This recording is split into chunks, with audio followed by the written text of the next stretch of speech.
Hi there. Right now it is September 30th, 2025. I'm filming this little short thing to put in front of this video. A while ago, I took down all the videos from my channel, and I kind of regretted taking down the tribute videos I made for my son, Teal'c, after he passed away. So I'm making this video with the tribute videos, the ones that I still had saved on my computer, because some of them were only saved on YouTube, and I'm going to re-upload it. Yeah, unfortunately, some of the videos that I made, their files were too big, and I didn't take that into account when I deleted everything off of YouTube. But I was able to recover some of them anyway. So here they are. This is going to be a different kind of video, and this is going to be out of order from what my filming schedule is, because right now currently videos are a little over a month scheduled out, but I'm going to post this one right away, so it's going to be out of order. 24 hours ago, I signed a DNR on Teal'c. He had been getting sick. He had been sick for over a week, and then he got better for a few days, and then he got sick again. He very much indicated to me that he was tired. He was done fighting. I'm sorry, this is really hard.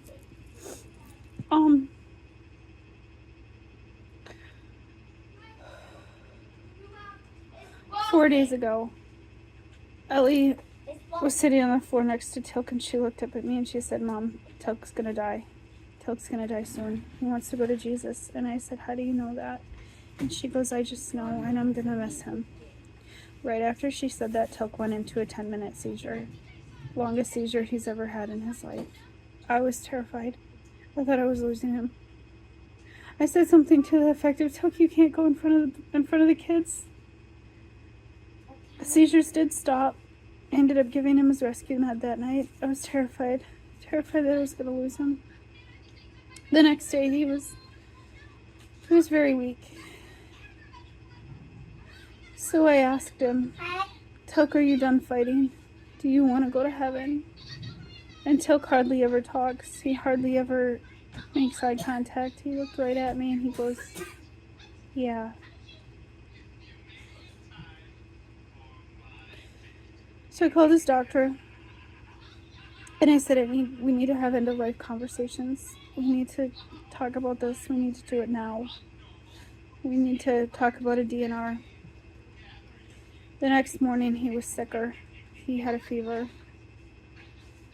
I called the doctor again. I said, we need to do this now. So they set up the appointment for 1 o'clock that afternoon. Yesterday afternoon. We made the decision to put him on hospice care. Less than an hour later, his stats started crashing. He became lethargic. His oxygen dropped into the low 80s, and it wouldn't come back up. He was with his caregivers at the time, and they rushed him to the hospital, and I said, "I'm on my way." I got there, and they were poking him and prodding him, and Teal'c looked at me, and he was angry. Like he was saying to me, "You said this wouldn't happen again." Because I promised him it wouldn't happen again. I promised him I wouldn't put him on life support again. I told him if he was ready to go, I'd let go. So I told everybody to stop. Stop. No more tests. We're done. Everybody looked at me. I said, "Look in his file. I just signed a DNR. He's been admitted to hospice care. We're done."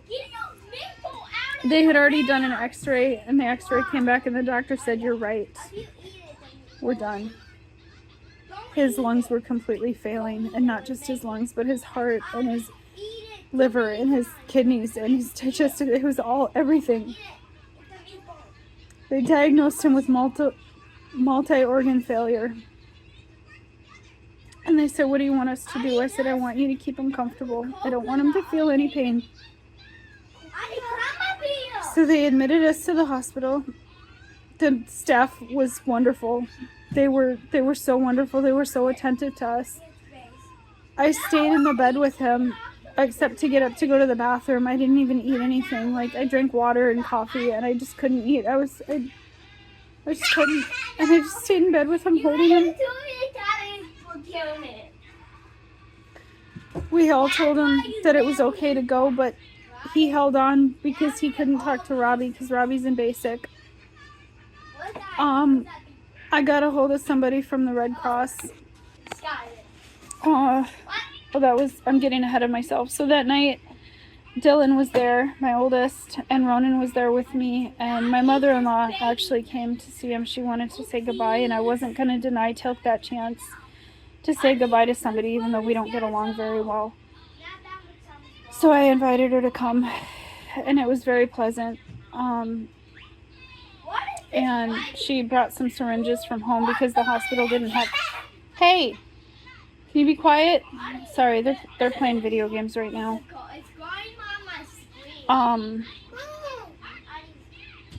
Then, where was I? They didn't have the right syringes, and at the time we were still giving him his medications from his, for his seizures. Theo! Can you quiet down, please? Theo and Ellie don't really understand what happened. They're playing. They really don't understand.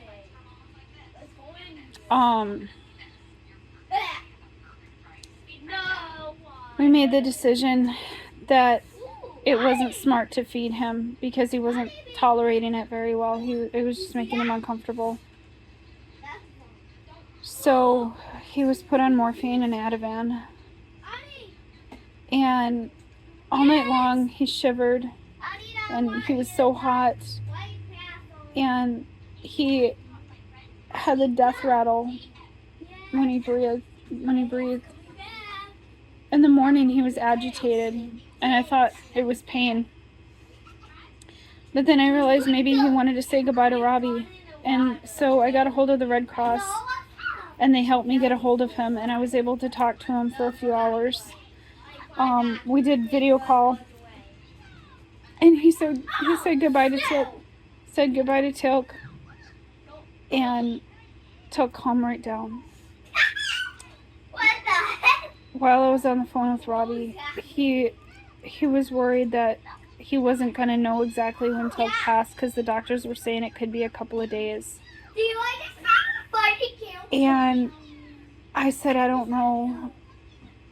And then Teal'c pushed up his hand like this and pulled on the oxygen tubing, knocked it loose from his nose, and I said, do you want that off, buddy? And the doctors told me that I could take it off if he wanted it off. And so I took it off, and Teal'c squeezed my hand, and he looked right into my eyes. No! And he stopped breathing. Come here! Come here! He looked so peaceful. Come here. He looked so peaceful. About 3 minutes after he took his last breath, he was still looking at me. I was still holding his hands, telling him it was okay to go, telling him I loved him. And then he sort of, his body just, he didn't breathe in, his body lifted up, and the light went out of his eyes.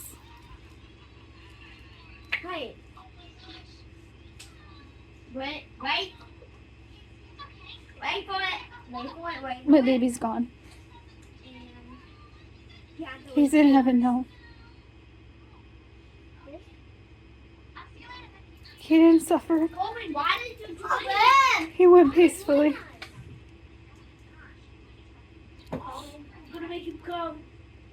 He's at peace. He's never going to have another seizure. He's never going to hurt again. not in pain anymore. I'm shattered.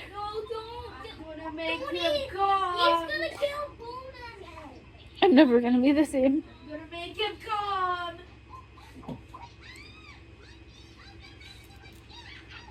I made him come. No! The hell? You made him come. That's the meatball. Why would you do that? The kids are playing some sort of game on Roblox where they're spawning giant meatballs. I don't know. The kids, some of them understood what happened. The older ones understand, and they're kind of a mess. Braytac and Teal'c went to their friend's house because they said they didn't want to just sit around here. But the three little ones don't really understand. Corbin understands, but he's playing with the other kids. And,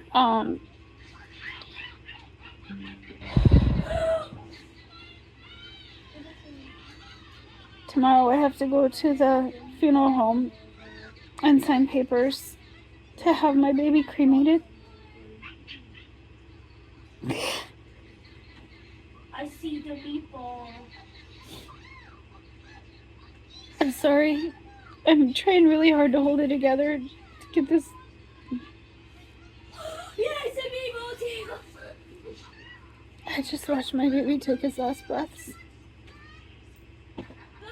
And I'm not okay.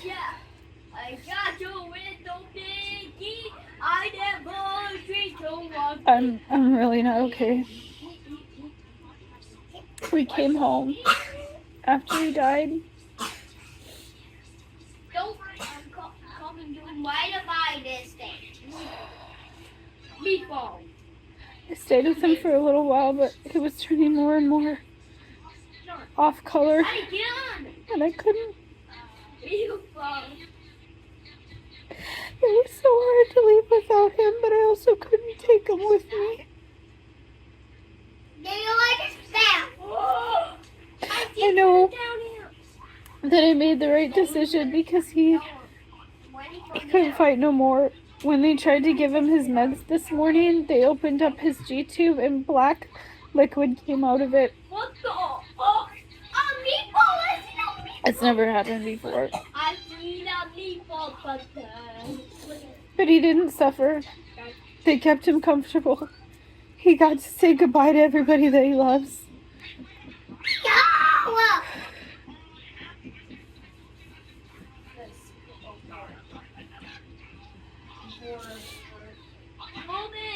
My videos are going to be out of order. I think a couple days ago, in a video that will post almost a month from now, I talked about my thought process on putting a DNR on him and stuff. But I'm going to leave my videos in the order that I posted them. Because honestly, right now, it's just too much work to do anything else. I already had to come home and clean the whole house because even though the house was clean when I left, the kids absolutely destroyed it. My husband has at least he's been taking care of all the paperwork and the phone calls because I just don't have the capacity to do it. I made all the calls and all the paperwork and stuff beforehand, and I don't have the capacity to keep calling people and telling them my baby died. What the? A campfire? Oh, shoot, I ain't got the fire on me. I only do that. He's gone. You win the fire. How did you get that? He was 15. He had Kabuki syndrome. You left, which made it. I hope he knows that he was never, ever, ever a burden on me. Never, ever. He had a lot of needs, and I would have gladly taken care of him for the rest of my life. He's the reason I work out so hard. He's the reason I pushed my body so hard so I could be strong to take care of him, and now I don't know how to be strong. No, don't go in there. I'm so ready. You can't dive into water. You can't go in the water. He's gone. Like I'm gonna edit some pictures of him into this video.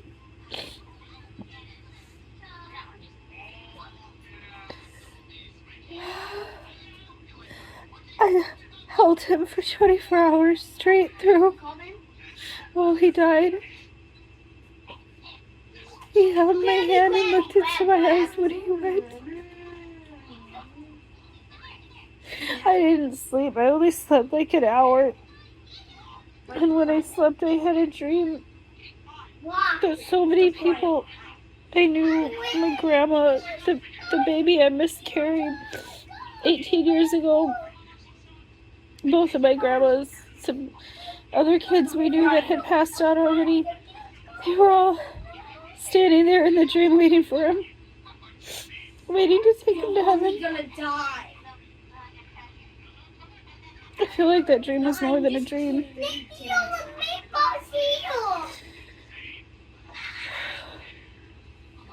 He's at peace now. He's at peace.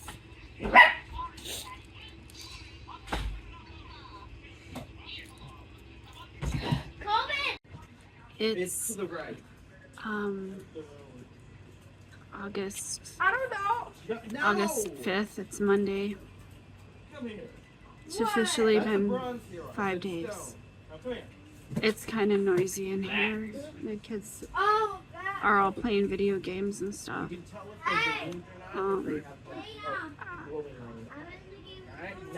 We just picked up his ashes. Well, my husband picked him up. I wanted to go, but he wouldn't let me. And then he went to the hospital to get the final paperwork because we need that for Teal'c's life insurance and for his work insurance and other stuff. My baby's just ashes now. I mean, he's not. His spirit's in heaven, and he's whole and healthy and safe, and he's not in pain. But his body is ashes and it fits in a little jar. His little hands are gone. His beautiful eyes and those long black eyelashes, all gone. His little feet. His sweet little face, it's all gone. It's all gone. Oh yeah, the night caramel.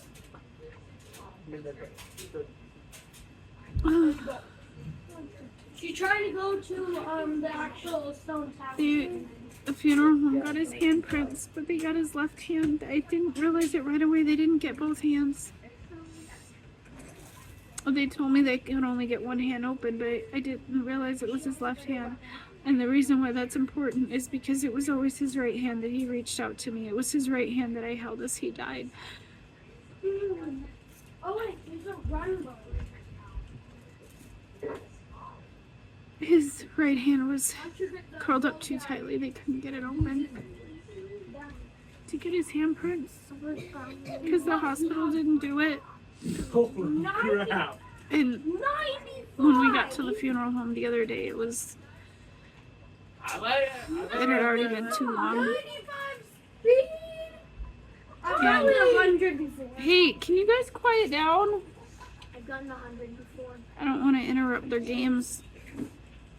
I'm trying so hard to give the kids a sense of normalcy.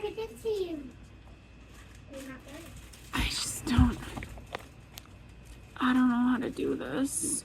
I don't know how to get from one breath to the next sometimes. Earlier today I was doing somewhat okay. Braytag insisted we should go out for coffee, so we did.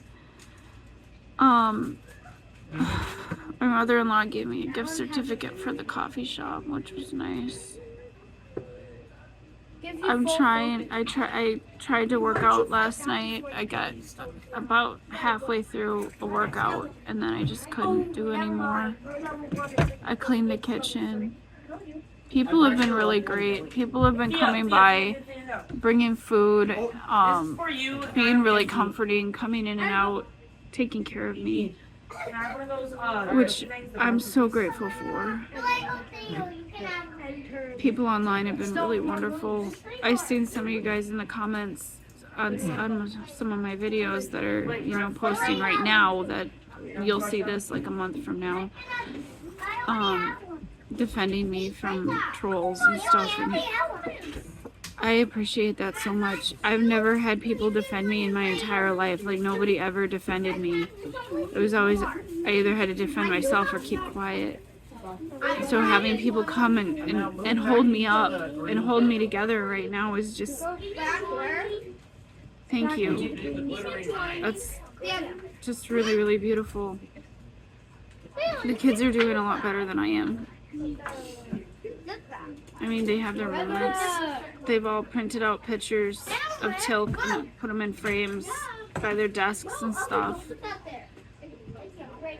I had Teal'c's picture sitting on the couch where he always sat for the last couple of months while I did his treatments and stuff, and he was on the couch there, and I put his picture there, and Theo goes, "Mom, you know that's not really Teal'c, right?" 5-year-old, you know. They're all getting through it in their own way. It's definitely hardest on me. I did get to talk to Robert yesterday. He called. He got to call for almost a half an hour. He was crying, but he's doing good. He's definitely in the right place for him right now. He's got so many people around him, and he's being pushed physically, so he has less time to think about how much it hurts. In all of this, I really worry about him the most because he's not home, but I think he's where he's supposed to be. His commander even called me personally to tell me that he's going to take good care of him. That really helped. It really helped.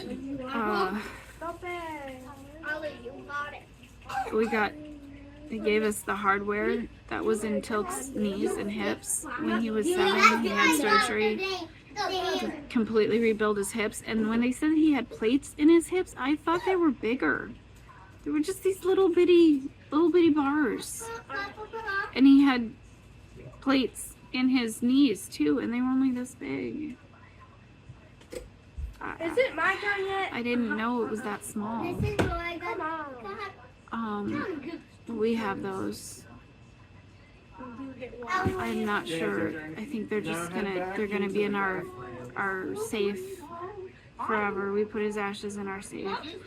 But right here on the wall back here, Rob's gonna build something for his ashes, and we're gonna put pictures and stuff all around it.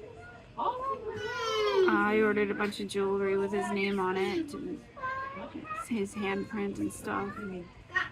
I sort of realized this morning that maybe Teal'c didn't want me to have his right hand because that's the hand I always held, and he wants me to let go.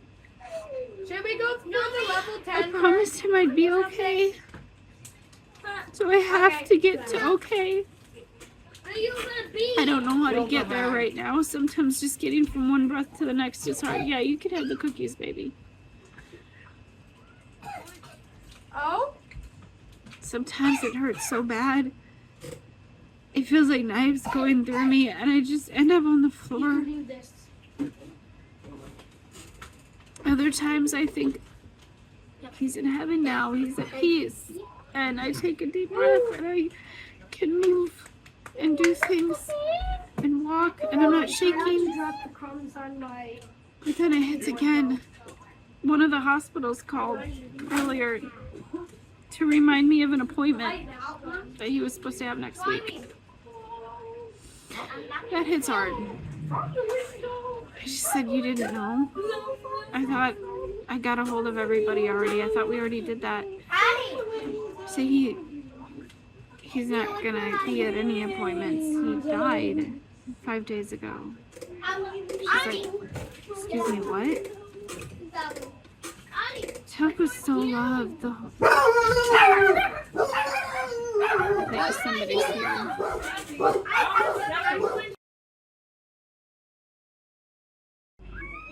Anyway, kind of forgot where I was at. A dear friend came over, and then another friend. And then I went to the first friend's house to visit with her son because he wanted to come over, but he has anxiety issues, and I went to see him, and I brought him a picture of Teal'c. Cute story there. When this boy was little, his name's Kobe. When Kobe was little, he first met Teal'c on Halloween at a harvest party, and Teal'c was wearing a costume where his caregiver Noel had built a cage, like a shark cage, around his wheelchair, and he was the scuba diver and Noel was the shark. And Kobe was like, "Oh, I love Shark Boy," and he was little, so he didn't understand that Shark Boy didn't live there. And then it was a few months later when I actually met Kobe, and he met Teal'c again, and he goes, "It's Shark Boy." Kobe, he has some anxiety issues, and so he doesn't get out much. And so remembering that, I printed off a picture of Teal'c in that costume. It was in 2018, and I brought it to him. Kobe has the long eyelashes, just like Teal'c did, and I never noticed it before. But anyway, after that, I walked down and got a burger from the local restaurant. I know Teal'c wouldn't want me to stay stuck. I keep feeling like his little hand is on my face. Dinosaur! Touching my face like I always did to him. Do you want to resume your progress after And I don't know if that's my imagination or if it's really him. I need to go. Yeah, I'm But I hope it doesn't ever go away. He's making a dog. When I was getting a burger, my husband texted me. His computer, he's got LED lights in it, and the lights are green and blue, and it turned purple, and he doesn't know why. He said that he was missing Teal'c. Sorry, they're really loud. He was crying. Biscuit, behave. Biscuit and Cupid are playing. They sound really loud when they're playing, like they're hurting each other, but they're not. They're just really talkative. Anyway, he reached for Teal'c's Cocomelon doll. Teal'c loved Cocomelon. And when he did, his computer turned purple. Teal'c's favorite color was purple. And those lights have never been purple. Teal'c's urn is purple. That is not bad. These things are heavier than I thought. I had never held an urn before. I didn't know how heavy they were. My gosh, it's only like this big.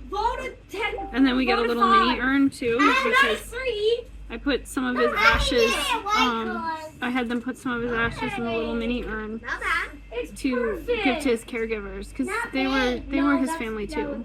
I mean, they're also our cousins, but they were Teal'c's second parents basically, because they worked with him for 10 years. He had a room at their house, he had a bed there, he had toys and clothes. I had jewelry made, and I also made sure to make some jewelry for their children, because they were essentially Teal'c's siblings for the last 10 years.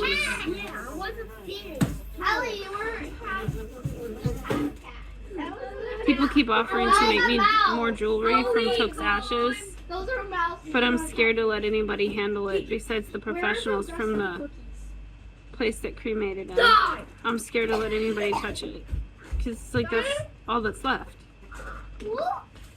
And I know he's not in his body anymore, and he's not in those ashes.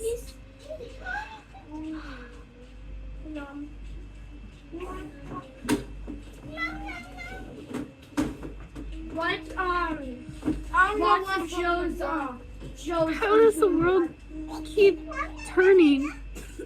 Oh, eyelashes! How does every second is further away from when he was here? When most, TV shows that are supposed to be kids when they're... And yet I have to keep going. I have to. I have all my other kids, and you know, we spent a lot of time cuddling today. I was gonna fold the laundry, but Taylor and Corbin wanted to cuddle, so that's way more important than folding laundry. I did manage to do the dishes twice. I cleaned the kitchen. The kids helped straighten up the living room. But it's like I still have to be everybody else's strength. You know, I still have to help them heal. I can't be stuck. I can't stay stuck. The waves of grief hit me so hard. And then I have to pick myself up and keep going. And I just keep trying to lean on Jesus and asking Jesus to give Teal'c a hug and picturing Teal'c up there laughing.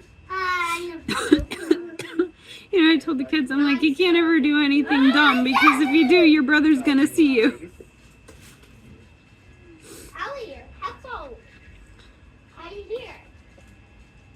And I picture him up there laughing and giggling and playing. He's free.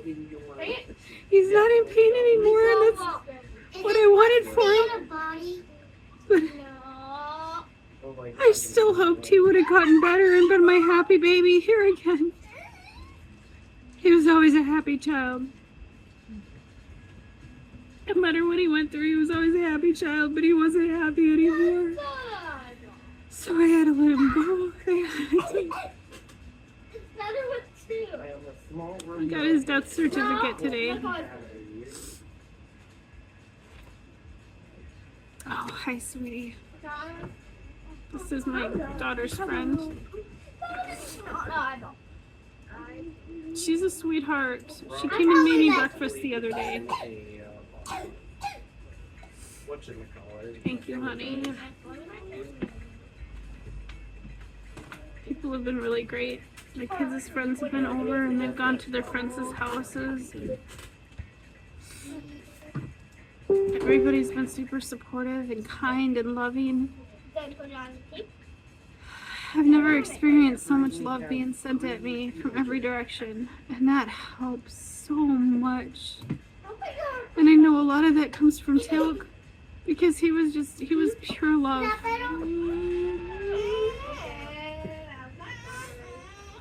I was gonna do a video with another one of his baby books. See how thick these are though? Oh, and here's a drawing I did of him a while ago. I draw better now. I don't even know what year that was. I apparently didn't label it. I did a lot of drawing. I was always so scared that I was gonna lose him when he was a baby. And so I started drawing him all the time. And the other kids. I draw the other kids too. I draw all the kids. Like half of them are gone and all this time. But I was gonna do a video where I did the pictures like I did with the other baby book. I've got this one and one more. And then his last baby book I just updated it a couple weeks ago. So now all that's left to put in it is the last week or two of pictures and all the cards. I was not pretty good at this. What does yours look like? Mine? I don't know when I'll be ready to do that. I know I will do it. I've been making these books since I was pregnant with him. And I'm so glad he chose me to be his mom. Okay, I'm gonna make the bottom. I carried him in my body I gave him life. I was there for everything. His first breath and his last. And I'm so glad No! I was only that it getting was me. one high That he chose me, that I got to pick I didn't this do a moment. lot of That's mine. You I get wish he could have stayed. You get one. Because you didn't finish it. What is that? That's so weird. I don't know if it's my imagination, but today whenever I start crying, I feel like his little hand is right there. I gave it 1 star. Yay! Oh. 5 stars. 5 stars. Yeah. 5 stars, honey. I really do this. 5 stars. That's fine. I thought Just miss him so much. No. No. That's not Teal'c. I think this video will really inappropriate. the weight What's that? because That is between what I mine. recorded earlier and what I've got right now, I don't want to I take too made long. that. Yeah, that is Teal'c, but that is not that. I made you. Hey. I don't have black stars. I hope you guys don't mind all the kid noise. I just don't want to stand in my makeup room right now. I'll get back to it eventually. Teal'c loved my makeup and my crazy hair. He was so proud of Supposed to me. be eyelashes. And she made them. You know, Different. when, I don't know if I said this earlier. I might be repeating myself because I don't remember what I said earlier. If you draw something like that, When the twins were born, I had a really hard time lifting him. My body was just kind of wrecked. it's assault. So I would get on the floor and scoot with him to get him So how do you look where he needed to be. He was a lot more mobile at the time, so he could crawl pretty well. But I still had to lift him sometimes, especially like for baths or changing his diaper. So I would get on the floor and scoot. And I was always trying to get stronger, so I could make sure that I could take care of him and not hurt myself. And then I had a back injury last summer, and my back it hurt really bad, and I was on the floor scooting again, and I was like, Teal'c, I need to get stronger.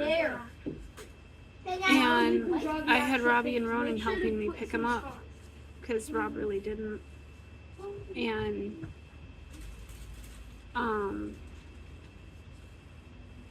I hated that I wasn't strong enough to carry Make him. it gray.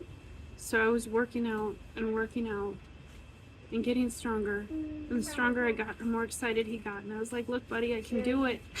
I can carry you again. And after I was able to carry him, he didn't want anybody else to carry him. Especially after being sick in April. When he was in the hospital in April, he did not like it when the nurses and the doctors moved him or repositioned him or changed him. So once they let me, because they didn't let me right away, because they had to do everything when he was in the ICU. Once they let me, I was doing all of it. I did everything that they would let me. Like, they still had to give his meds and feed him and stuff because he was in the hospital, and that's what they do. And they kept telling me, it's okay, you can rest, you don't have to do this. And I said, no, he wants me to. He's my bubby. And whenever I would pick him up, he would just lean into me. But if anybody else tried to move him or pick him up, he would scream. And after he got home, like, he would still let the boys pick him up. And occasionally Rob would, but not very often. But he always wanted me. And I'd show him my muscles and I'm like, look, buddy, I'm strong and I'll keep being strong for you. I'll get as strong as it takes. I'm like, I'll become a muscled Hulk woman if that's what it takes. And he'd do his little thing. He would he'd hug himself. He'd get excited. He'd like,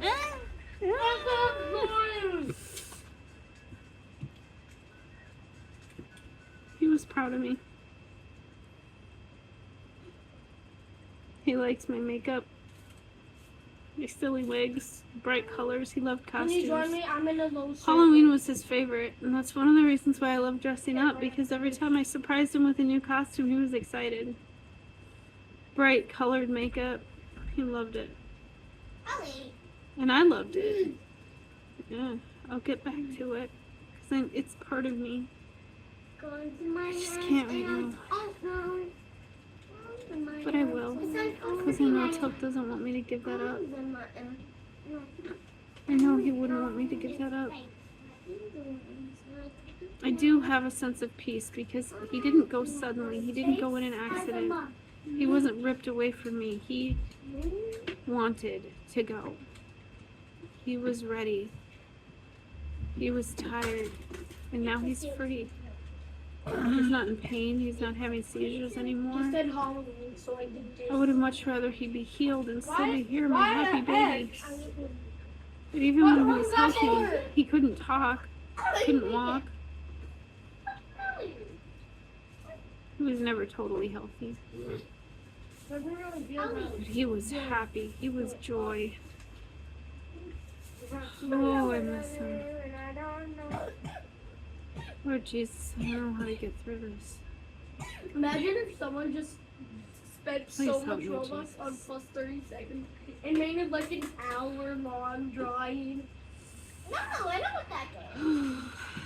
Just imagine that. Just bye. One step at a time.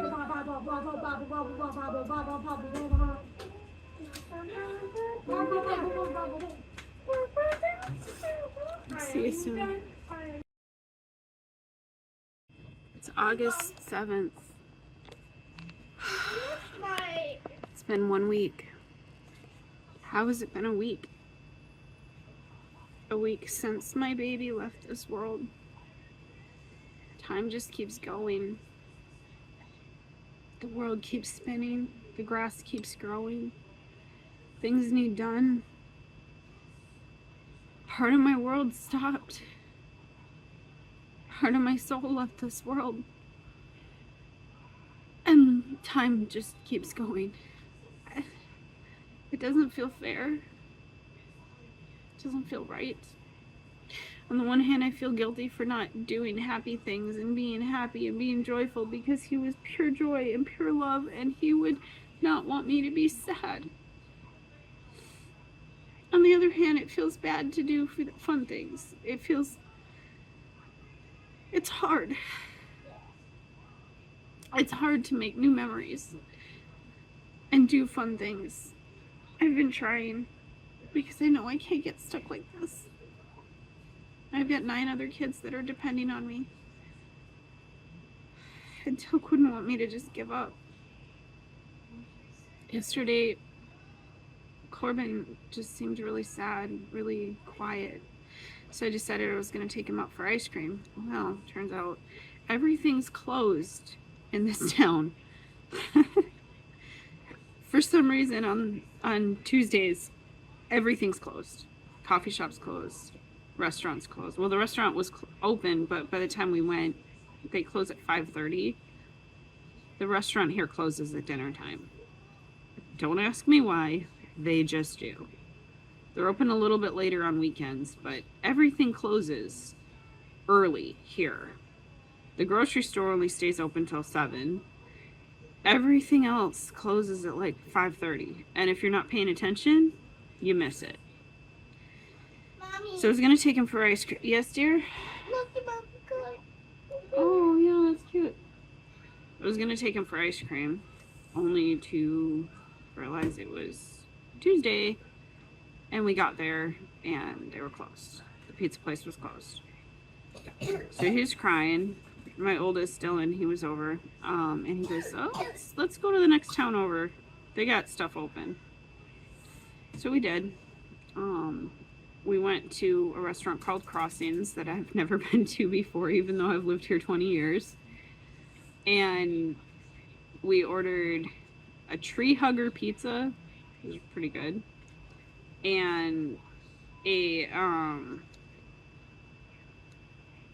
ordered sweet Thai chili chicken wings. It was basically like chicken nuggets, but they were so good. And blue cheese dressing, and it was the best blue cheese dressing I've ever had. And I really enjoyed the food. In fact, it was the first time I've eaten all week that it didn't feel like I was gonna throw up. It didn't feel like a rock in my belly. I was actually having a good time. Corbin was being goofy.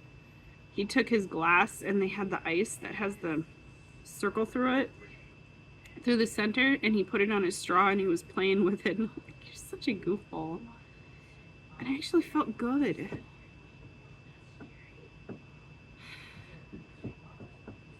And Dylan turns to me and he goes, you know, Mom wants you to feel happy.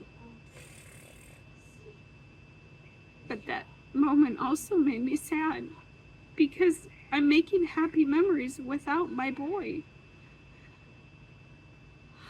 For the first couple of days, I felt like I could feel him with me, like maybe his spirit was still there.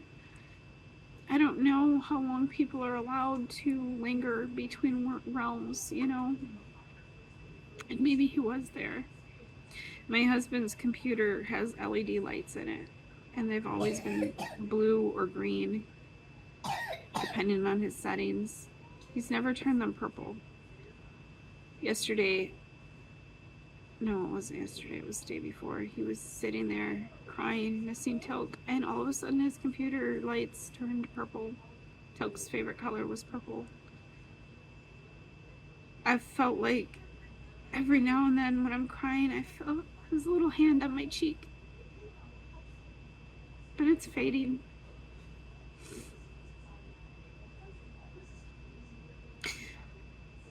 I only got his left hand print, and I was absolutely destroyed by that, and I probably mentioned this before. My memory is no good right now. I keep repeating myself. He only gave me his left hand print. He had his right hand curled up so tightly that the funeral home couldn't get it. And I realized something. Teal'c's right hand was the hand he always reached out to me for comfort, but it was his left hand that he used to play with. He'd hold his toys with his right hand, like this one. He'd hold it with his right hand and push the button with his left hand. It was his left hand that determined if you were going to cuddle with him or if he was going to push you away. Because if he wanted to cuddle, he'd also wrap his left arm around you. He'd put his hand in my hair or touch my face. But if he didn't want to cuddle, if he wanted to play and he didn't want you to be hugging on him, he'd take his left hand and push your face. Not hard, just enough to say, nope. So maybe he did that on purpose. He only gave me his left hand because he's like, no, Mom, it's time for me to go. It's time for me to go play. Can't hang on to me anymore.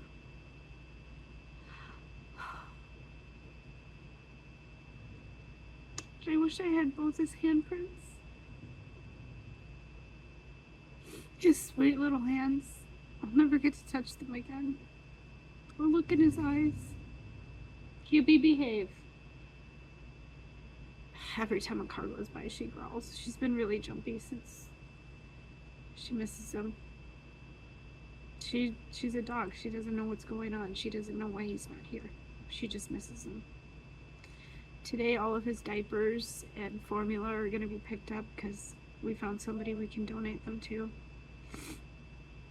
There's so many diapers. I was always scared that I was going to run out of supplies because we actually did a few times when he was little. We had a hard time getting syringes. We had a hard time getting formula. And there was times that we ran out and it was really scary and we had to figure out how to do things without the supplies we needed. In fact, during Hurricane Katrina, there was an interruption in the formula and supplies because at the time our state didn't keep the supplies on hand. They had it trucked in. Well, we ran out and we had to try to make formula for him, and it was really scary. We had to stretch our supplies. We had like a handful of syringes, and now the syringes break down really fast. You can only use them for a day or two before they just don't go anymore. So we had to take the plunger out of the syringes and use it like gravity feeding, but we couldn't just do gravity feeding because he would wiggle around too much. So we had to figure out other ways And it was really scary. So I started hoarding supplies. I would order the maximum amount that our insurance would pay for every month so that I always had extra. Over the years, we built up a lot of supplies, especially diapers. Now his formula, when we changed his formula last year, we hadn't built up a huge supply of formula. We had about a month's extra. And that formula was more expensive and more difficult to get, and every drop was precious. We didn't waste a single drop of it because we knew that, you know, if it suddenly runs out, it's really hard to get more. When he got sick in April, I knew he wasn't going to last much longer. So I stopped hoarding the supplies. I stopped ordering extra. In fact, I didn't even make an order the month that he died. Well, I ordered his formula, obviously, but I didn't order extra diapers or anything like that because we already had so much. One of the things that we had more of than I thought we did were his feeding tubes.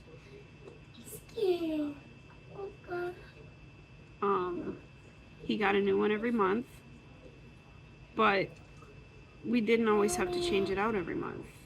That's mine. We only had to change it when it started to leak, and sometimes we'd go 2 months with the same tube. So over time, we built up a supply of these.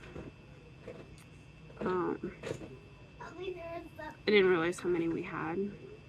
Most of them were expired. We couldn't donate them because they were expired. We still would have used them. They're still in good shape. But I couldn't give them to anybody, and honestly, I don't think I'd want to. Yeah, thank you, dear. No, this is... No. No. I'll give you one later. Okay? I won't chew on that one. You won't chew on it? Yeah, I gave one to Braytac because he said he wanted it, and then he absentmindedly chewed on it and broke it, and I broke down.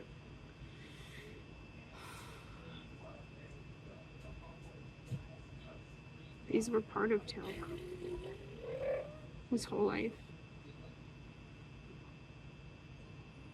And honestly, I couldn't throw them away. So I'm gonna keep them. I mean, obviously I couldn't keep the one that was in his belly.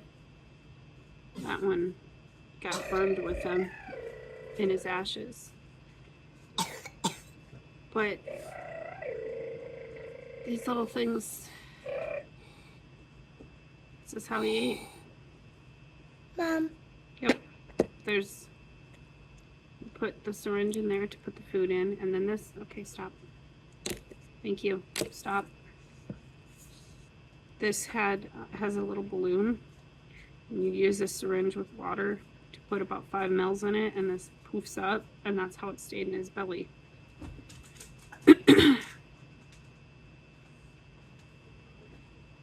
These little things enabled me to feed my baby.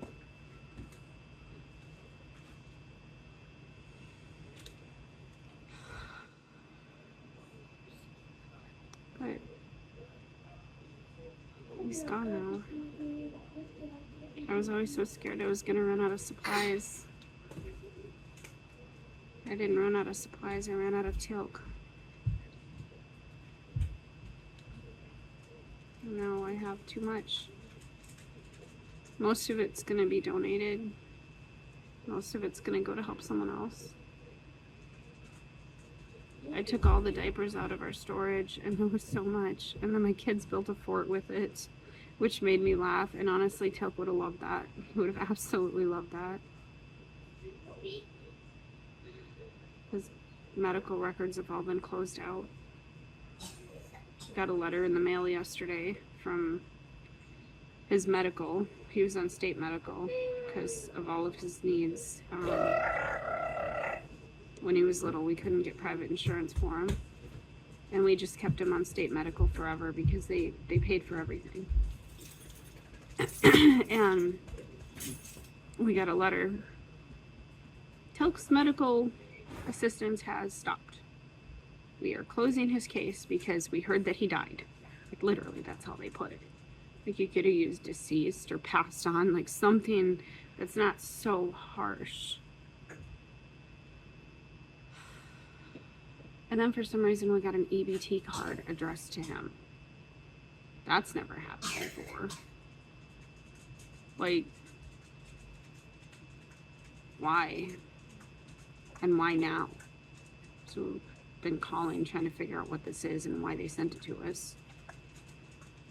Somebody said that there was a summer program for kids on Medicaid that gave them EBT money. But for it to show up like that after he's gone was kind of like a gut punch. Just like they also called to tell me that he was supposed to have an appointment next week. He had so many doctors and so many specialists, and we went to so many different hospitals because when he was little, everything was all contained in one hospital. But as his doctors started retiring or moving to other places, he went to like 4 or 5 different hospitals towards the end. I mean clinics, not hospitals. 4 or 5 different clinics to see different specialists because they weren't all in one place anymore. And I thought we had notified everybody, but we missed the sleep lab. And he was supposed to have a sleep study. He was going to get a CPAP machine. And so she called to verify the appointment and ask about him. And I just said, he died. She goes, what? Can you say that again? I said, he died. He passed away. And it's really hard every time I have to tell somebody that doesn't know. And the other day, I was trying so hard to find something that I could eat without throwing up. So I walked down to the restaurant and ordered a burger.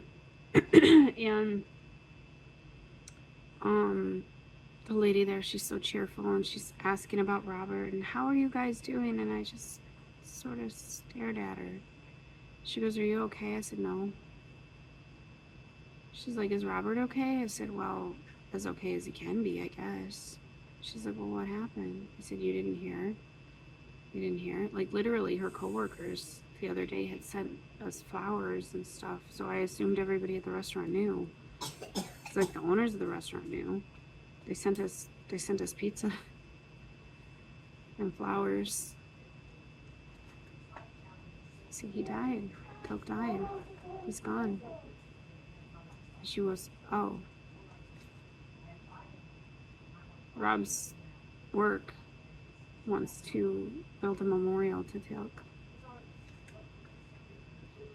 in one of our little rest areas or something. Put something with his name on it. They asked me what I would want, and I said a new picnic table. There's this little spot next to the post office that we've always gone for picnics. And even though Teal'c didn't eat food, he was always there with us. In fact, the last time we went for a picnic was in March, because the weather had been so mild this year. We didn't have any snow, and it was warm. So we went out for a picnic just before he got sick. And even though his body had gotten too weak to go to the park, to play on the playgrounds, to go to the beach, going for a picnic was still something he enjoyed. But the picnic bench, the picnic table has been broken for a few years. It's bad. It's falling apart, nails sticking through it because people have tried to fix it. And I've thought about getting the wood and fixing it. I just didn't have the time. And I didn't know who to talk to either because, you know, it's owned by the city, and I didn't know who to talk to about fixing it. So I said, if you're going to do something like that, get a new picnic table for that spot. And then it'll feel like I'm going to have lunch with my boy. So we do picnics all the time. We haven't really this summer because Teal'c was too sick. And because that bench is completely broken, we were sitting on the ground instead when we did our picnics. except he'd be in his wheelchair. But every summer, his whole life, at least once a week, we would go have a picnic there. I said, that's what I want. That's what I want you to do. I hope they do. I really hope they do. People have been very generous and very kind. And even if it's the most ridiculous things like a box of crayons or some toothbrushes, I haven't refused any gifts because I know Teal'c would want me to accept. And I've been so grateful. So very, very grateful.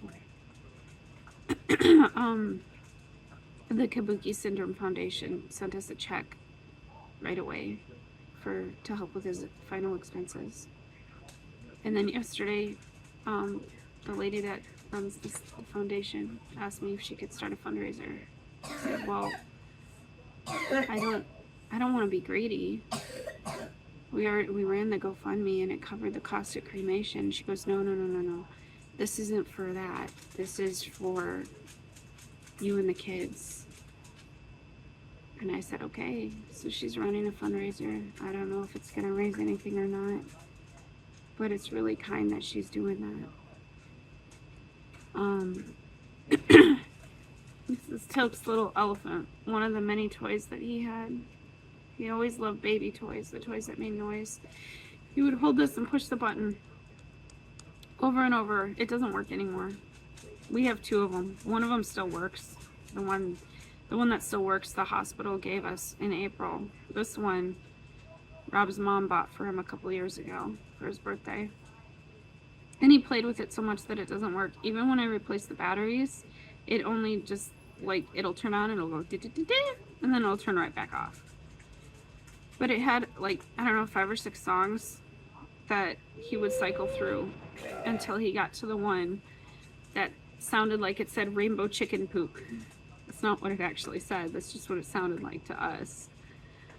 And we would, every time he pushed the button, we would sing it out, rainbow chicken poop. When we were in the hospital in April, I told the nurses about it, and so they would sing it every time he'd get to that part. Rainbow chicken poop. And Teal'c would laugh. He didn't laugh as much after being in the hospital, but before he got sick, he would laugh like crazy every time we got to that part. And he would crawl, and he would always bring his toys with him when he'd crawl. He'd like push it and crawl a little bit, push it and crawl a little bit. And he didn't like it if you went and took the toy to wherever he was going, because he didn't always know what direction he was going to go. And this was one of the ones that he would drag around. He did that with his Bebo and with he loved those baby toys that you push down and they spin on the inside and make noise. In fact, a couple days before he died, when he seemed like he was feeling better, he was laying in Rob's office pushing on that toy. It's really hard to watch videos of him right now because hearing his little noises and knowing he's not here is hard. Looking at pictures helps, but the videos are hard. I just want to hear his voice again for real. I just want to hold him, kiss his sweet little face. I had a dream that I was holding him.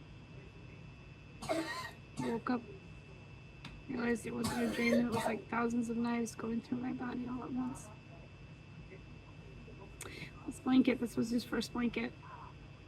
It's so tiny. This was from the NICU. I'm not sure if we were actually supposed to take this home with us, but this is what they wrapped him up in. And I brought it home. I thought it was gone forever, actually, because I had lost it. Turns out it was in a box at my in-laws' house that they actually gave us back a few months ago, and it had a bunch of stuff in it from when the kids were little.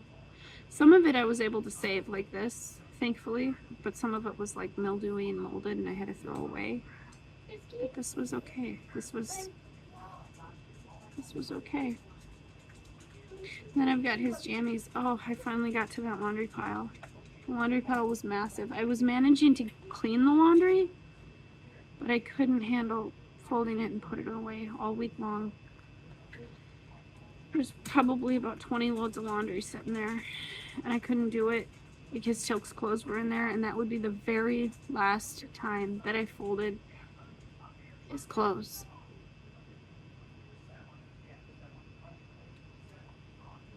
I finally got through it. It took me half the day because I would start and stop, and start and stop. I finally got through it. There was only 3 outfits in the whole pile because most of it was from after, because I had just put away laundry the day that we went into the hospital.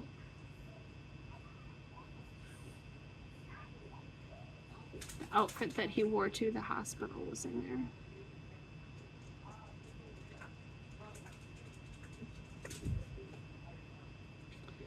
There's still some things I need to sort through. I haven't touched the kids' closet. I knew I was needing to organize it again soon anyway. I have to do that way too often. Sorry, my that's like I got something on my throat. And I didn't grab a glass of water. Hey, Naomi, sweetie.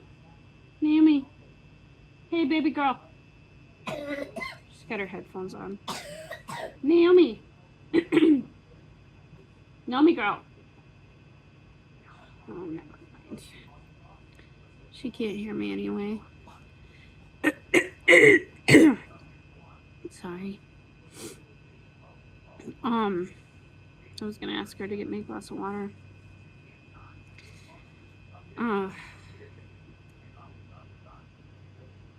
having a hard time thinking about organizing the kids' closet because his toys are in there. But I want to find all his toys because we're gonna make like a little area for him for his ashes and some pictures. And I want to put some of his toys on a shelf or something so they don't get broken or lost.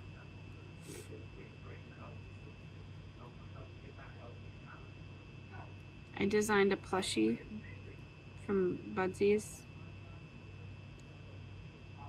That was expensive. But I designed it based on the way I drew him in my comics. It's gonna be about this big. I wish I could make it the size that he was.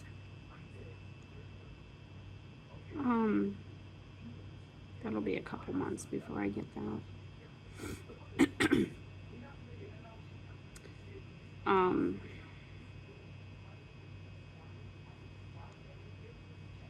All the posts I've been writing on Facebook, I've been like writing letters to him, writing about him, his pictures and stuff.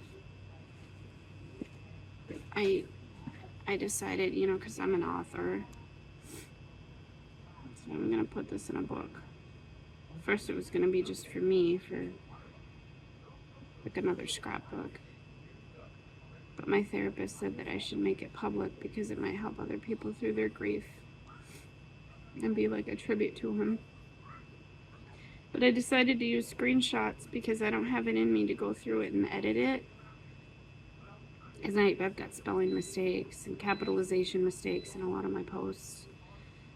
Sometimes because my fingers were shaking too much, and other times because my brain's just not there. And I don't have it in me to go back and fix it. I want it to be exactly how it is. Conveying the raw emotions. Because ultimately,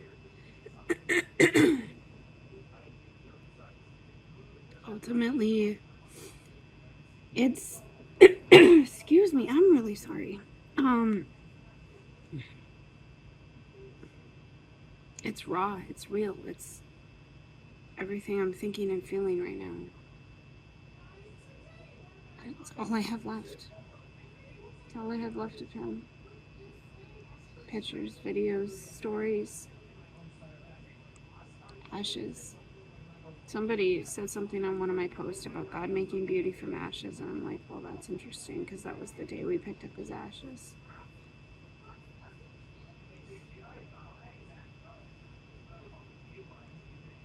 I don't know how to be me without him. Every day was filled with things that had to be done right now, right now, right now, right now. Nothing could ever wait. And on days when I didn't have him with me, when he was with his caregivers, those were the days I had to play catch up with everything and everyone else. Right now, right now, right now. Everything had to be done quickly. And now I don't have anything that has to be done quickly. And I don't know how to function. Dylan said to me, he's like, Mom, now your life is normal, like everyone else. I said, but Dylan, I haven't lived in normal for 15 years. I don't know how to be normal. I don't know how to not be rushing around and doing so many things that I'm exhausted all the time. When I went to go to bed last night, I couldn't go to bed because it felt like so many things needed to be done.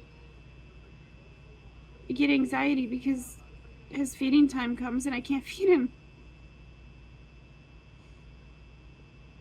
I took the alarms off my phone, but my body remembers. I go into on days that I didn't have him with me. I would get anxiety when it was feeding time, even though I knew his caregivers were taking care of it. My body would still respond.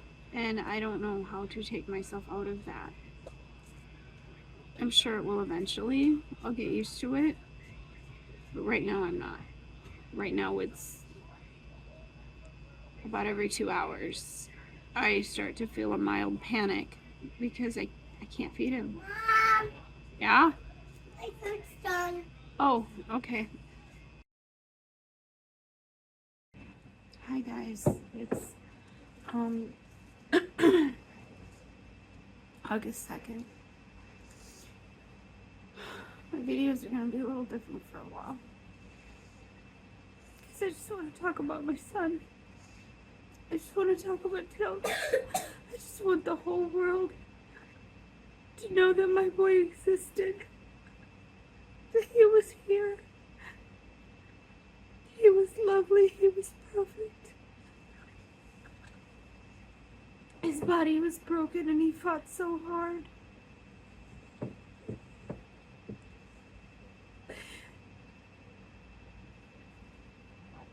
Letting go of him was the hardest thing I've ever had to do. I know that I did the right thing because he was done. He was ready to be done. He showed me in so many ways that he didn't want to fight no more.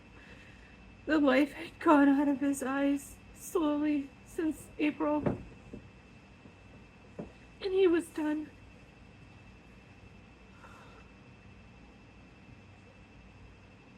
When he left his body, when he left this world, he was at peace.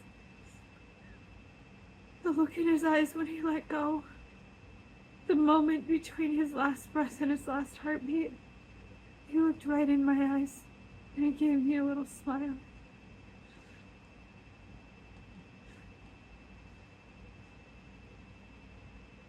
That last battle, fighting to give him the death that he deserved, peaceful, without any wires or needles or machines.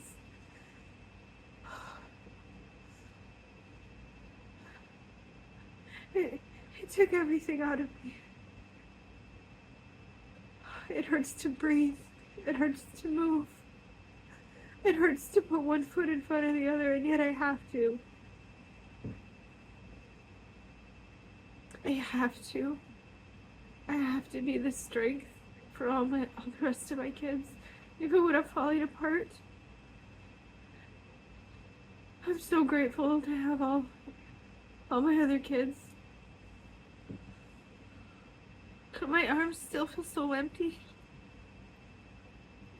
Teal'c's needs required so much of my time every day. He was the reason I worked out so hard, so I could always be strong, because I thought that I would be carrying him around forever. I mean, I knew his life couldn't last forever, but I would have carried him till I was 90 years old.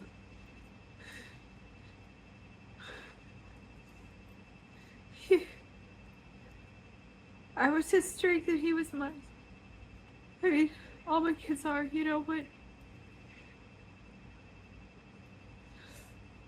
a piece of my soul left this world. And I don't know if I'll ever feel okay again. All the kids are hurting. I didn't think Ellie and Theo really understood what was going on, but Theo comes up to me yesterday. He says, "Mom, I'm not sad." And I said, "You're not." And I said, "Do you know what death is?" He goes, "Yeah, I know what death is." I said, "Do you know he's not coming back?" "Yeah." "But Mom, he's okay now. He can dance and walk and sing and talk and do all the things he couldn't do before. Why would I be sad for him?" Guys, he's 5. Theo's 5 and he has a better handle on it than I do. Ellie was crying a lot. She thought he was gonna respawn like a video game. I said, "Baby, that's not how it works." And then she got mad at me because she said, "You left him at the hospital." I said, "But he's not there anymore. He's not in his body anymore." She said, "Well, where is he?" I said, "He's in heaven. He's dancing, he's singing, he's playing.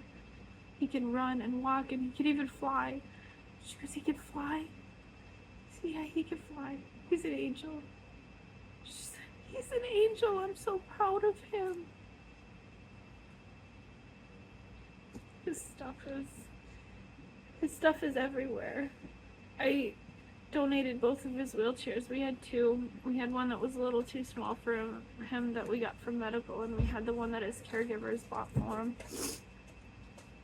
His caregivers, Noel and Lydia, they were a second set of parents to him. They helped me take care of him for 10 years, most of his life. They're hurting so much right now too, because they didn't just lose a client, they lost a son. Hey, baby.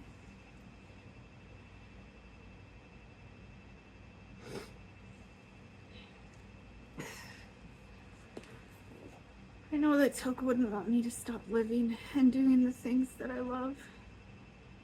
But right now I don't have it in me. So instead I just want to share Teal'c with the world.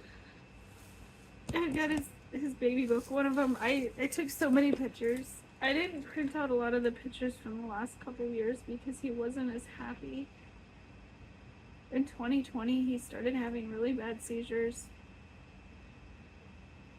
And he just struggled all the time, and it just got worse. Ultimately, it was the seizures that took him. Because of the seizures, he was on Topomax. Because of the Topomax, he got kidney stones. Because of the kidney stones, he got sick. Because he got sick, he was on life support. Because he was on life support, he got different kinds of seizures, more kinds of seizures. It made his body weak and sick.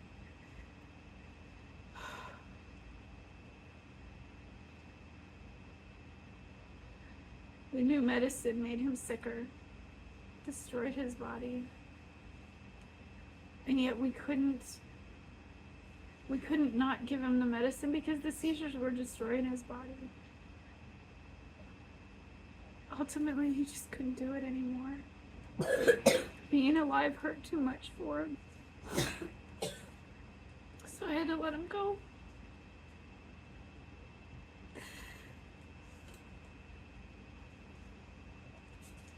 I couldn't put him on machines to keep him alive again.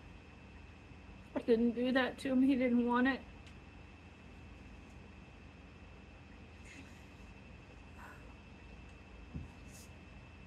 I can't sleep. I can't eat. I've been forcing myself to eat at least a little bit, but it feels like a rock in my belly and I just want to throw up. I've been sleeping when my body crashes. I was awake for almost 3 days. While he was dying, I couldn't sleep. I needed to be comforting him.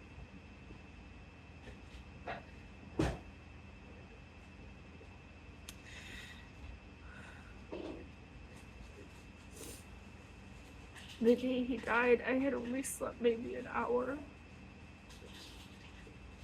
I just held him. I just held him from the time we got to the hospital until he passed. I only got up to go potty, and I told him, I was like, don't you dare go while I'm in the bathroom. I need to be here for your last moments. And he honored that. He did. He was holding my hand and looking me right in the eye, and I took a picture. I was on the phone with Robbie, so Robbie was there for his last moments. And when Teal'c took his last breath, I flipped the phone around and took a picture. And that picture means so much to me. The look in his eyes, he was so peaceful. I keep staring at it. He was so peaceful.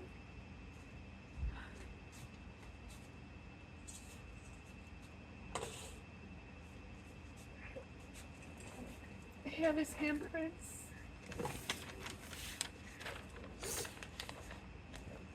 My baby's hand, the last thing he touched. He's gone now. He's totally gone now. His body's been cremated.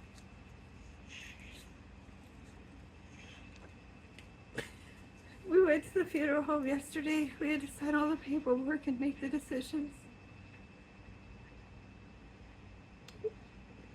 The funeral home guy was crying too. He said these things are always hard. This is what he does for a living, but when it's a child, he has a hard time too. Hard time holding it together because he knows how much we're hurting.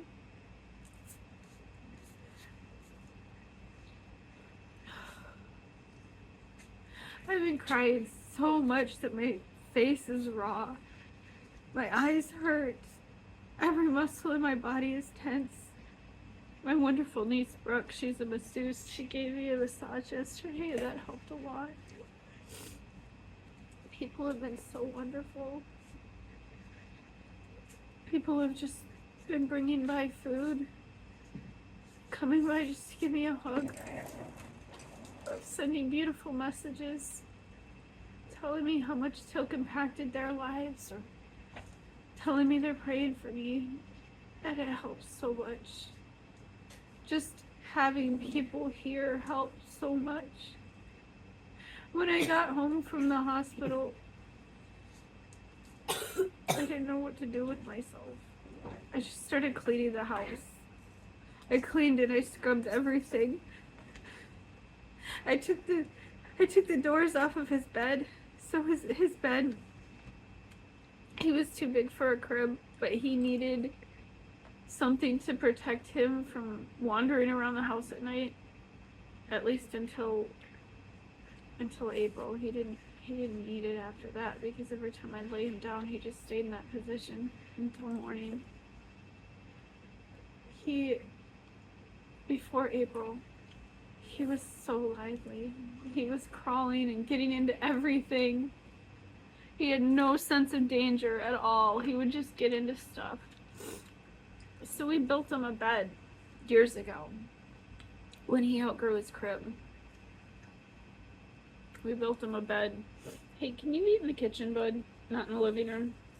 I know you want to be close to me. I appreciate that. But thank you.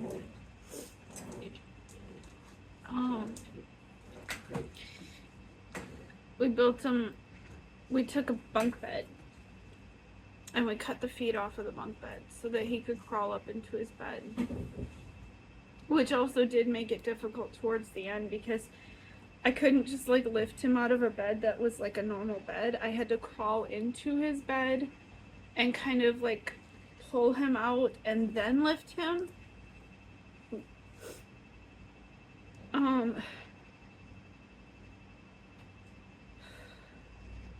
But we took the old sides from his crib originally and we made them into like barn doors, so they latched so he could be safe and not get into stuff at night, so that I could get some sleep.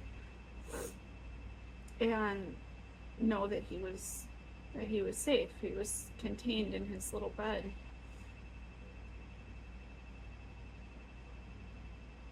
But he doesn't need it anymore. So when I came home from the hospital, I don't know what I was really thinking, but I just ripped the doors off of it. And I wanted to scream and then just...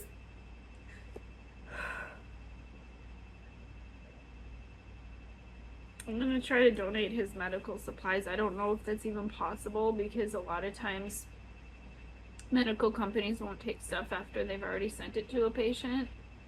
I have so many adult diapers, syringes, so many things. I don't know what to do with anymore. He doesn't need them anymore.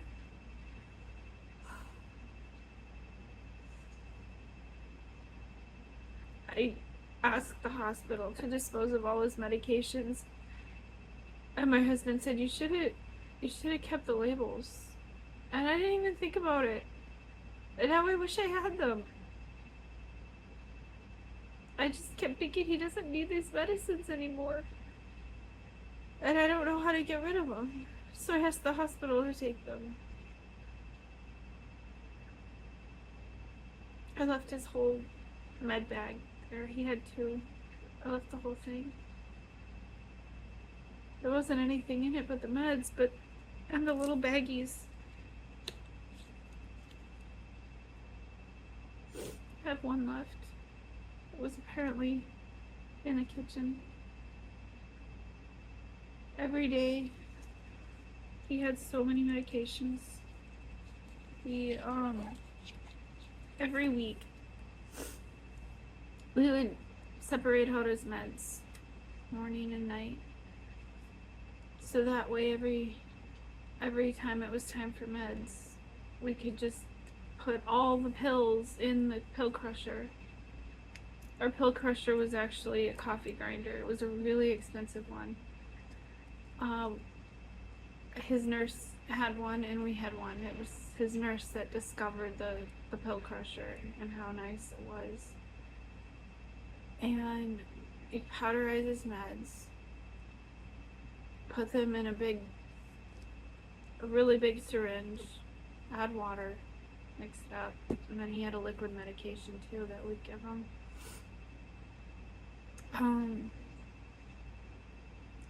My husband says, where are all the med bags? Where are all the baggies? Oh, I left him at the hospital. And he said, oh, well, I wanted those. I didn't realize he wanted those. I only have 1 left. I feel bad that I didn't keep it.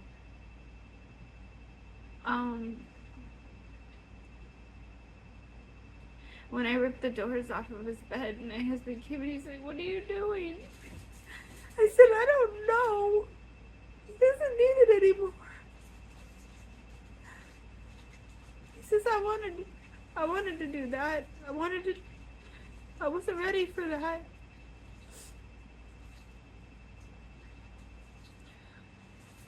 I'm the kind that I have to get things done now. And he's the kind that puts things off so long that it never gets done. But he's actually been really great. Before Teal'c died, I did everything. I did all the paperwork. I did all the phone calls. I did all the caretaking. I did all of it. My husband didn't really help much. I don't know why. He just didn't.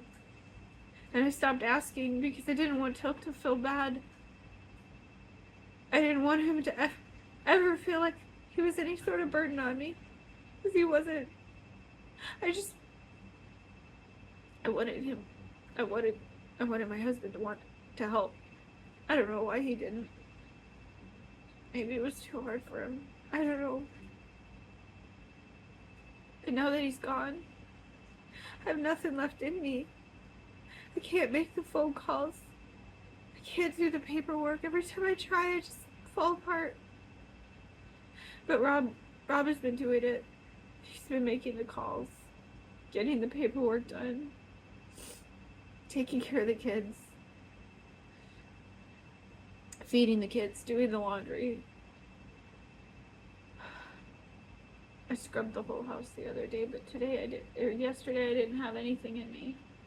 Rob and the kids took care of the house. More Rob than the kids. I hate that this is what it took for him to start pitching in. But I'm also really grateful that he is. He's been holding me, which has helped. Back in April when Teal'c got sick, my husband just stood there. I don't know if he was scared or what, or just didn't know how to respond, didn't know what to do, but he just stood there while I was on the floor crying. And so I had made up my mind that I was gonna leave. I was gonna take the kids and leave. I just didn't know how. But this time is different. I feel like Teal'c gave us so many gifts in his last days, in his last moments, and somehow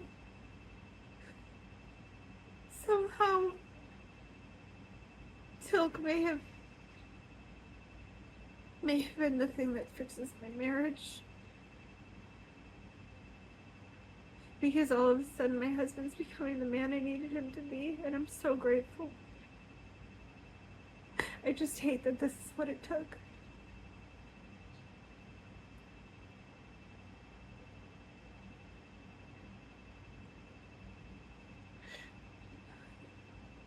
I asked him why he seems so cold and distant in April.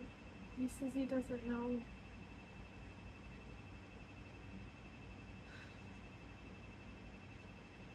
But my brain is so shattered right now. The only thing I can deal with is trying to get to the next breath. You know, Robbie and I talked for quite a while that day, and I asked him, because they told him he could come home and start over when he was ready. He said, no, I need to be here. I need to do this. And I said, okay. So we're gonna wait to do any sort of funeral, or, well, it'll just be small. It'll just be us and his caregivers. But we're gonna wait until December when Robbie has time off. Because he'll get 2 weeks for Christmas. Because I'm not doing it without Robbie.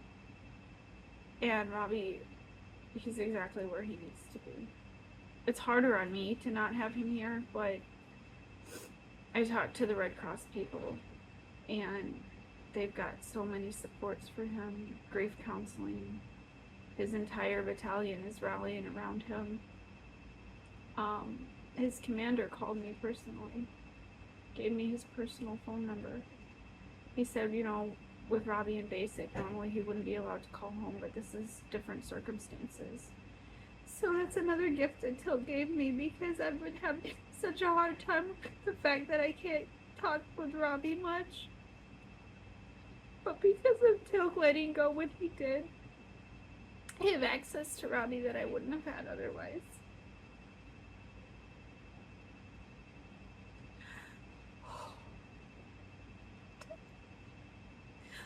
Teal'c knew what he was doing.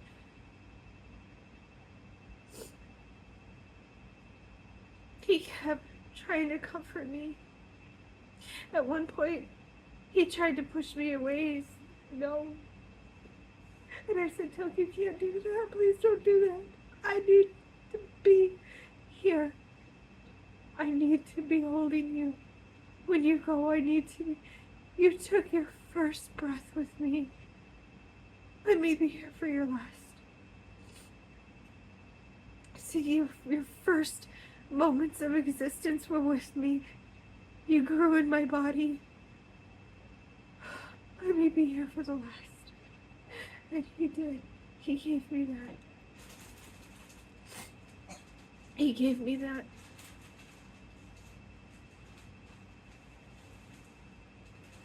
his first heartbeat and his last.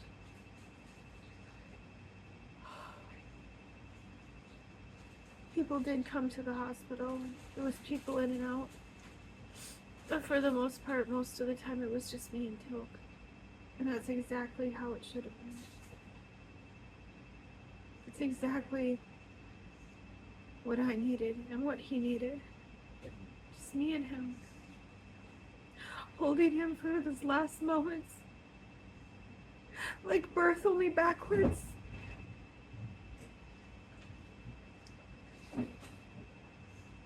I brought him into the world. And I was there when he left.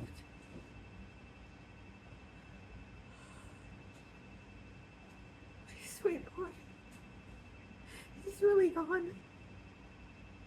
I'm happy for him. He's in heaven. He's free. He's never gonna have seizures again. He's never gonna hurt again.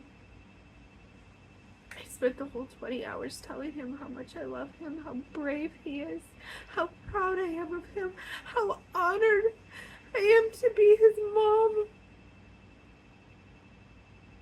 I'm so glad he chose me.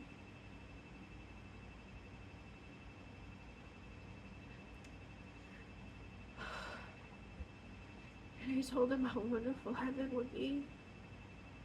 I said, baby boy, you're gonna fly. You're gonna dance, you're gonna sing, you're gonna eat real food. You'll get to taste things. You're gonna do all the things. All the things and so much more. And I said, heaven's gonna be so full of boxes. He loved boxes. Oh, he loved boxes. He would take his boxes and he would flap. It was always the same pattern. I can't bear to throw away the last box he had. It's still sitting in his bed. I've gone in there and laid on his bed several times and flapped the box. We would do that together. That was his favorite thing. His favorite thing. When I told him there's gonna be boxes everywhere, he smiled. A sweet friend of mine made an edit his face on a healthy body. For the first time I saw what my boy looks like now. I've always wondered what he would look like if he was healthy. And she gave that to me. He's so beautiful. He was always so beautiful. Prettiest baby. Everybody always commented on his eyes and how gorgeous his eyes were, and he had the longest eyelashes.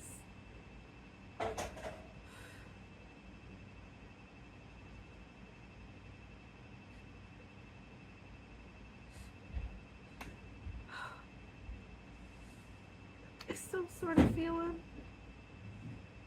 Maybe he's still there. Watching over me, telling me it's okay. But I miss him. I miss him so much.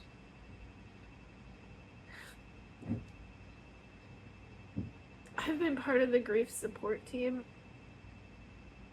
for, I don't know, about 6 years. For the Kabuki Syndrome Foundation, all things Kabuki. Because so many of them are lost every year. And I started painting their portraits every time a Kabuki warrior would pass away. That's what we call them, or Kabuki warriors. Every time they would pass away, I would paint portraits for their families. Always for free. I never ever wanted anything for it. It was my act of love for them, for Teal'c's Kabuki brothers and sisters.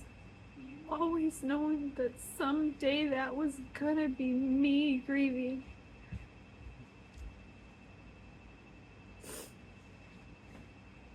I helped so many families through this process, and yet now that it's me, I don't know how to get through it. I always told them, your son, your daughter would want you to keep living, keep putting one foot in front of the other, no matter how much it hurts. Enjoy the things that you enjoyed before and don't feel guilty about it. And yet it feels bad to be happy about anything right now. Like, how can I be happy? How can I enjoy something when he's gone? All the people I helped are now helping me to walk through this.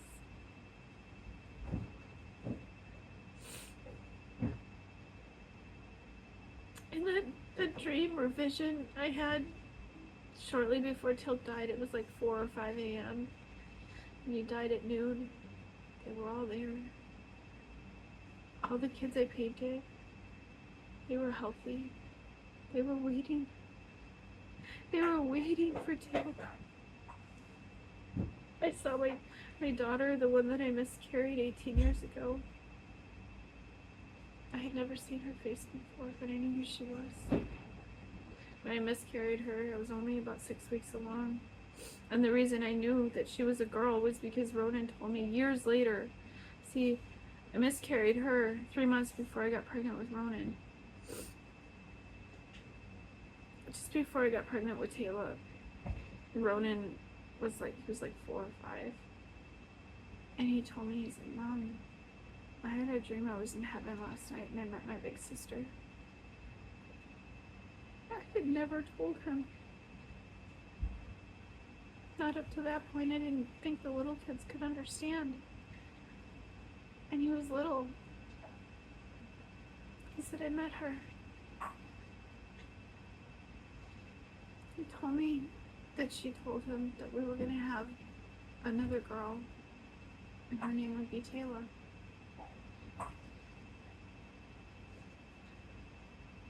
I found out I was pregnant a week later. At first, I thought for sure that it was a boy, so we were calling her Riker at the time. Because I only had boys. When I found out she was a girl, I remembered Ronan's dream. And then I knew for sure that he had saw my baby. But I saw her in that vision. I saw every stage of her life all at once. She looked just like Teal'c, except she had blonde hair. I couldn't make out what color her eyes were because she was kind of glowing blue, like in Star Wars, the Force Ghosts or whatever. That's what they all looked like. I could see their features, but I'm not sure what color her eyes were. And I could see every stage. I saw her as a toddler. She had wavy hair, and then as she got older, her hair became curlier, just like Ronan's. And then finally, she was standing there, full-grown 18-year-old, with the curly hair, looked just like Teal'c with Ronan's hair. She was beautiful. Both of my grandmas were there. I saw them all at once. They looked like they did before they died, but they also looked like they did when they were much younger. And there were so many people. I saw Aiden and Tyler and Claire and Lola, some of the very first special needs kids I met their parents online when Teal'c was a baby. They were all around the same age. All 4 of them, they had a different disorder. We thought Teal'c had the same disorder for a while, but when we finally found out it was Kabuki syndrome, Teal'c was 7. But their needs were all so similar. All 4 of them passed on in the last few years. They were there in my dream, in that vision. They were there. They were all healthy. They were standing there nice and tall. On Earth, they had very small, broken bodies. But they were there, and they were healthy, and they were waiting. There was so many more people that I couldn't see them all. They were all surrounding his bed, just waiting. They were smiling. They were waiting. Waiting to take him, to walk him through. They were all there. And I'm so glad God gave me that. I don't even know if I was actually asleep. I think I was asleep, but maybe I wasn't. Maybe God gave me that view into the other realm, so I could see so many people waiting for Teal'c. My mother-in-law, she was there for a little while, twice. She's been actually really helpful, which is surprising and really good, really healing. She was here yesterday, and I showed her some of the recent books that I made. Well, I guess I don't have them next to me anymore. Been writing books for my niece, like just like silly ones. That one of them was, so we went to this sushi place and they charge per piece if you don't finish it. So we had one piece left and we just couldn't finish it. So she stuck it in her pocket, and then all day long she'd be like, "You want some pocket sushi?" So I wrote a book called Pocket Sushi. There was some other ones. So it's just like, at this point, anything funny or silly that my kids or my nieces say gets turned into a book. She's a masseuse, right? So I wrote her a book called I Rub People. I don't have a copy of that one yet. I actually sent it off to the publisher the same day that Teal'c went into the hospital.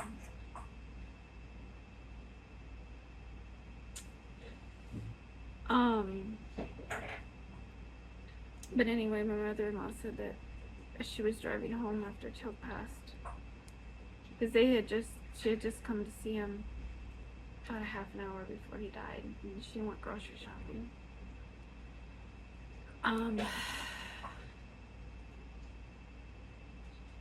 She said she was driving home. So her sister Vicky passed away when Corbin was a baby.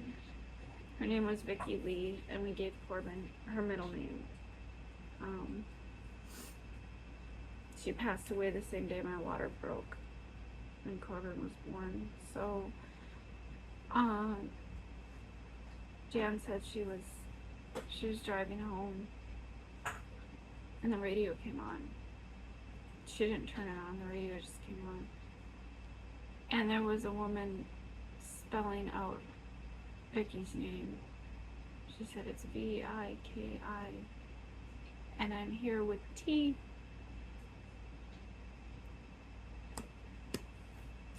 She said that she had a flash vision of Vicky holding Teal'c's hand, and he was whole and he was healthy and he was running.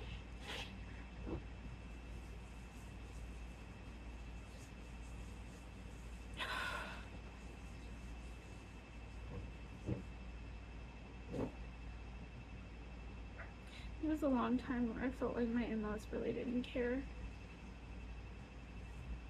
I don't know, they kind of avoided Teal'c a lot. Maybe it was too hard for them. But I was always so angry. My father-in-law didn't come to say goodbye. And I was mad. I was hurt. And then yesterday, he offered us money to pay for the funeral.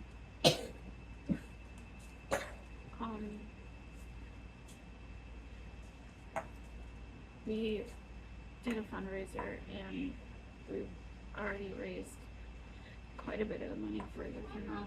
Well, I mean, not really a funeral, but like the cremation costs and stuff. So Rob turned him down. I said, "Why would you do that? Why did you turn him down?" He's showing his grief right now. So he's going to talk to him today. And actually I decided that instead of giving us the money, I want him to give that money to Noah and Lydia. Teal'c's caregivers. Because now all of a sudden they don't have an income. Teal'c was their entire job for the last 10 years. And now they don't have an income. I say, you know what? Lots of people are helping us. We have a lot of support right now. But they don't. Not the same. And they should. Because for the last 10 years, they've been a second set of parents to my boy. They've been support for me. They didn't just lose a client, they lost a son. They were very much a second set of parents. They were there for everything. I told Rob, tell your dad to give them the money. Tell him any money that he would have given to us, please give it to them, because they're hurting too and they're struggling too, and now they don't have a job. And I want to help them, and I don't have the means to help them. But if Rex does, then I want him to help them.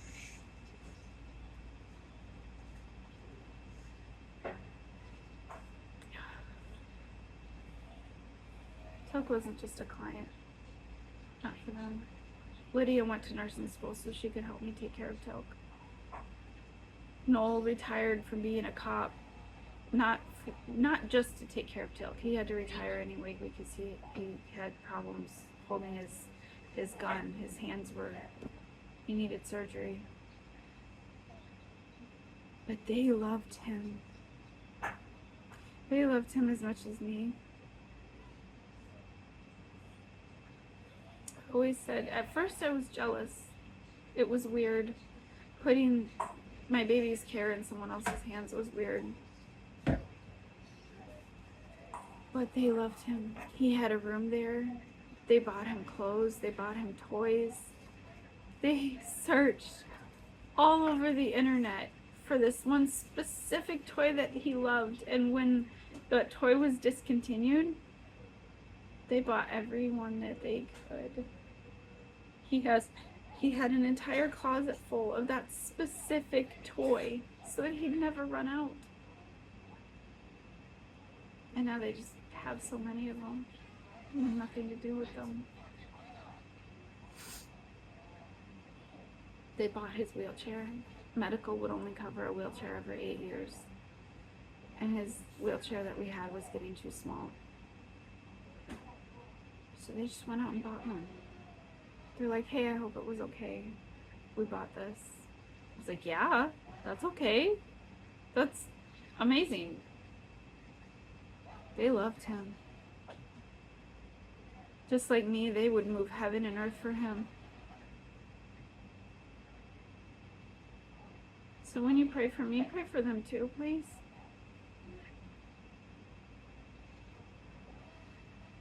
In a way, it helps to know that other people are grieving. Teal'c was so loved. He was so loved.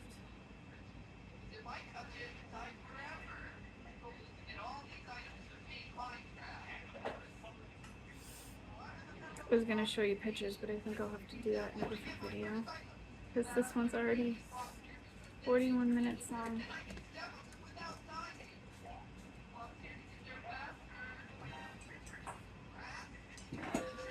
Thanks for sticking with me.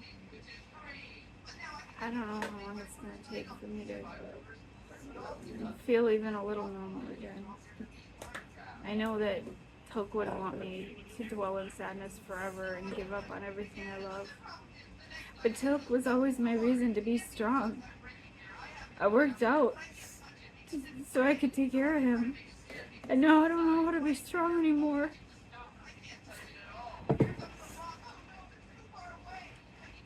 I'm looking at getting a tattoo. I want his hand on my arm.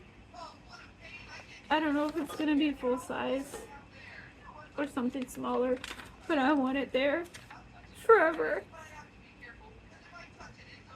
He was the reason I have muscles, and he should be on it. He should be on my arm forever.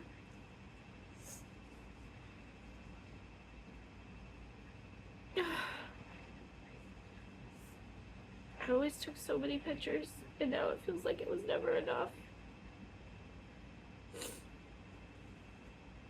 Anyway, I'm gonna end this video for now. I love you all. Thank you for praying for me. Thank you for your kindness. See you soon. Hey, again. And I can put it in this. I don't know, this seems to help. My kid's sleeping right now. Talking about I it. said I'm not coming over yet. It's almost noon. Only one. You can have Hey, one little ones, do you guys dog. want some pie? No. Normally I'd be feeding and changing Teal'c again right now. My body remembers. Even though the alarms are turned off on my phone, I never really needed the alarms. I thought I did. I was always so scared that I was gonna miss something. I was always so scared that I was gonna miss his meds or feeding him. And I never forgot. I never missed it. My grandma There was a dog is couple of times in his entire really life that I was a little bit late with feeding him, and I would feel so bad. Yeah, honey. Right now, I'm our parents See, that's. Oh, you're on the I'm phone. recording. That's nice. But one of them are laying down. It helps me. No, I'm not Look saying at that anything. blue over there. Look. I took a blue. I got a blue. I keep every time it was time to feed him, I get anxiety because I'm not feeding him. No, wait, I got. I keep back. I started to feel really panicky, and I looked at the time. It's almost noon. It's crowded. I don't know how to do this. He's gonna share his pictures. I see you already. And then the I kids sucked that wakes thing up. so it didn't get lost. Nope. I know. No, when the mom's still there.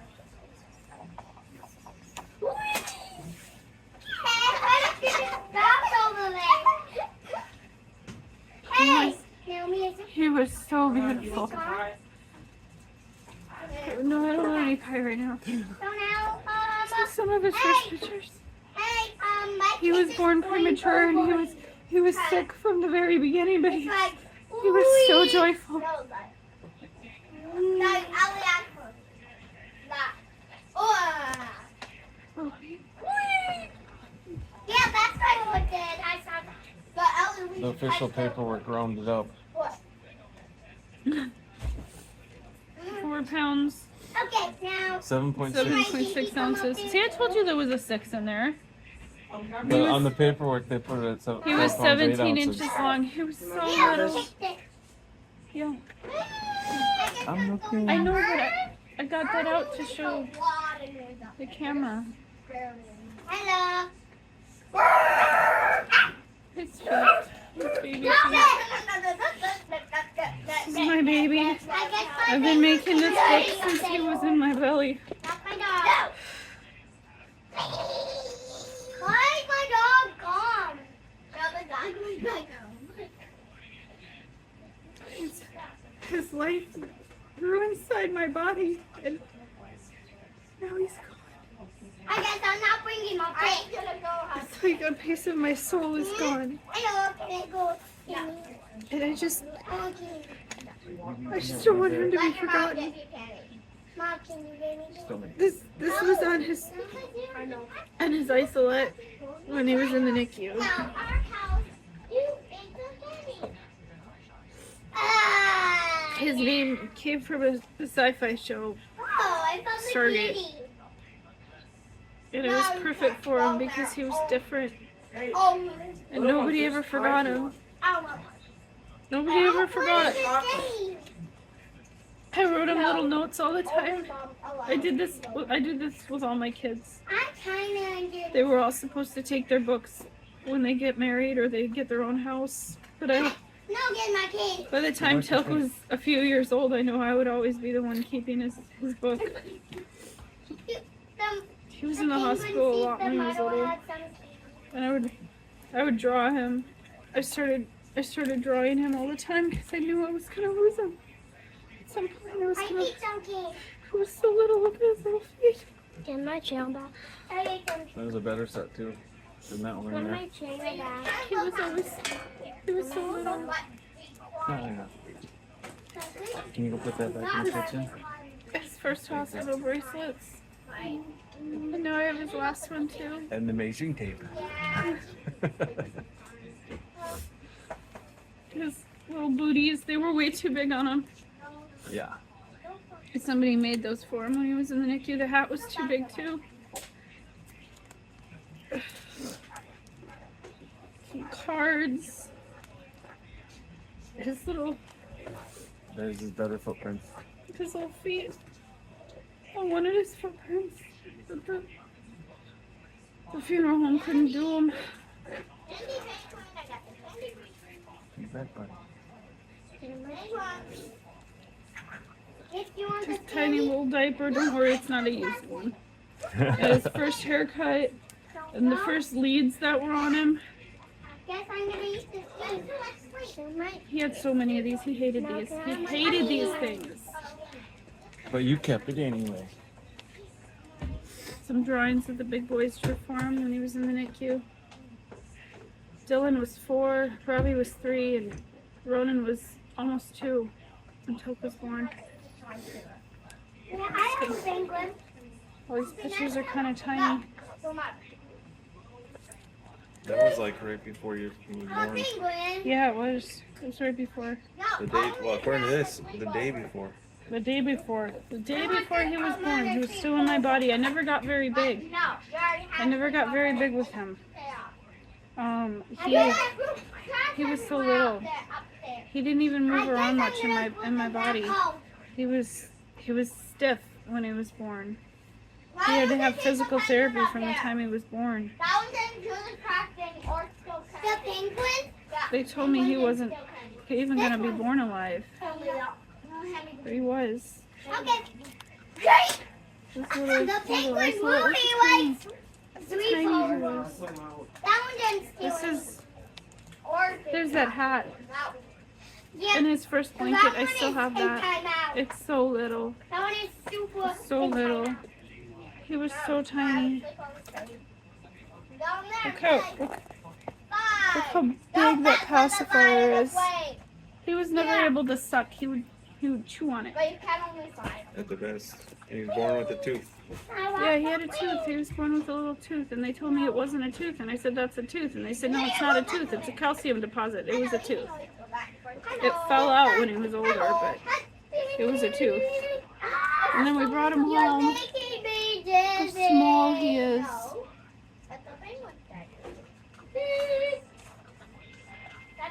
As you can see, my hand to my elbow pretty much is as long as it was. He was so little. Even in the baby seat, see the baby seat? He was so little.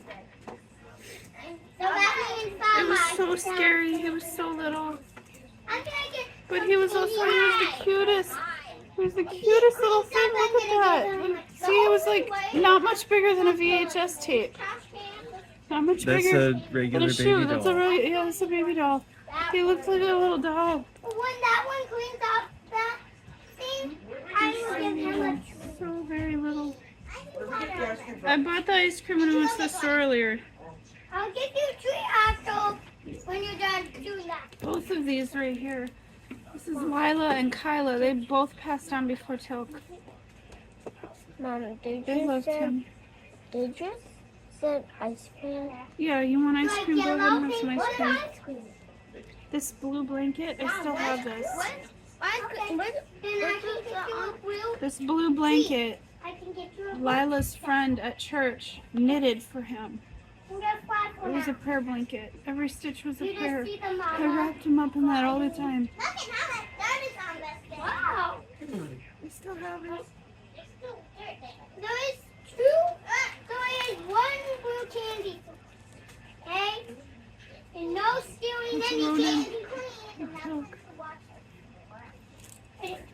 Green? Okay. Then now time to watch the green. Oh, he's so loved. Why are you watching So the little. It's There's Daddy. Robbie with Teal'c. There's Robbie with Teal'c again. Did you get the green? He couldn't Get that nurse, last one. but we tried to feed him with a bottle. He couldn't suck. But we tried to feed him with a bottle for the first few weeks he was home from the NICU. And it went right into his lungs. And he got pneumonia. And he almost died. And then I was like, he can't eat. So I made them give me a feeding tube. I made them show me how to put a feeding tube down his nose. And I had to do that every day for like 3 months. And he still couldn't eat. So I made them put in a G-tube. And that's how he ate for the rest of his life. He had a G-tube because he couldn't swallow. But that's not one of me having ice cream. Raytech, get him some ice cream. So just get him some ice cream. He was so little. So little. This is one of my favorite pictures. I told the boys, give your brother a kiss, and they all leaned over in the same direction. It was so cute. It's gonna be like you want. Look at how filthy it is. Put it in the water. I didn't see much. Now it's time to fish. That right here, that's my niece Brooke. And that one's Freya. After I'm gonna take it new. This is their sister. Right here. That water can be for you. This is my grandpa. And my sister's son, Zach, who's the same age as Teal'c. Good. My You're mom, doing good. and my sister's kids. I'm gonna fly. Luckily, I can fly. To you. Hello. Hello. I just. That's Rob's dad. I have. Kid, are you It's done Teal'c's yet? first Christmas. It's getting really. No, it's not getting old. His little angel baby face. Because I can't have that. It's so pretty.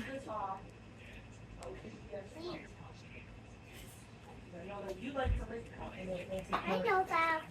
The fishy jammies. Actually, This okay. pair of jammies was But given to me at Dylan's baby shower, and it's blue, and it has a little fish on it, and the kids called it the fishy cracker jammies because it's like the goldfish crackers. I still have that. Every one of my boys wore it.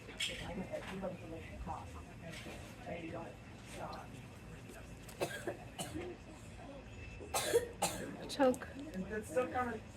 I had music on. He was trying to I dance, got some but new his body water was so nails. stiff at the time. Oh, you need a towel under it. This one's another one of my favorites. I need this The boys towel to be under. would play pretend baby Teal'c. I took a bunch of baby dolls and I put tubes in their noses, and then when Teal'c had surgery, I put tubes in their tummies. And so what I would do was, after Teal'c was done with the equipment and we would change his tube, I would wash it really, really good, and I would stick it in a baby doll, and they would play pretend baby Teal'c. It drops on the. Because I didn't want them to be scared. They were little, and I didn't want them to be scared of all the cords and wires attached to their brother. He used to throw up all the time, so he had to be on this reflux wedge. And he threw up all the time because he had a hernia, and we didn't know that he had a hernia. He was just throwing up and throwing up and throwing up, and he would get it in his lungs because he couldn't swallow, and he had pneumonia 11 times in his first year. And a doctor told me, just let him go. Let him die. He's not going to have a good life. And I said, I'll get you fired. Now I'm You gonna don't tell me that. after when And I the found another vaccine doctor, has and I told him, you need to do surgery. I know you need to do surgery. You need to open him up, and you need to find out why he's always throwing up. So the doctor did what I asked, and they found that he had a hernia, and it would have killed him. It would have killed him if I hadn't pushed. There were so many times where I just knew. Still couldn't talk, but he could communicate with me. Naomi, we can brush our teeth now. And there were so many times that I just knew Naomi, what we was can brush wrong. our teeth. No, not right now. So many times. Why? I just knew. I'd be told it in a dream, or I just had a feeling. So many times that I saved him. I have piece of candy. I'm already It's so gonna brush hard. our teeth. Mommy. He didn't want to fight no more. Don't. He didn't want to fight no more, so I had to let him go. I couldn't Thank you, Mom. make him keep being alive when he had no more fight in him. I couldn't do it.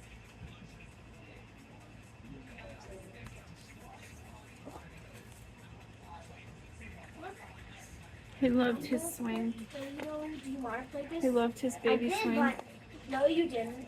And his exerciser, we modified it so he could keep playing in it for a really long time until he finally just got too tall, like his upper body was too tall for it.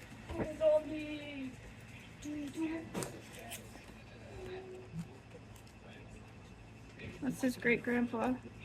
Grandpa left. He passed away when Teal'c was about a year old. And then that's his grandma Lila. She passed away just before the twins were born. Oh, yeah. I joined it. He was such a happy baby. Look how much he looks like a baby doggo. That's Robbie holding Why am him. I hungry? Robbie absolutely adored Teal'c his entire life, even when they were tiny. He was always like, "That's my baby." Look at that smile.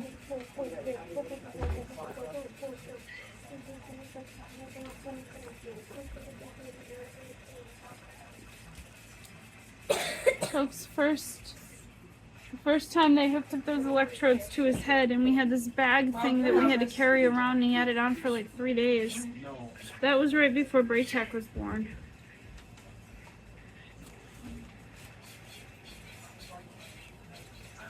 Look how pretty he is.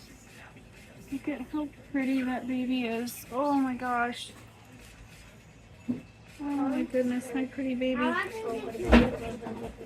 He was almost 2 here, but he fit in a Christmas sock. He was so little. He was so little. He was always smiling. No matter what he went through, he was always smiling. That's why I knew. Will you stop smiling? You're gonna die. Your zombies won't destroy me. Stop smiling. Stop!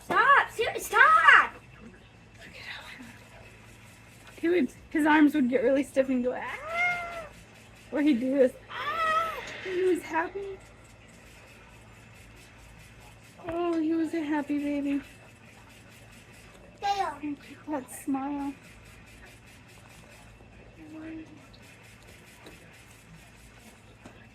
He's so mad. It just destroys me. I won't ever see that smile again. Except in pictures and videos. Yes, when Wow, that's Teal'c wanted to go. For a little while, he would still try to eat. But eventually he got to where he didn't want to try, and when he didn't want to try, I never made him. Oh, he already One year on his birthday, I made cake, and I tried to give him some of the icing, and he looked at me, and he's like, ugh. And then he just barely licked it, and I realized he was doing it for me, not for him, so I never tried again. I never asked him again. I think he was like 9. Never asked him again.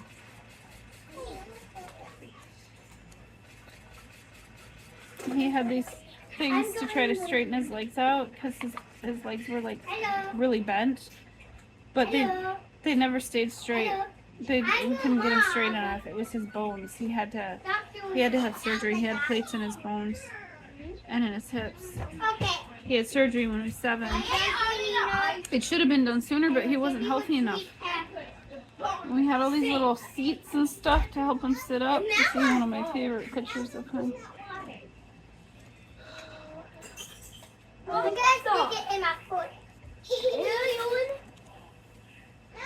He had such curly hair too. It was really curly. I used to keep it fairly long, but in his last years he had to have the electrodes on his head more often, and it would get stuck in his hair, so he kept his hair shaved really short after that. because it would pull on him. So put it back. I miss his Colin, hair. jump! Is it a His jump hair up was in really the pretty. one? Yeah. Okay.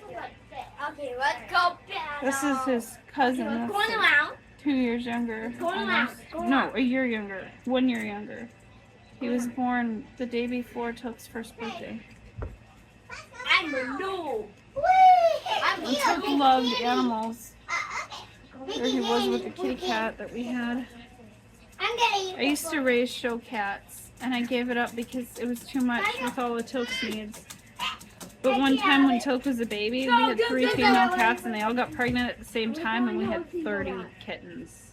Nobody should ever have 30 kittens. That was a nightmare. There's Teal'c holding his cousin. Cousin's a year younger, but Teal'c was smaller. He was so little. That's one of my favorites too. Okay. Good night. I have so many favorite pictures of him. There's one with him and Robbie.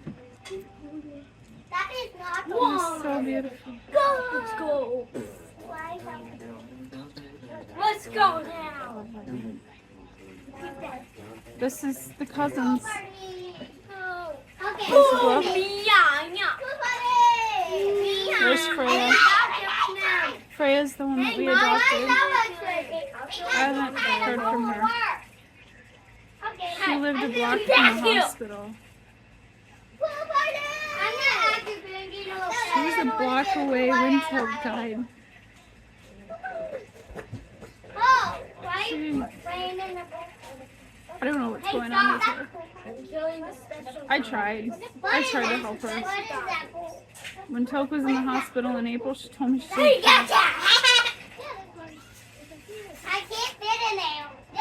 I need a big pool. she was a block away. Keep shooting them. This. I need you to pull it.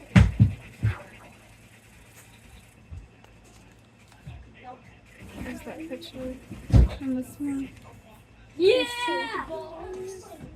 Be the token. You want to be the boss? Yeah. I don't even have time or brain power to think about whatever's going on with Freya. I haven't been able to really think about it since April. It just hurts too much. So I just don't talk about her because it hurts too much. I don't know what's going on with her. Get away from that. So I just focus on my bio kids. Oh, so I have no more ammo. Hey, everybody in here wants kill it. Wait. I'm taking one. I have no ammo. I have no ammo. Oh, sweet, his little faces. I moved heaven and earth for him. I would have fought for him forever. He was ready to be done. You won! I did it! Yeah! Good job! I'm the best. Liked having me draw on pretend feeding tubes on their body, on their bellies, and they would lay there and pretend to be just like Teal'c. Oh! I got it! All my little ones did that. Even the ones that were born after him, they all did that.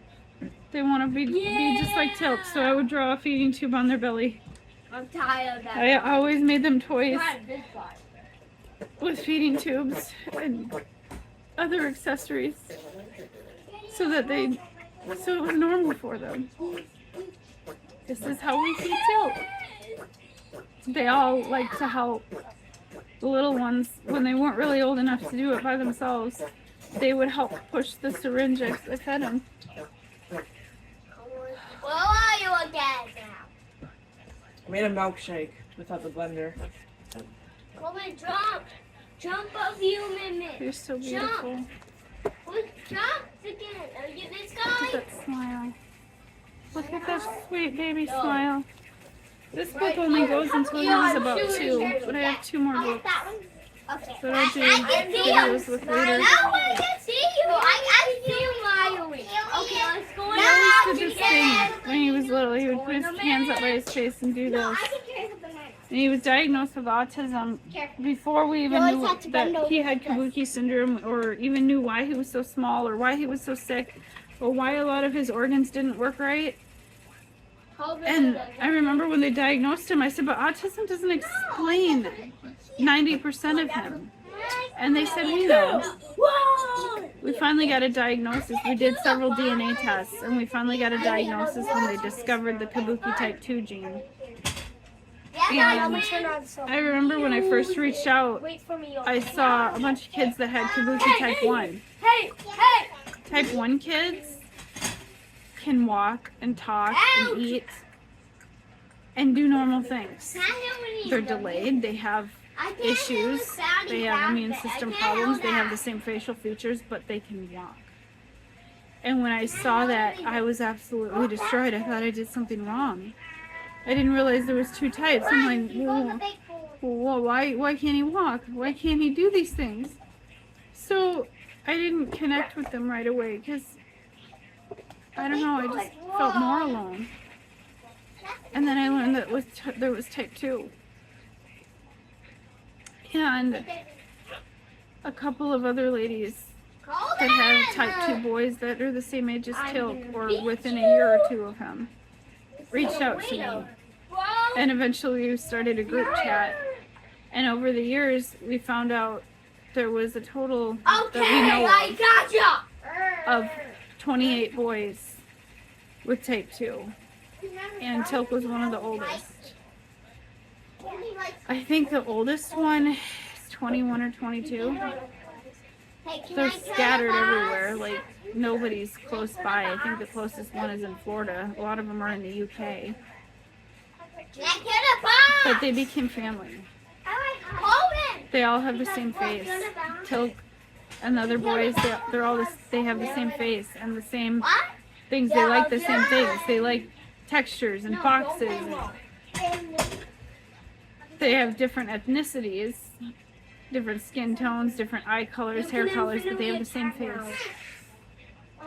And so they're brothers in a way. And you know, the whole Kabuki community is grieving with me. Every time we lose one, we grieve.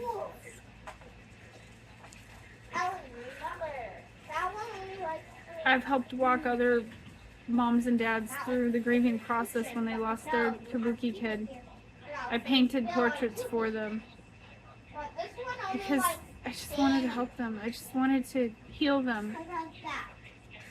And I always wondered, when is it going to be me? Because I knew it was coming. And now it is me. And I don't know how to get through it. But they've all been helping me. So that being able to talk to them helps. That is a pony and a doggy. And a kid. His happy face. Yes! He was so happy, so joyful. Go and I killed it! Killed it, yeah! There's another one I know I where the boys wanted tubes. I actually took some of the old tubing that I had and taped it to their bellies. And they loved it. Huh? See? Okay, I can keep I don't want it on me. Teal'c already has it. Yeah, Teal'c had one. Teal'c had feeding tubes. I'm going on my own. I'm going on my own. He was so pretty. I'm going on my own, so we're going bye-bye. He was so pretty. Oh, there he is again in a Christmas sock. He was almost 2 years old. No, not almost 2. Almost 1. He was almost 1 in that one. Yes. He was wearing newborn clothes at 1 year old. He was so little. I never died. I always like to compare things, compare sizes of things to Teal'c. This book's almost done.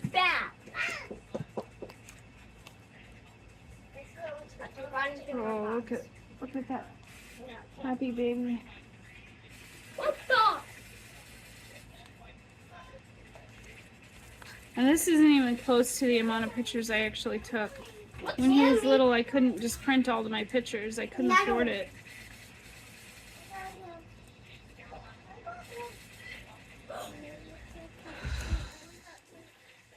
I have so many digital pictures. That was when he was in the hospital. He had surgery. That's the surgery that saved him from the puking. They told me that the hernia was so bad it would have gotten strangulated and it would have killed him if the pneumonias didn't. And then he started to get better, and then he got sick again after Braytech was gone. His tonsils got too big and he couldn't breathe, and he almost died because he couldn't breathe. And I remember his oxygen stats kept dropping when he was sleeping, and I was scared. I showed it to his doctor, Dr. Ann Stevens. She was amazing. She retired last year. She helped me through this hospice process, though, even though she was retired. Because she loved him. She really loved him. She loved me. She's my friend. I cried when she retired because I was like, how Teal'c's medical team isn't going to be the same without you. But she still helped me at the end. And I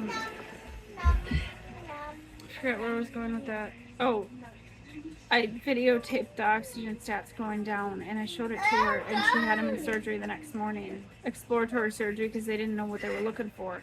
His tonsils had overgrown. He almost died then too, recovering from that because he had so much mucus and he couldn't cough it up. That time Rob went to the surgery. It was in the cities, and I couldn't be there because I had just had Braytech. So Rob was there. He was a lot more involved when he was there.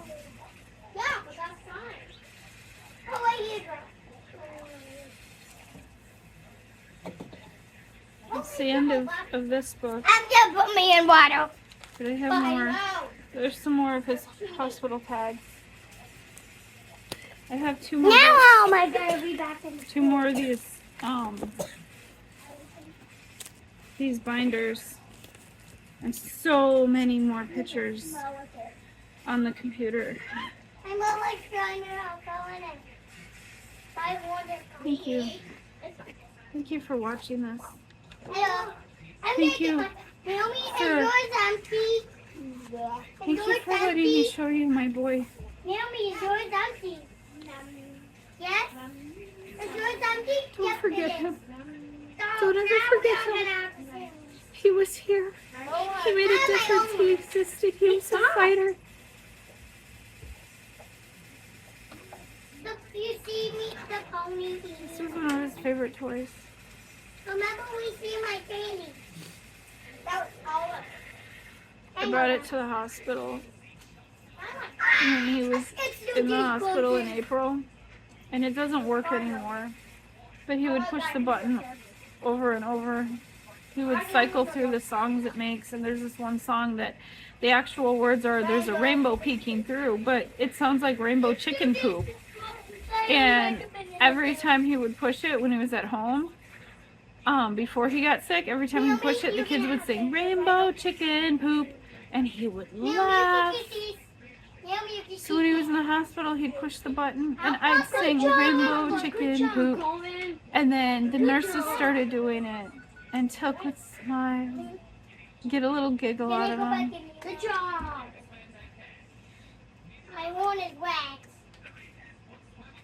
Oh, there's no body wax. But I worked out this morning and I couldn't stand the fact that I couldn't look over at him because anytime I'd be working out at home, I'd be looking over at him because he'd cheer me on if he was awake. If he was excited, I'd be like, yeah, Mommy's getting all muscly, getting muscles so I can pick you up and be strong. And he'd be like, yeah. He always cheered me on. Bye, I'm going back home. And I know I gotta keep doing normal things because the other kids need me and I can't just stop living. And so I worked out. Robbie made me promise to keep working out and keep being strong. He's like, you've always done it for Teal'c. Keep doing it for Teal'c. Teal'c needs you to still be strong. But I couldn't do it without seeing his face. So There's thing to it. this is from a week before he died. I printed this out and I put it where he would sit on the couch. Where I would put him on the couch for his morning stuff ever since he got sick in April. I put him on the couch and I'd look over at him while I was working out. So I put this on the couch. And then when I was doing one of the exercises where I'm up against the couch and doing like, I don't know what it's called, bridges. I was doing bridges. And I would always reach up and squeeze his foot. And he'd smile at me. Instinctively, I reached up to squeeze his foot, but it wasn't there, and I broke down. And then I broke down in the bank, and I broke down in the grocery store. And then I don't know how to do this. I don't know how to keep going, but I gotta keep going.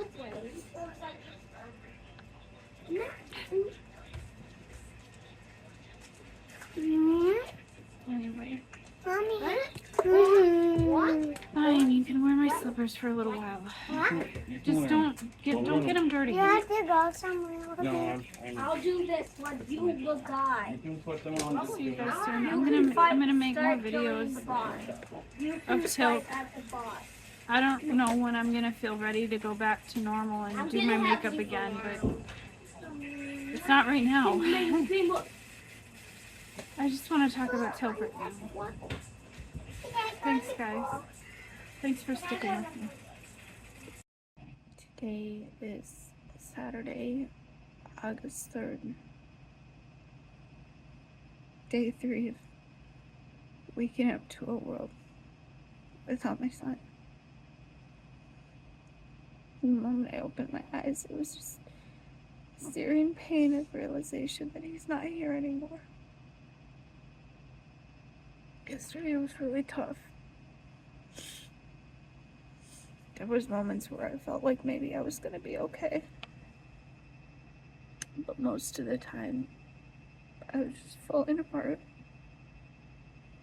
On the floor crying, and my legs would just give out.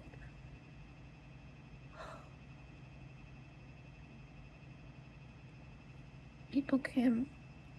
Lots of people came. It was really nice. It was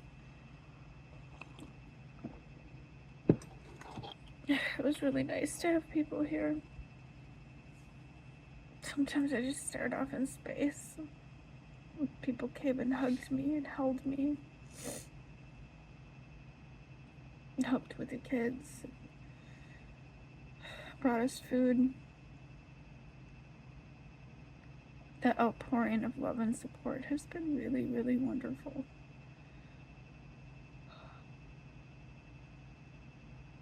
One thing that makes me sad, though, is that Teal'c's caregivers, they're grieving as hard as I am, and they don't have the same support. They should have the same support. They worked with him for 10 years. He was their baby, too. I've been checking up on them.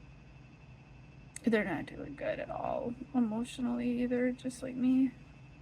Falling apart. Both of them decided to go to therapy right away, which is good. I worry about them, though. Teal'c was their entire job. He was more than a job. He had a bedroom there. They bought him clothes. They bought him toys. He was a son to them. It was more than a job. But he was their job. And now I don't have an income. They keep telling me not to worry about them, but I'm worried about them.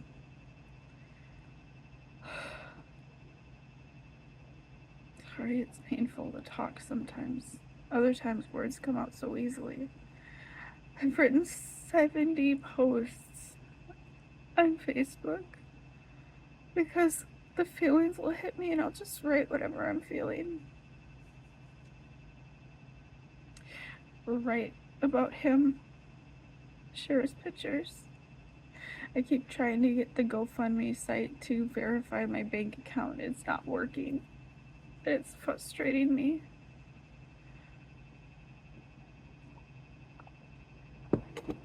I don't know.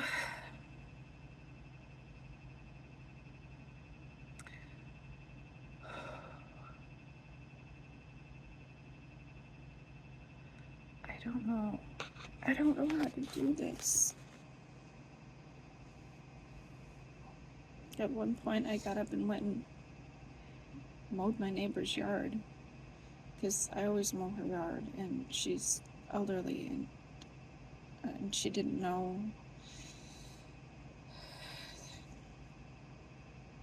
When I was done, she called me to pay me, and so I went over there, and she's like, "Well, you look rough." I'm like, "Yeah," and I told her, and she broke down.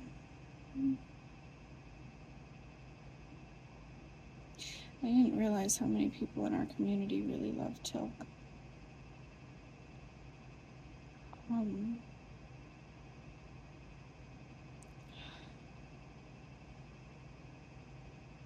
So many people telling me what an amazing mom I am, and how they watched me all these years, how strong I was.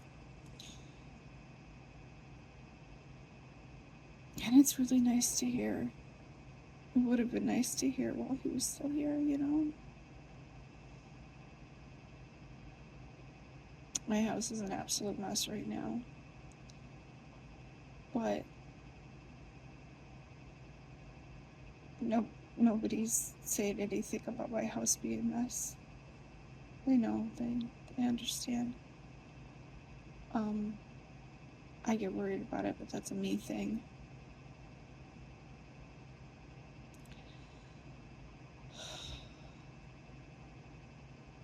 The bigger kids have all been really helpful. They're hurting too, but like Braytech said, Braytech said to me, he said, "Mom, I lost a brother, but you lost a son. You lost part of you."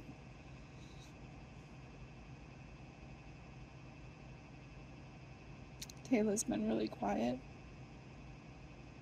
So when her friend came over, she absolutely lit up. And I asked her friend's mom if she could spend the night over there, because I think Taylor needs to be with her friends right now.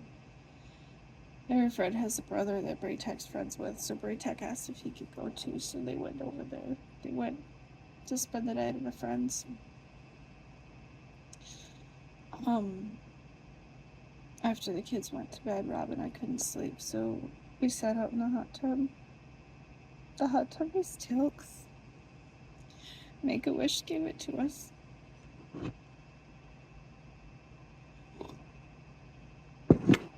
But in the last couple years, it was really hard to get him out in there. I always felt guilty. I always felt bad that I didn't have him out in the hot tub more often. The bigger he got, the harder it was for me to carry him. But I was finally getting strong enough. I was finally getting strong enough to carry him out into the hot tub, but he was too sick.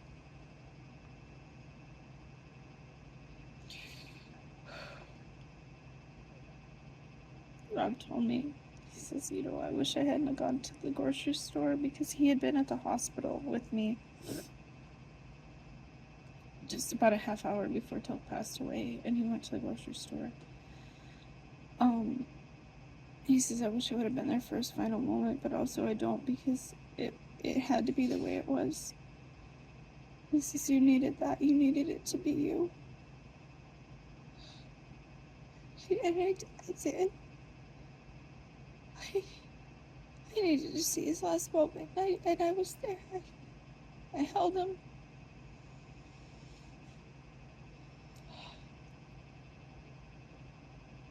I can't believe he's gone.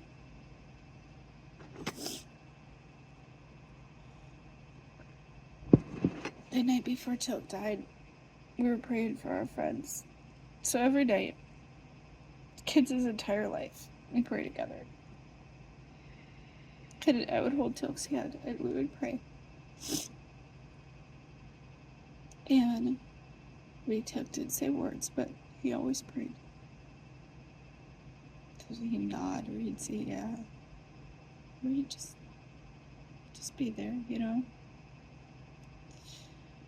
And there's one friend of mine in particular that we've been praying for a very long time. He had so much pain, my friend. And then a few days before Teal'c died, my friend fell and broke his ribs. So we were praying extra hard for him. And the night before he died, I was saying prayers for our friends like we always do. I was holding Teal'c's hands and praying. And I said to Teal'c, Teal'c, you know, our friend he's hurting a lot. Maybe when you get to heaven, maybe you could ask God to heal him.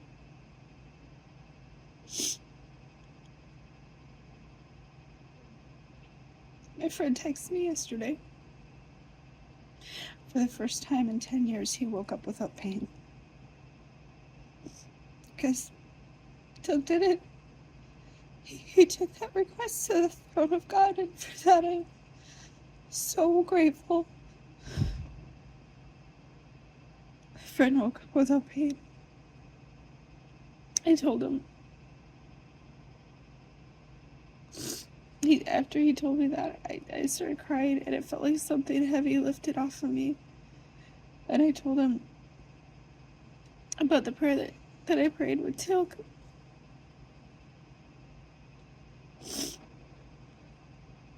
There was some other things too that I had to believe Teal'c took to the throne of God, and that God honored that to show me that Teal'c's there.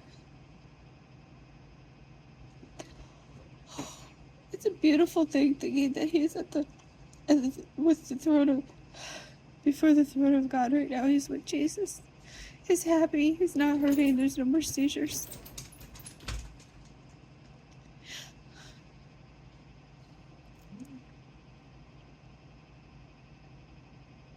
But I miss him. I don't know how to live in a world where he doesn't exist. This is so hard.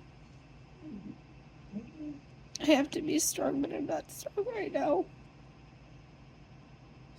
Everybody that came to the door, Ellie answered the door, and she'd say, my mommy's broken right now.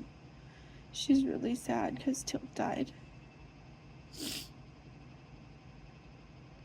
She's so precious. Theo, hasn't cried. And I asked him why. He says, well, I'm not sad. I said, do you understand what happened? And he goes, yeah, Teal'c died. I said, do you know what that means? He said, that means that he doesn't hurt no more. He's in heaven with Jesus. Why would I be sad? Ellie's had times of crying because she misses him. She'll hold a picture of him. Same with Naomi. But also Ellie will be like, oh, Teal'c's dancing up there right now. Teal'c's singing right now. And she'll be really happy.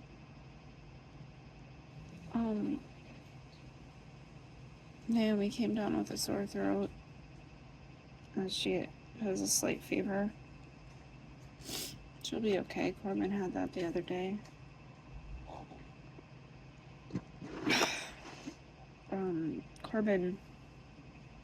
Corbin's struggling. He just looks really, really sad. Comes up to me and wants to play with my hair, hug me. And I've been holding him. I've been trying to comfort the kids as much as I can. It's so hard because I still have to be everybody else's strength and peace. And I mean, that's who I am. That's my core personality. I try to heal others, but I'm so broken right now. My emotions are all over the place. You know, one minute I think I'm okay. And the next minute I'm angry or crying or wanting to scream or throw something. I haven't thrown anything. I just want to. Sometimes I would like to just like punch through the wall or something, but that doesn't make sense. I'm not gonna do that. It doesn't make sense to do that.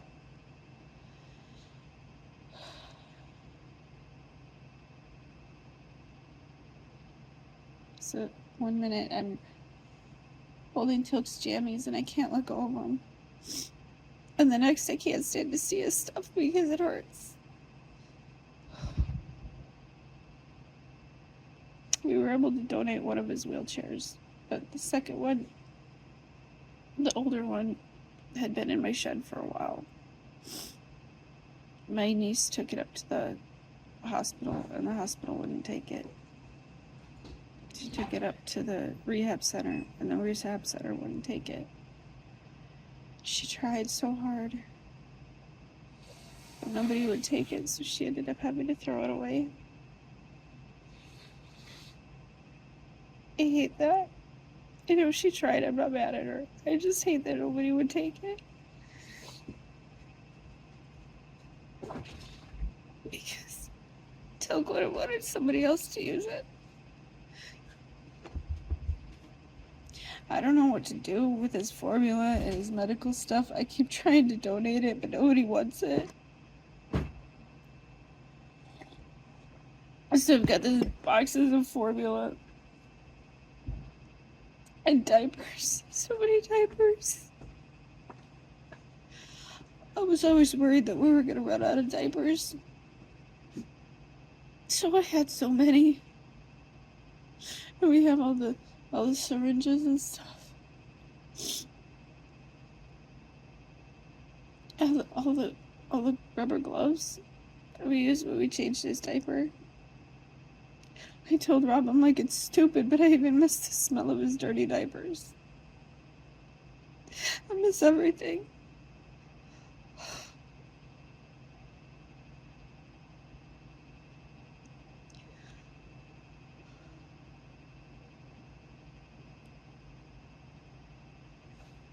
Oh, gosh.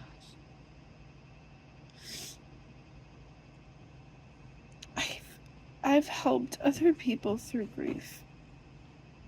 I'm not a therapist, but I've helped walk other people through grief. And I always told them, your loved one would not want you to give up on life. Your loved one would not want you to stop enjoying life. And yet, I know these things. And I know Teal'c wouldn't want me to be sad or angry. I know Teal'c wouldn't want me to stop enjoying life, and yet enjoying anything feels bad. It feels wrong.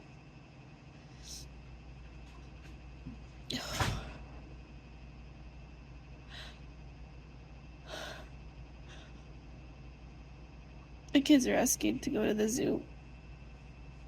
And my first response to anything anybody wanted to do was, oh, I have to check and see what Teal'c's schedule is. I have to figure out how we're gonna do it with Teal'c. Have to see if Teal'c's caregivers could watch Teal'c for us to do that. And it came out of my mouth before I even thought of it. I was like, I'll have to check with, oh, yeah, no, I don't. I don't have to check with anybody anymore. I don't have to make arrangements for Teal'c to either how we're gonna get him somewhere or who's gonna watch him. I don't have to do that anymore, and I hate it. I hate it.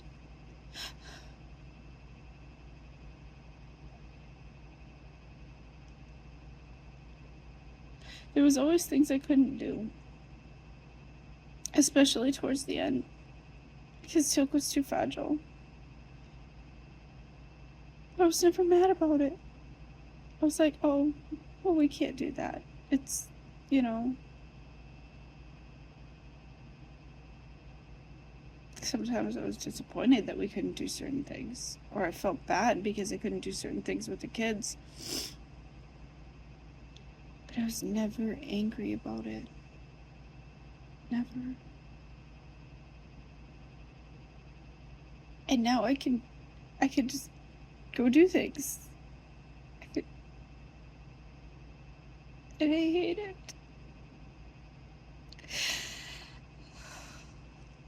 But what? I want to think about Teal'c. I want to worry about who's gonna watch him. I want to be like, oh, I don't think I can do that thing because Teal'c needs me. But Teal'c don't need me no more. He don't need me no more. And I don't know what to do with myself. From the day he was born, we hit the ground running. I couldn't rest. I couldn't sleep. I never slept through the night. This entire life, I didn't sleep through the night. Sometimes it was because I had other babies up, but a lot of times it was because of him. Because he needed me all the time, 24/7. I learned how to do things very, very fast, so I could do things in between the times when Teal'c needed me most.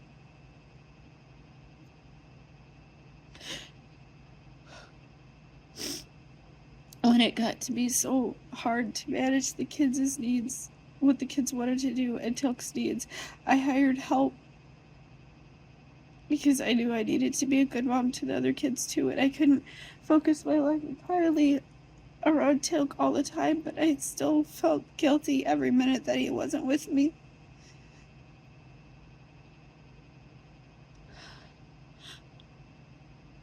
I felt guilty his whole life, whenever he wasn't with me. I also felt guilty when he was, because I couldn't do certain things with the other kids, at least not easily. We tried, but the sicker Teal'c got, the harder it was. I never did get a chance to take him to the park to use the new special needs swing because he was too sick. Healthy Teal'c would have loved that swing. Sick Teal'c never got to go. I wanted to take him so bad, but he was so weak.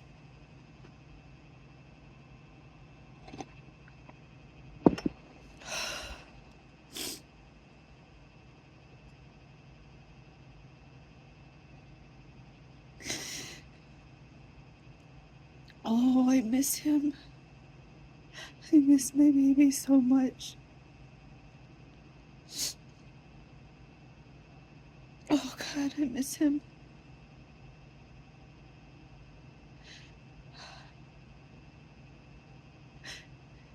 It hurts. It hurts like 1,000 knives stabbing through my heart.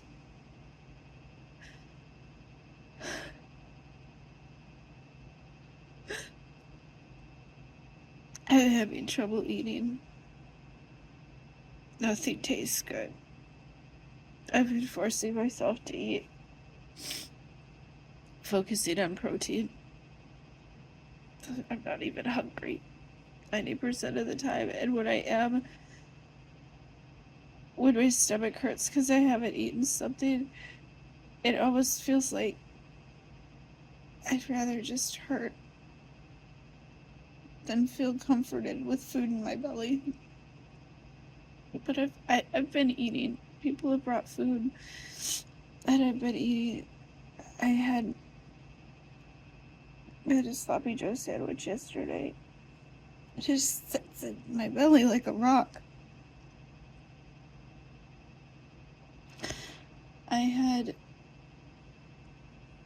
people have brought over wonderful desserts, and I can't even. I gave it all to the kids. I can't eat my favorite foods. I had some chicken.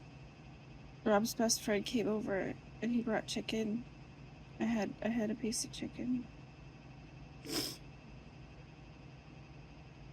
But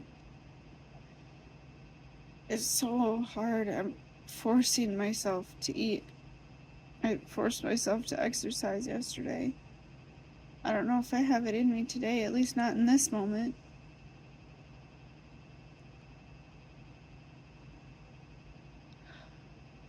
And then there's other moments where I'm like, I can be okay. There's moments where I'm just happy for him. Because he's not in pain anymore. He's not hurting anymore. He can see me, but I can't see him.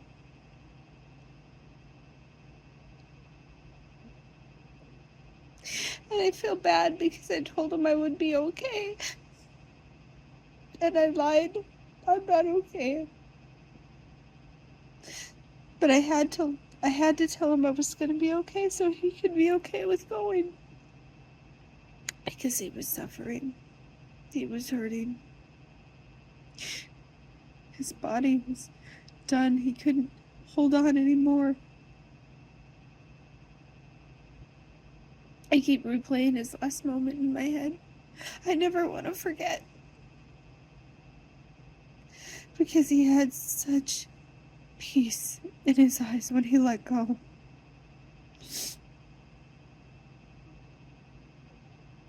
And I don't want to forget that.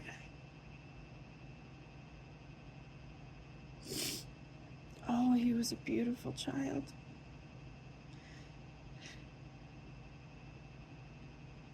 He was pure joy and pure love. He loved everybody.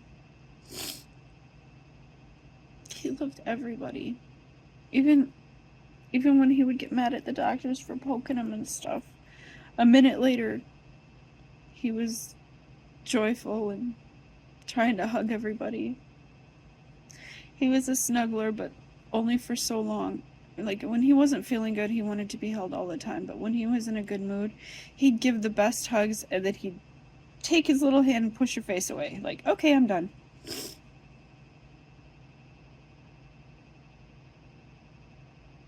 Miss his little hands.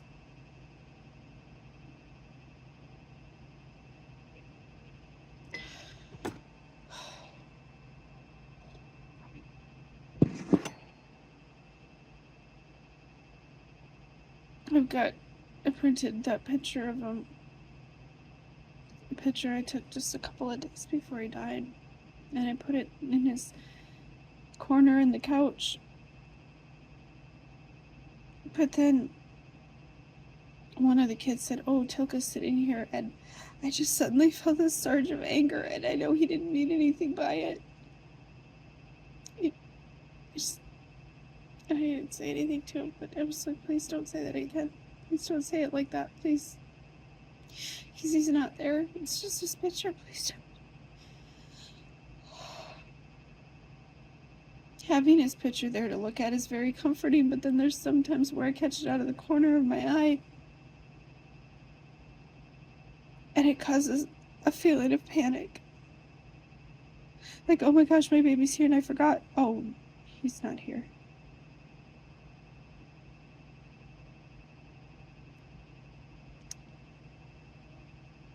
His med times, his feeding times. I get this. My body can't forget.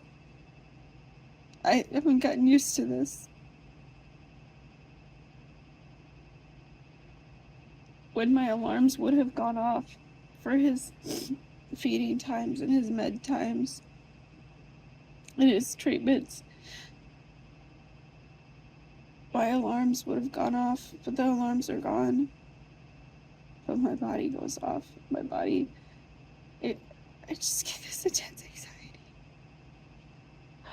Last night, Rob and I were, before we went out to the hot tub, we were sitting in the office and we were talking. And all of a sudden I started to have a panic attack and he said, "What's wrong?" And I'm like, I didn't give him his meds. I didn't feed him. I know he's not here, but my body's telling me my baby needs me.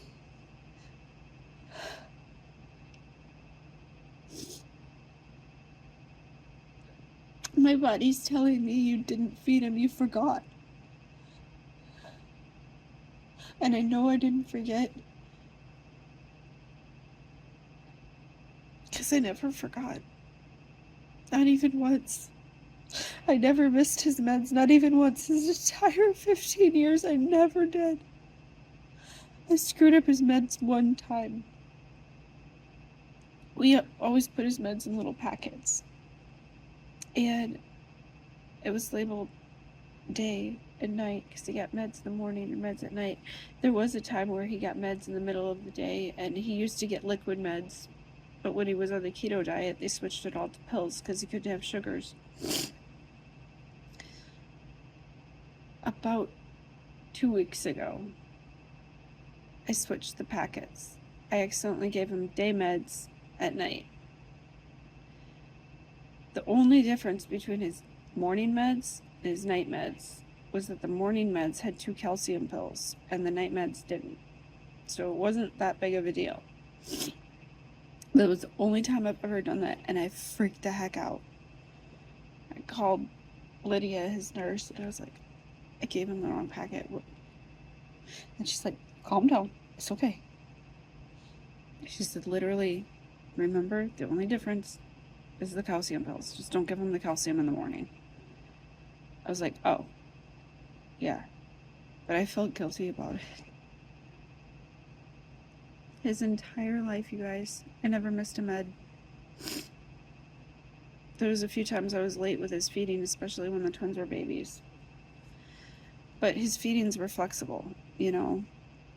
If I didn't feed him like on the dot, it was okay because that was something that was more based on Teal'c than anything. Like, if he couldn't handle being fed that much, and towards the end, we had gone back to feeding him like 1 or 2 syringes every hour because he couldn't tolerate it anymore. When he was a baby, I had to feed him 2 ounces every half hour, 24 hours a day. Because he couldn't handle enough food. I had to feed him really slowly, and he couldn't handle the feeding pump, the continuous drip. When he started crawling, he couldn't do that anymore because he'd get wrapped up in it. So from the time he was about 2.5, we fed him by syringe in his G-tube for his entire life. It wasn't until he was like 10 that he could handle more than 2 ounces at a time, so we were able to cut the feedings down from like every hour to every 3 or 4 hours. We were able to do actual meal times where he had, you know, breakfast, lunch, and dinner, and he was fed like 4 times a day, and then 3 times a day, because he could handle greater volume. But after April, after being in the ICU, he couldn't handle being fed that much at once anymore.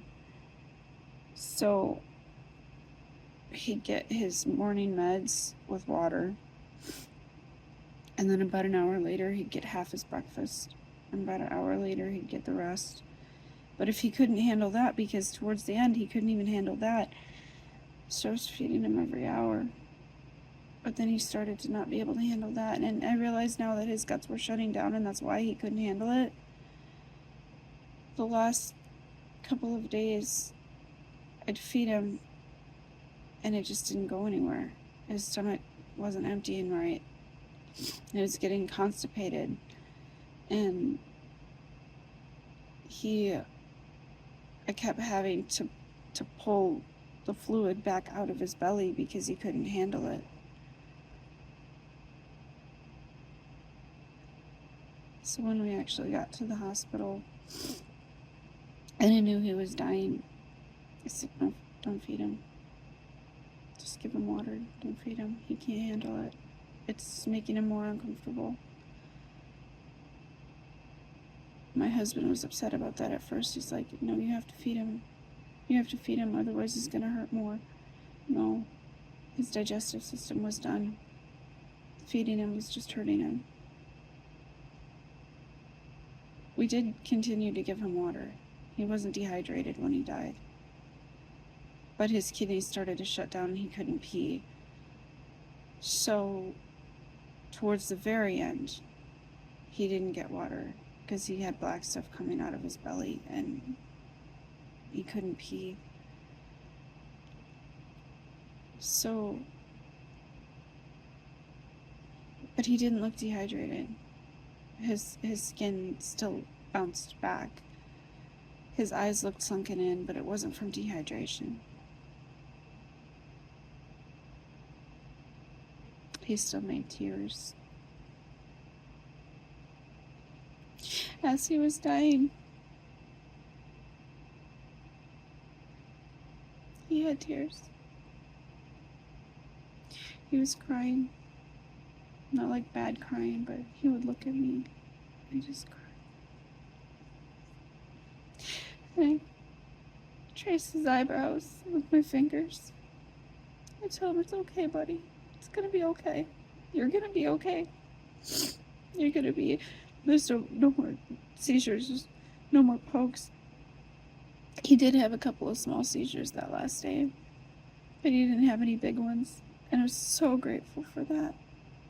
All his life I was terrified that he was gonna go dramatically scary with a big seizure, but he didn't.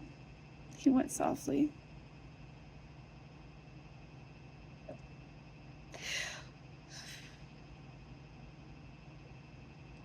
I'm really grateful for the way that things happened, because he was at peace and he was comfortable. But I hate that it happened. I hate that my last prayer for my baby was for him to stop, so he could be free. I hate that the last battle I had to fight for him was to give him a good death. I honored my promise to him. I didn't let him suffer.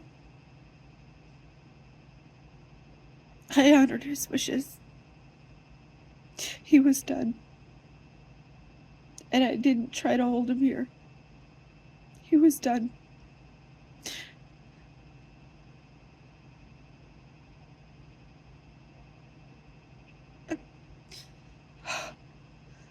After 15 years of battling to keep him here, to keep him alive,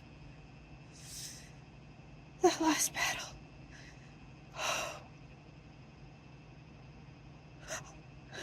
and I made sure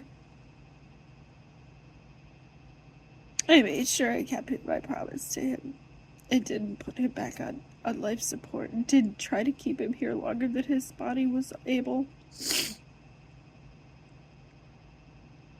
It was the hardest thing I've ever done. I know it was the right thing, but it still feels bad.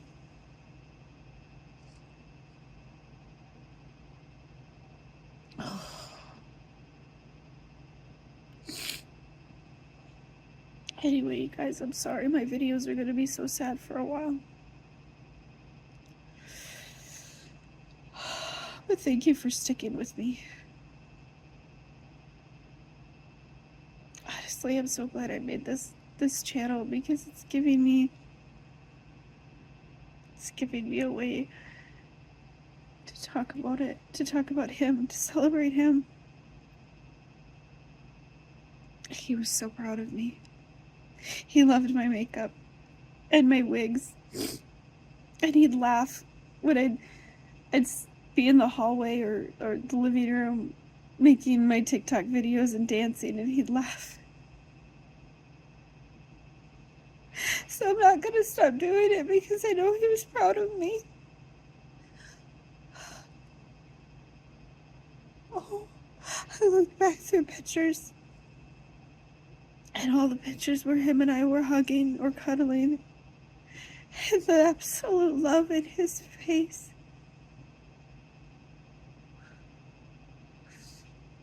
I know he knew how much I loved him.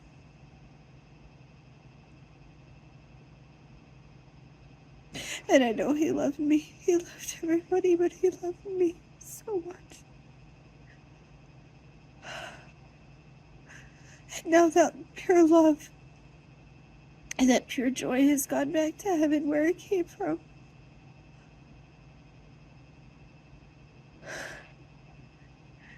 And sometimes I don't even know how to take the next breath. I'm gonna end the video now because it's getting kind of long. Thank you, everybody. I love you all. What? I don't even know what that is. Try this again. I don't even know what that is. It's gonna be noisy. The kids are playing their games. They're doing better than I am. And I'm glad for that. But you missed a couple I'm really things. glad that Yeah, they're I doing can't better. because Bobby's doing good too. I heard from him last night. I think I mentioned that on the last video. my cupcake.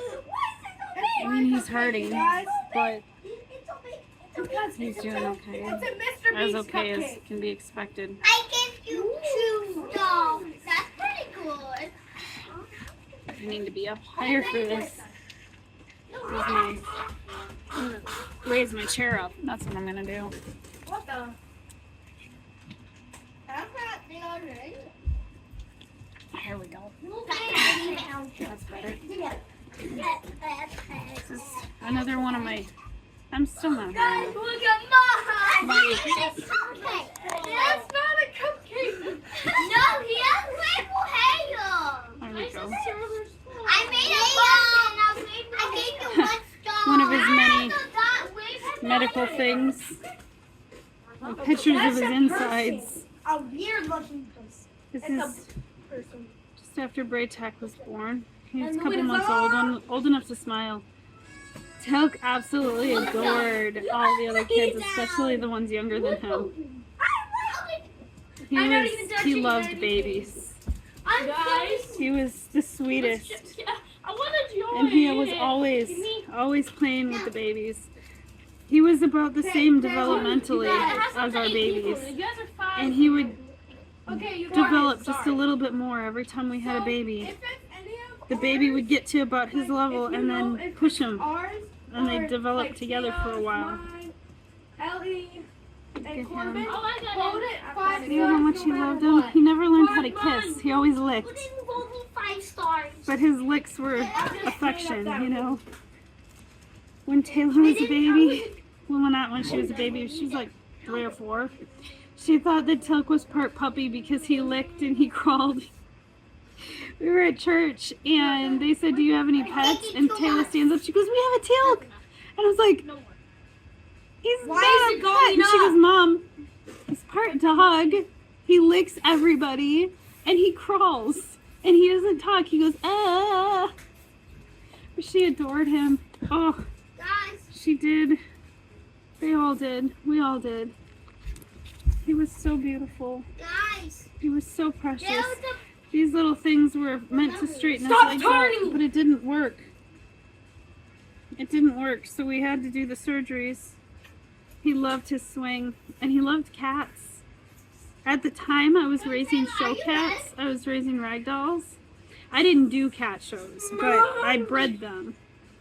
And I had to close my business because it just got to be too much with all of Teal'c's needs. But at one point, we had 3 females and they all got pregnant. We had 30 kittens, guys. 30 kittens. Nobody should ever have 30 kittens. It was insane. But he loved kittens. He was so gentle with them. Oh, Waterway Babies. I forgot her name, but she was amazing.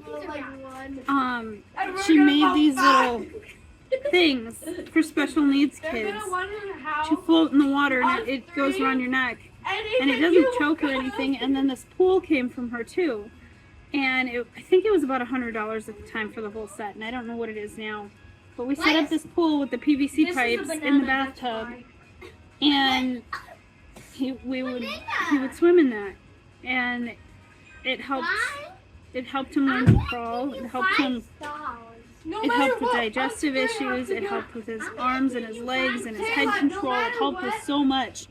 And I got like another ring so that Braytek, when he was a baby, could float in the pool too, and they would float together.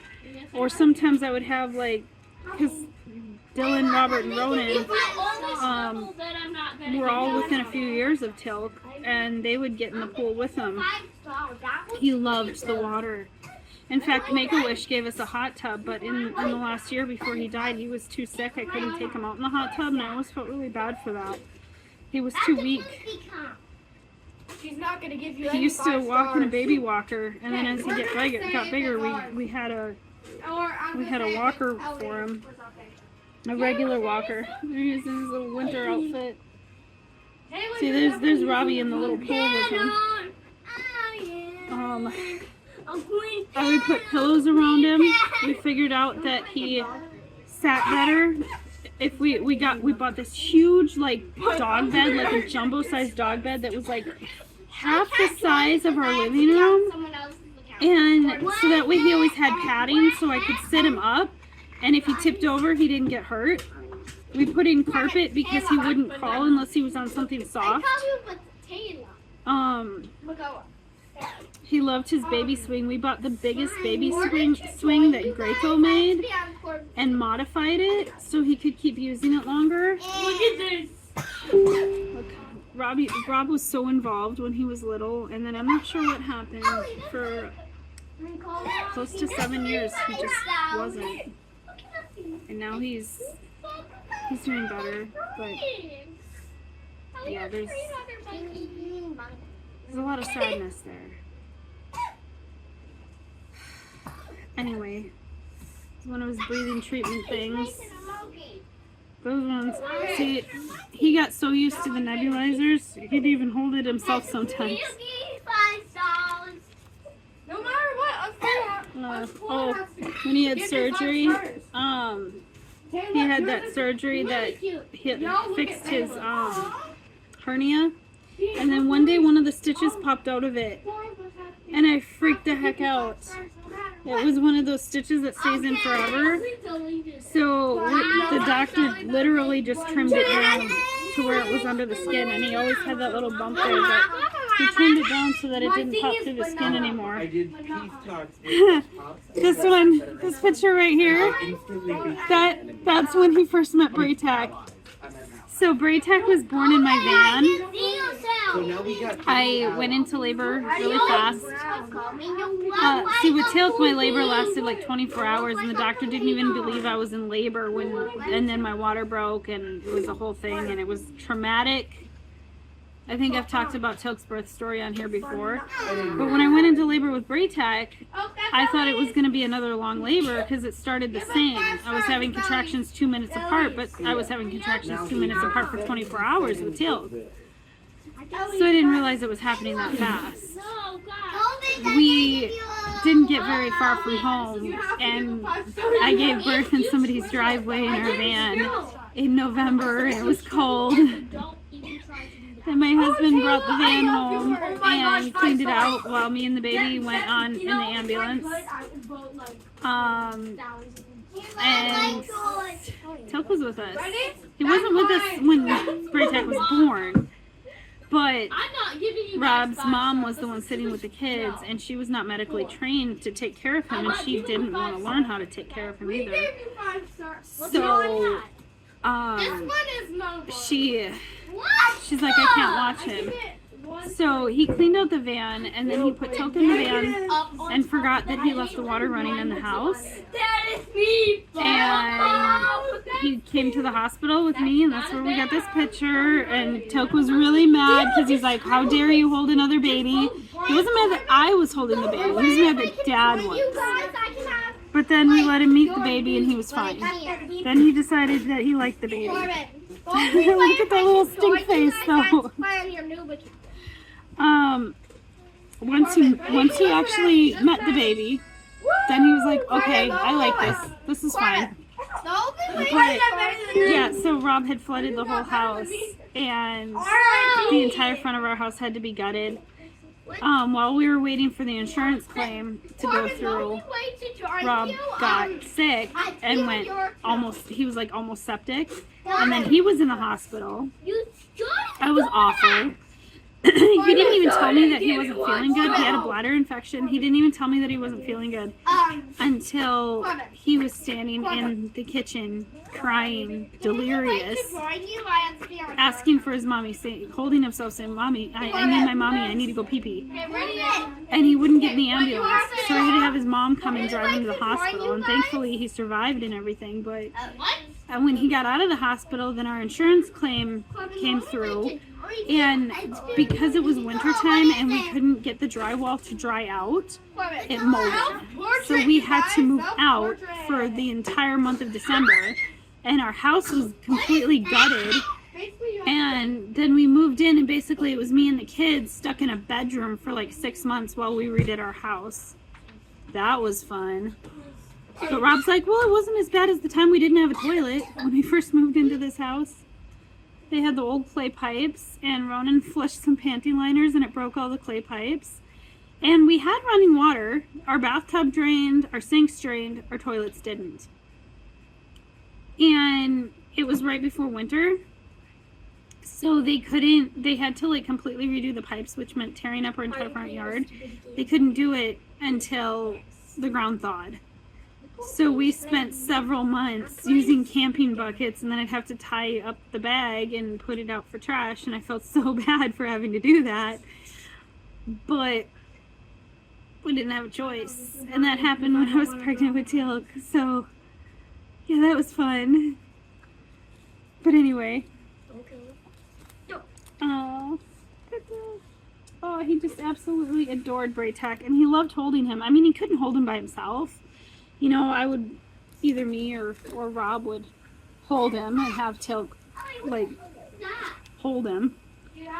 But very quickly, Braytech got bigger than Teal'c, and Teal'c still kept trying to hold him. Oh, this is one of my favorites. Isn't that cute? See, there he is, licking his brother's face because he didn't know how to give kisses. He couldn't do this. Teal'c never could do that. So he always went.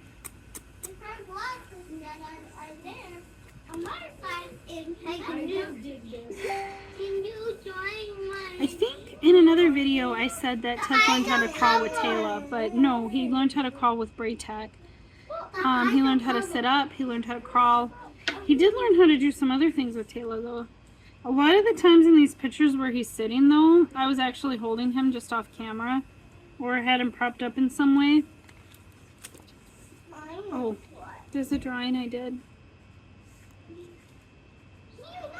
He had such beautiful eyes. There's another, the nebulizers. Nebulizers were always, whenever he got sick, we had to use nebulizers. When he was little, we used them a lot. And then things got better, and we didn't use them as often. But towards the end, it was every 4 hours. And he hated it. I know. Look at his smile. He had the most infectious smile. Oh, he was beautiful. He was so beautiful. When his hair got long, it got curly.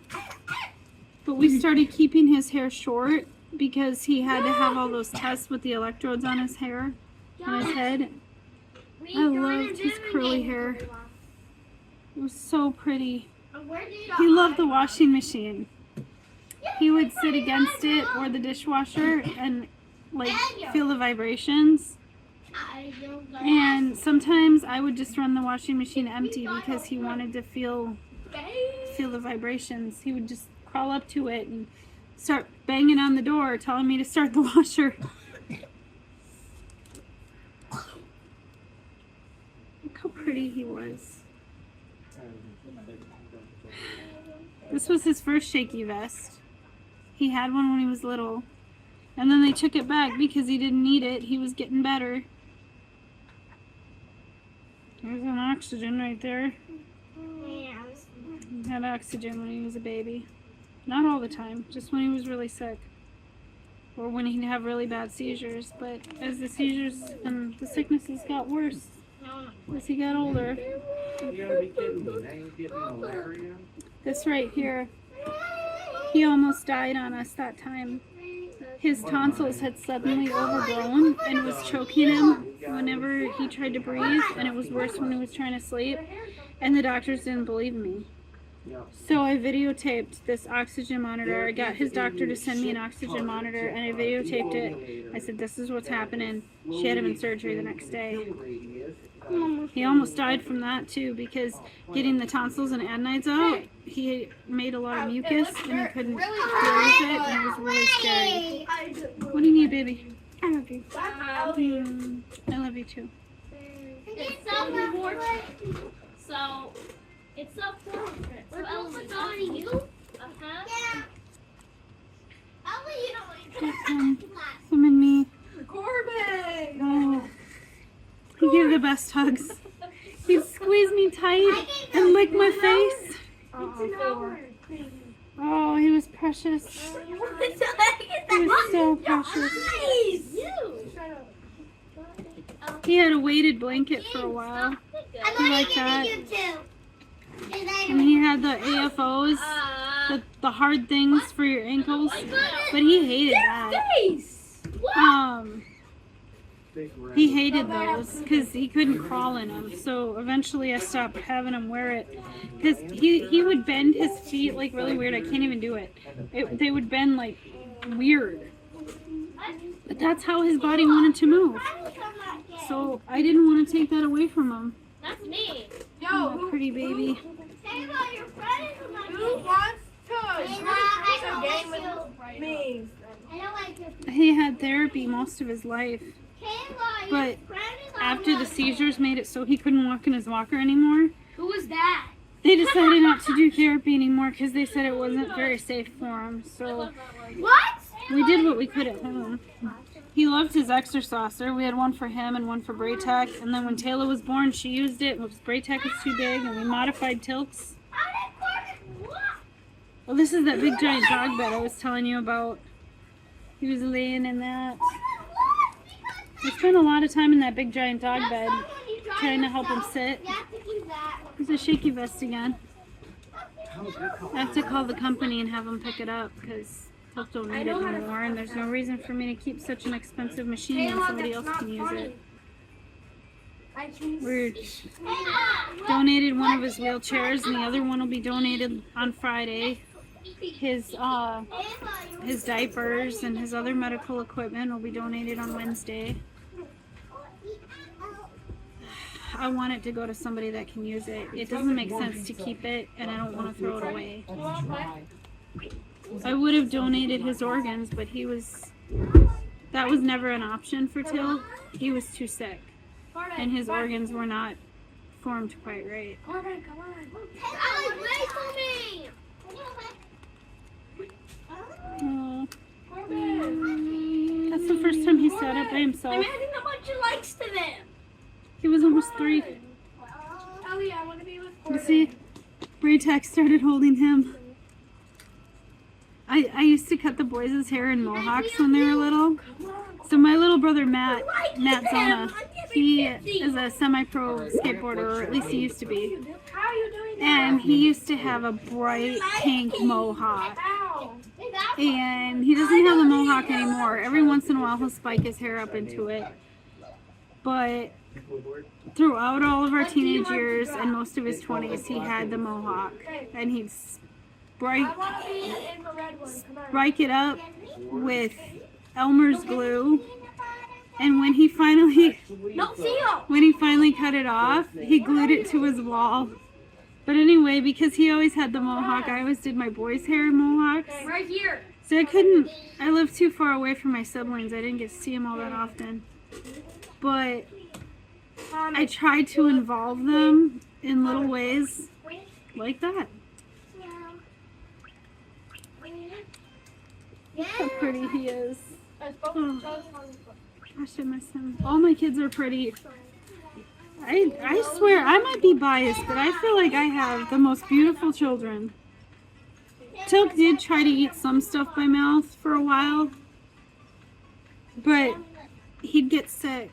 It would get in his lungs. He couldn't swallow it, so eventually we stopped doing that altogether, because at first we were trying to teach him we had hoped that he would learn. He actually had a form of cleft palate, but they wouldn't fix it. It wasn't like there wasn't a hole. It was just a really, really high, and then he had a tongue tie. And for some reason, the medical system wouldn't fix it. So I feel like that might be why he never was able to eat or suck. And they were like, oh, he's got a feeding tube. He's special needs. Why bother? But then they would also, at the same time, pay for feeding therapy. And I was like, well, feeding therapy is never going to work if you don't fix these problems. But they wouldn't fix it. Eventually, though, it became pretty obvious that Teal'c was only trying foods for me, not because he wanted to. So then I never made him again. It was his birthday one year, and he just didn't want to. And so I didn't make him. But there was a few times, every once in a while, he would grab a bottle from one of our babies. I did breastfeed, but you know, sometimes they had bottles. And he would grab a bottle and he would try. He would kind of chew on it. And most of it would drool out the side of his face. But he got to taste it. And so we let him just kind of do how he was going to do. There's the old shaky vest. Oh, this crinkle blanket. He loved it. That came from a friend of mine. She made it for him. I think I'm still friends with her on Facebook. But she has a different last name now.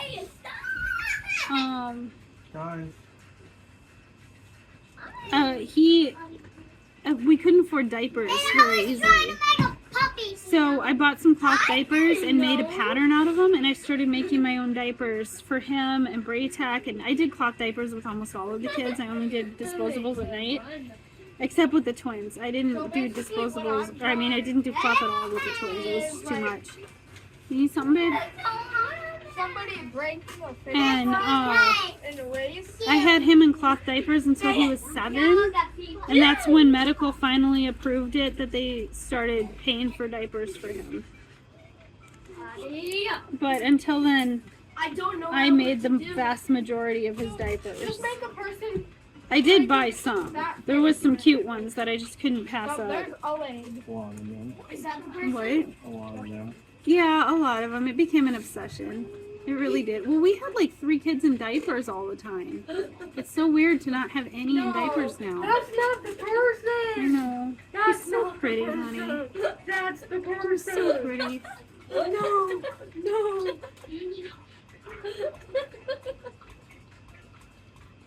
You okay? I can stop my video. I just want the whole world to remember him. I want the whole world to see him and be like, this is my baby and he was here.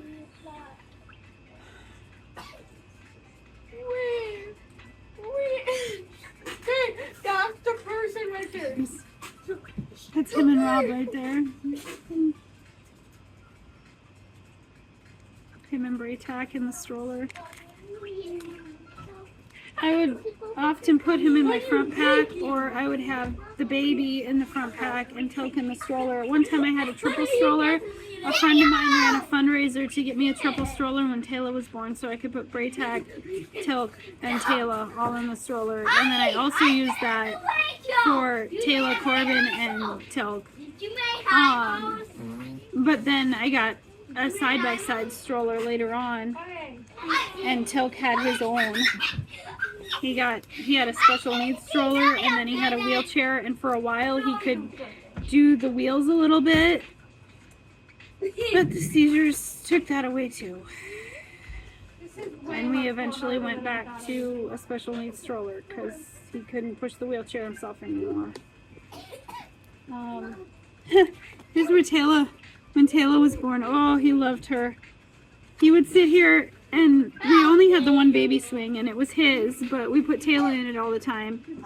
And when Teal'c was in it, he would laugh, and he would lay under it and use his feet to push her, so we would turn the swing off so he could push her himself. And she had this little rocking chair, and he would get up on it and rock her. And there he is there, too.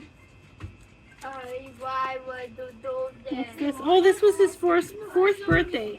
We couldn't have birthday parties because he didn't have an immune system, and I wanted to celebrate his 4th birthday. See, what the doctors told me that he wasn't going to be born alive. And then they told me he wasn't going to make it to his 1st birthday, and then his 2nd birthday. And then they told me if he made it to his 4th birthday, he'd live a full life. When we made it to the 4th birthday, I made a Facebook group, and I printed out every comment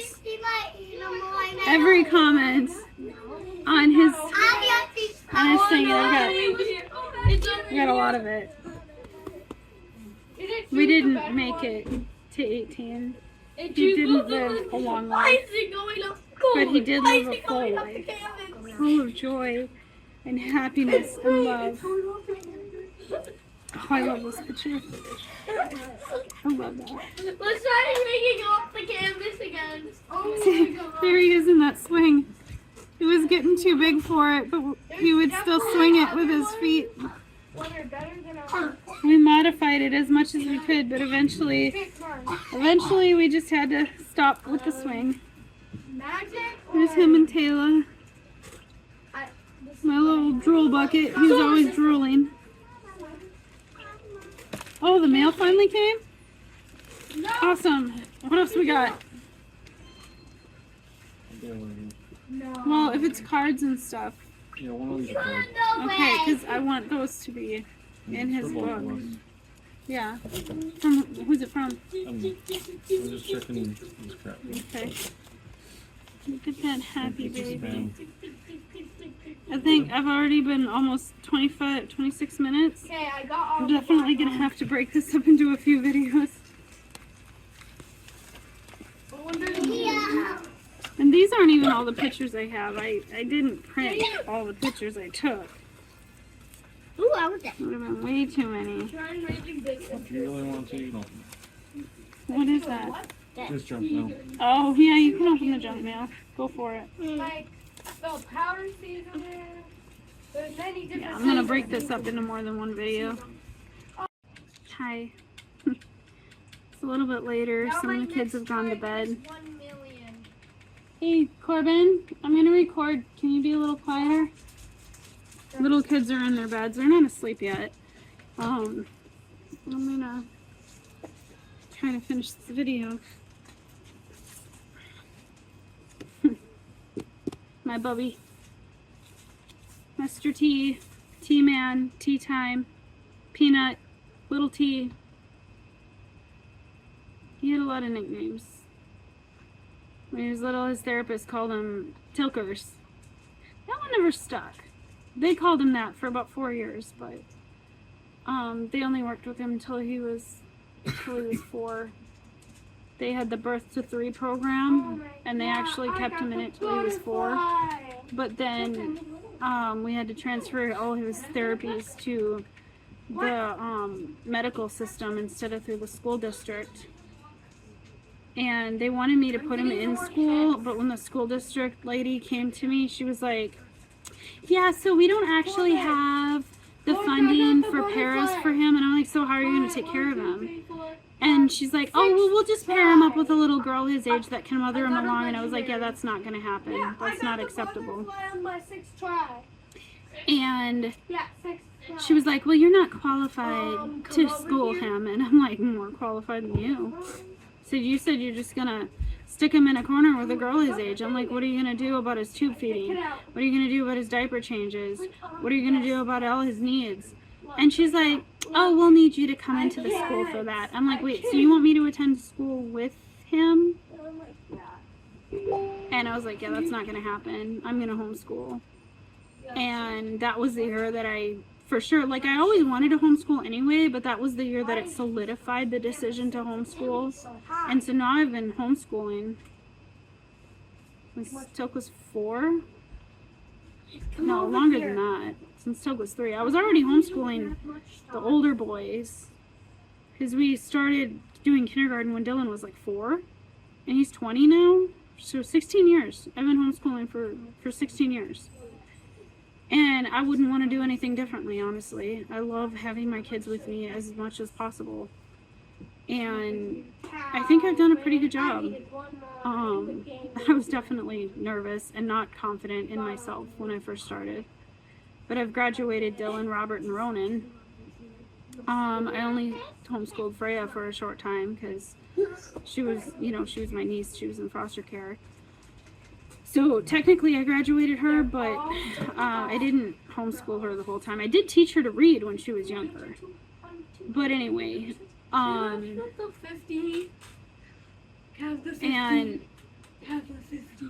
Teal'c's schooling, I don't know if he ever learned to read, but I definitely tried to teach him. I read to him.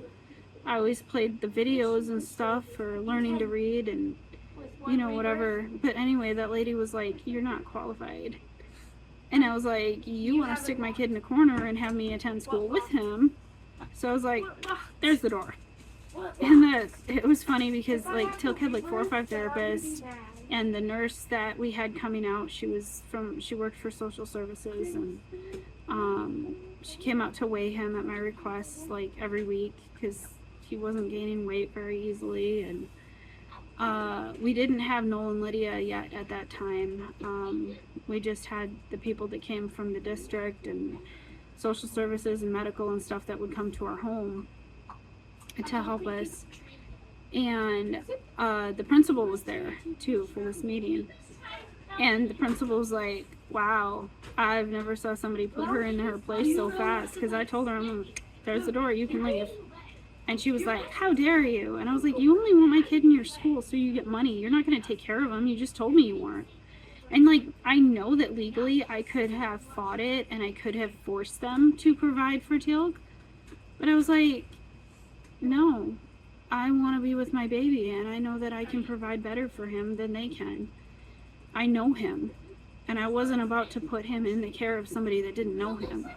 For years, we had the option of hiring a caregiver through medical. I didn't pay them directly. That was paid through medical. But I wouldn't hire somebody until I knew that I had somebody that loved him as much as I did. I wanted them to be in sync with Teal'c as much as I was. And we did find that in Noel and Lydia. They were very much a second set of parents to him. Absolutely. And that's what I wanted. I was like, if somebody's going to be taking care of my baby, they better love him as much as I do. And they did. They absolutely did. There was times where I often wondered if Teal'c liked them better than me, but in the end, he wanted me.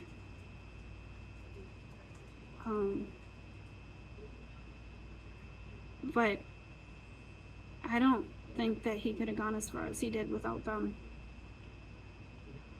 And I would have never gotten any rest without them. So they were absolutely vital and such a blessing. And I'm not going to leave them behind. They're grieving too. I've been checking up on them, asking how they're doing, praying for them, telling them, hey, we're still a family. We're going to grieve Teal'c together. I'm giving them part of his ashes. I won't let anybody touch his ashes, but I will give some to them because they're his family too. And Teal'c would want it that way. So I got these little mini urns, and I had them put some of his ashes in it, and his caregivers went out of town a couple days ago. No. They needed to get away. Having all the Teal'c stuff at their house was too hard to see it. I have to go over there and recover some of his stuff. Not the stuff they bought him, but the medical stuff, because I have to return it or donate it. But Okay, that's enough. yeah, when they get back, I'll be giving them some of his ashes. Teal'c would want it that way. You're down here? Yeah. Actually, I'm not Yeah. down. Anyway, let's get back to where was I? I gotta find the spot. There it is. You know what's really weird? I got an EBT card in the mail for Teal'c. He's a kid. Why would he need that? I think there was a screw up. But For summer benefits. yeah, but it's still weird. I know. And why now? Why did that? Anyway, it just tripped me out because, like, that shouldn't have happened. There's a family picture after Teal'c was born. You okay there, bud? Yep. I'm okay. Look how happy he is. He was such a happy baby. Such a happy boy. There he is with Teal'c. Well, there's his tooth. Oh, You did have it. I did have it. I saved all the kids' teeth, but I didn't. They're not all separate. Some of them are taped into their books, and others are not. That's his first tooth that he lost. He was born with that tooth. I was gonna ask, is that tooth? That's the first one. The first one that fell out. That's the one he was born with. He was born with that tooth, and they told me it wasn't a tooth. They're like, no, it's just a calcium deposit. It'll fall out. No, it was a tooth. He had a tooth. He actually had 2 teeth. One was already through, and one was partway through. And his teeth were weird. He only had a few adult teeth buds, so he did get adult teeth that came in on top, but he didn't have any adult teeth buds on the bottom. And he had lost the front teeth, but the rest of the bottom teeth were all baby teeth. And they always would be, because he didn't have adult teeth. I know, don't you want to just, like, clone him? Like, take the DNA out of it? Not really, because I would never wish that on another kid, but gosh, I miss him so much. Is this the one with his?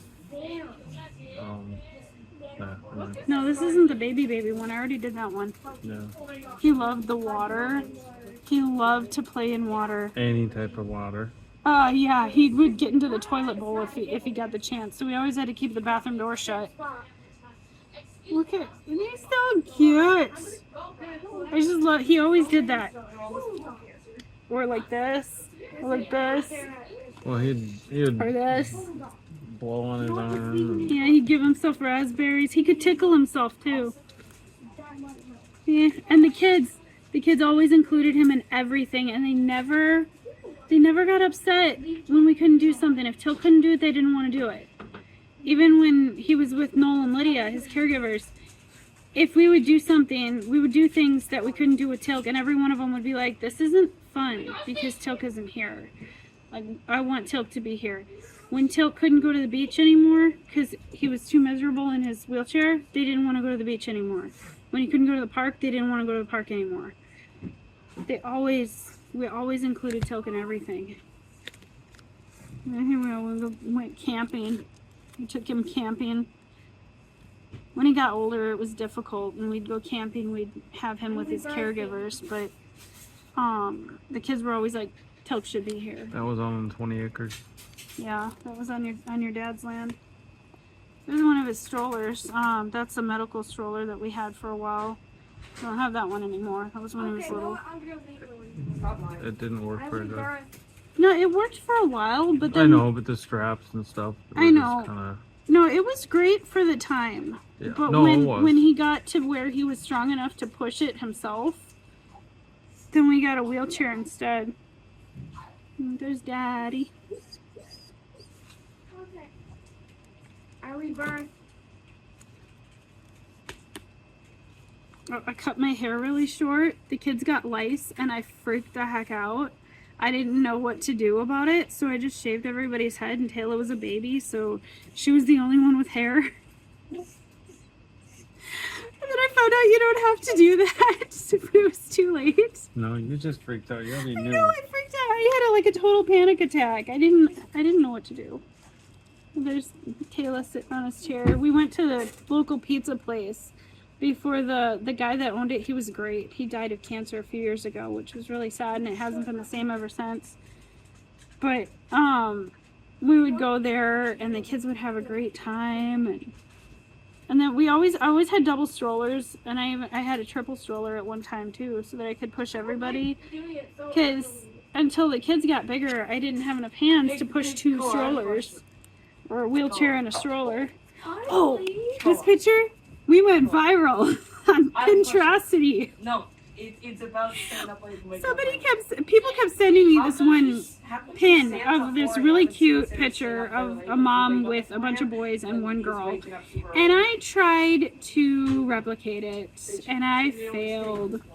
And this picture I posted to Pinterest, And I swear, like, every year it goes around and people send it back to me. Isn't that your kids? It'll go around on like YouTube videos and stuff. And so if you've ever seen this picture, yeah, it's my kids. And no, they weren't mad at anybody. Almost every time somebody sees it, somebody writes, oh my gosh, they all look mad at this guy over here because it looks like he's making the baby cry. No, actually, they were trying to do their superhero faces, and that was their superhero faces. Mom. Yeah? Stop in the name of Paul. You're cute. Oh, and he always slept like this. Except when he got sick in April, then he started sleeping on his back, and no matter what I did, he stayed in the position that I put him, and that made me worried. Because I knew that... Slept on his side. Well, not very often. He slept on his side if I put him on his side. I put him on his side some nights. Most of the time he slept curled up. Yeah, he slept curled up, but like on his side. Yeah, but most of the time he slept on his face. He didn't use pillows. He didn't like them. And I think he slept like that because he drooled. Look, he fell asleep in the yard when we were playing. Hey, I got TNT now. Yeah, see? He's always sleeping on his face. Oh, and this one's in here because, so what we did is we took baby dolls and we would take his old tubes if they were still in good shape and clean them out and put them in the baby dolls so that the kids could play feeding baby Teal'c. Because they always wanted to help. That's when he could stand. Yeah, he used to be able to stand. He used to be stronger. He could hold on to our hands and stand, take a few steps. We still have jammies that are really similar to those ones. They're not the same ones. He hurt himself on this desk, or that. Yeah, you know what? Not at that time. No. At that, but later on, that's the desk. We don't have it anymore. That's the desk that he fell against when he had his first drop seizure and he broke his nose. He fell against it twice. After the second time, I got rid of the desk. We built higher desks so he couldn't climb up on them. But see, he used to be stronger. There was a time where we thought he was going to walk independently. He never could walk independently, but he could walk in a walker and he could walk holding our hands. And he liked to put random things on his head. Boxes and buckets.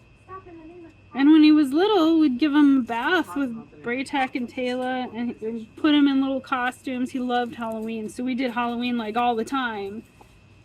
And see, he used to climb up on stuff. He used to scare the crap out of me because he would climb up on the couches and I was so afraid he was going to fall. Yeah, literally standing up there, pulled himself up. And there was a while where Teal'c wanted to sleep with him in the same crib, so they did. They shared a crib for a long time.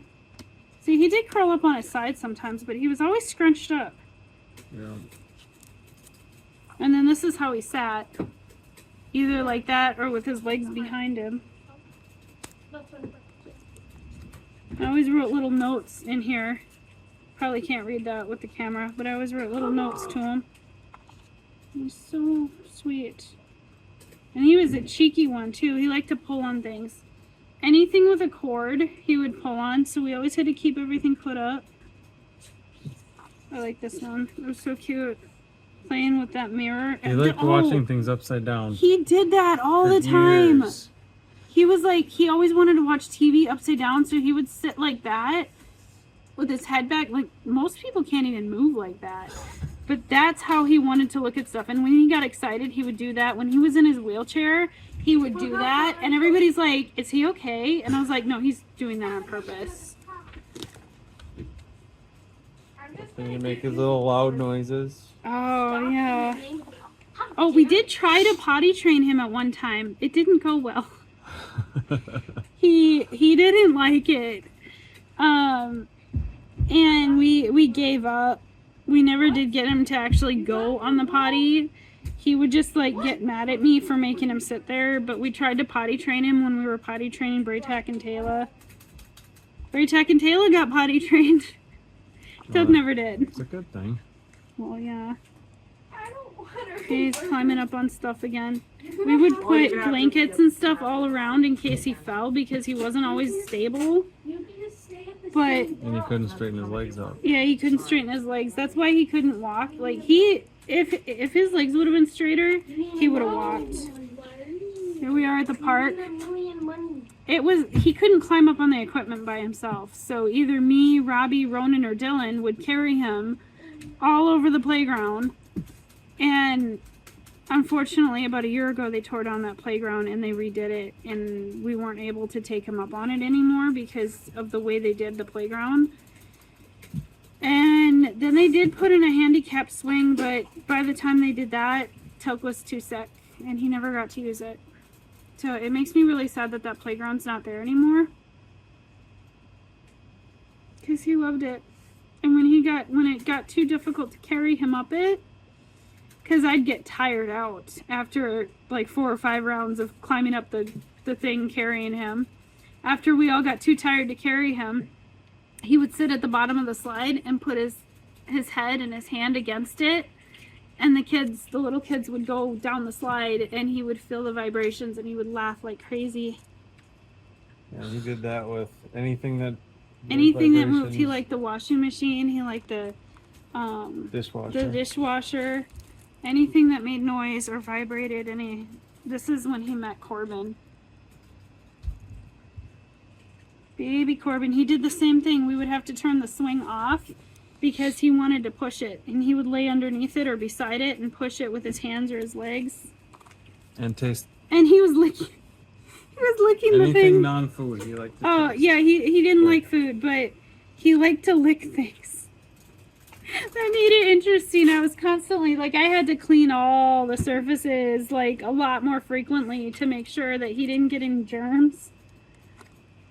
And he loved boxes. It was his favorite thing ever. He climbed in them. He used to climb into the boxes, but when he got bigger, he didn't climb into them anymore. He would stick his head in there. He would do that, but he liked to flap the flaps of the boxes, and there was a specific pattern that he did. And I think it sounded like a heartbeat. So at one point, we decided that maybe it was Braytac's heartbeat because he would lay on Braytac's chest all the time and listen to his heartbeat. Oh, I already had that picture in there. Yeah, you It's a did. repeat. I guess I got a couple repeats. Oh, well. There's Teal'c. Teal'c was so little for her age. She was so tiny. She's gotten so big now, though. And look how happy he is. Everything made him happy. I made him this little pillow with his name on it, and he was so happy. He was just pure joy. Just all the time. And there wasn't a handicap swing for years. They took it out. So we made a way for him to play on the swings. We did things differently. We had a pool for a while, and because he loved the water. And we found ways for him to enjoy life and do normal things. We did everything we could to give him the most normal childhood he could have. Oh, this is one of my favorite pictures of him and me. It was so sweet. And this one too. This one's even better. He always hugging me. He gave the best hugs. Sometimes he'd squeeze you so hard he'd choke you, but it was okay. He would knock Teal'c over. She was so little. He would come and hug her, and he just loved her so much, and he was a little too rough, and he would knock her over, and she'd go, "It's okay, Mom, I love his hugs, even though it hurts sometimes, because I know he loves me." When he was quite a bit bigger, when, the twins were born, and when Naomi was born, and he knew that he was too rough to be trying to hug a baby, so he mostly just observed them when they were little, and then when they were big enough that they started to toddle around and play and stuff, then he was able to play with them. But when Naomi and the twins were tiny, he didn't try to he was always patting Braytac and Corbin and Teal'c when they were little, but when he was too afraid that he was going to hurt them. Oh, I made this doll. It was him, supposedly. I'm not super good at making dolls, but I did make a whole bunch of plushies that year. And he loved it. He was so excited to have it. When he had the eye surgery. Nope, that's before he had the eye surgery. They tried to correct Oh, that's it. right. Yeah. Before he had eye surgery, they tried to correct his lazy eye by patching his good eye. That didn't work too well. No. And he did have to have eye surgery. He had his eye surgery after he had his hip surgery. This is, they made cards for him. The Kabuki syndrome, all things Kabuki, they made cards for him every year. Oh, and these jammies I made for him. So it was getting harder and harder to find jammies in his size. And now there are companies that make special needs jammies, but at the time there wasn't.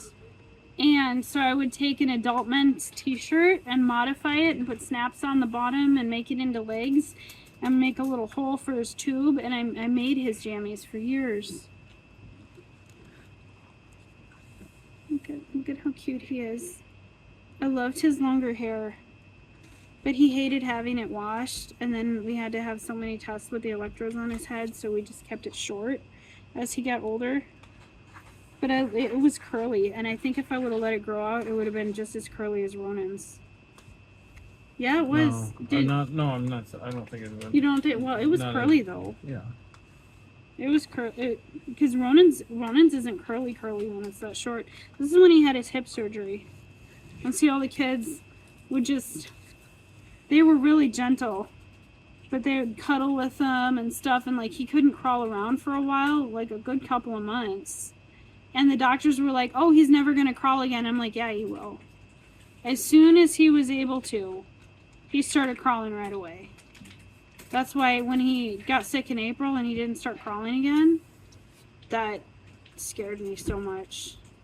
Because they chopped up his hips and his legs and rebuilt them with metal. And he was like crawling within a few months. He wanted to crawl sooner, and I had to keep stopping him. And he was mad. We had to keep the thing strapped in so we couldn't. Yeah, we had to strap him down because he wanted to move, and we couldn't let him yet. I see right there, he was mad at me. He's like, let me out of here. I want to move.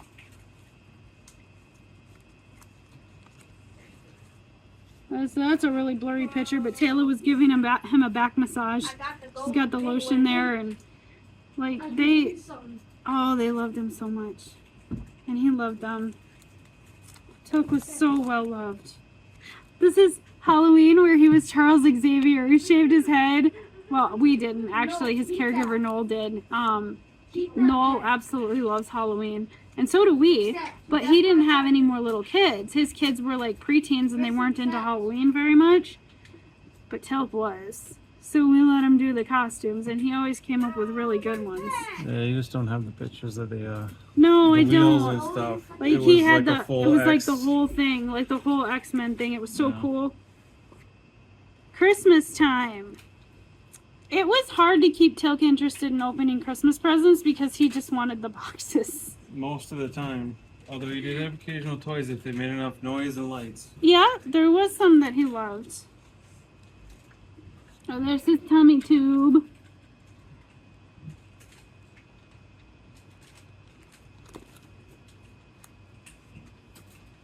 Oh, look at him cuddling my pregnant belly. Which one was I pregnant with then? Pretty sure that was Naomi. And he would lay his head on my belly and feel the baby kick, and he'd laugh. I hope I have the picture in here when he first met the twins. So when I had the twins, I kept him with his caregivers for a couple of weeks so I could kind of recover a little bit. And when he came home, like he had gotten used to my belly got big, and then I had a baby. Well, I had them both sitting in one bouncer, and he when I set him down next to the babies in the bouncy seat, and he was like, because he was so shocked that there was two, and he just kept looking at him. I really hope that I have that picture in here. Otherwise, I'm gonna have to find it and add it in. When you were pregnant, he would always just. He loved it. Especially, I think, probably because the babies would kick him or something. Yeah, well, that's exactly what. He would wait for the baby to kick, and when the baby would kick, he would just laugh like crazy. I really hope I have that picture of the twins. And there he is, holding Naomi. Gosh, we had to be very careful. Oh 'cause yeah, we very didn't want careful. him to I had my squeeze. hand right on her, but he knew that he You got was two- rough. You just turned two Did I pages. just? Oh yeah, I did. See, oh, there's a bigger picture of it. See, we were on the floor, and she was actually like on my lap, and he was holding him, sort of. But and then Braytek's holding Teal'c, but I always tease him because Teal'c's older, and we're like, well, who's holding who? And Teal'c thought it was hilarious. I'm like, is your little brother holding you, or are you holding him? What was it? And I would give him piggyback rides sometimes, but it was hard because it was difficult for him to hold on. And there he was trying to exercise with me. He wasn't very good at picking it up. So you can see Robbie right there. Robbie was actually holding the weight, so Teal'c could feel like he was picking it up. And Teal'c like that. This is my neighbor. One of my neighbors had one of these swings, and we put Teal'c on it, and he loved that. So there he is, rocking Naomi's little seat, playing with the baby. You know how much he loved the babies. Playing with the cell phone on the top one. Oh yeah, he was. Oh, and he got into the dog kennel. He was licking the dog water dish. I took a picture That's the of it. bottom of it. Yeah, I know, but I took a picture of it before I took him out of there because it was too funny. Oh gosh, there's Taylor hugging him, trying to help him walk. Oh, that year I handmade Smurf costumes for all of the kids and myself, except I don't have a picture of me in my costume. I don't know why. Mom, what's That's this one of kid? his favorite toys. His caregivers went to every yard sale they saw, that if they saw one of those, they bought one. They bought it. And so he had like a whole closet full of them. I wonder what they're going to do with all of them now. There he is under the baby seat again, rocking Naomi. There's Ronan carrying him. Ronan was still kind of small, and he's like, look, Mom, I can do it. Like, he used to be able to sit up so good. He was so much stronger.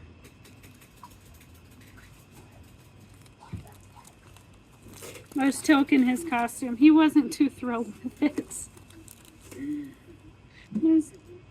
There's Ronan with his hair, like, because I didn't know his hair was curly. And so I didn't know how to take care of it. And it was just poofy all the time.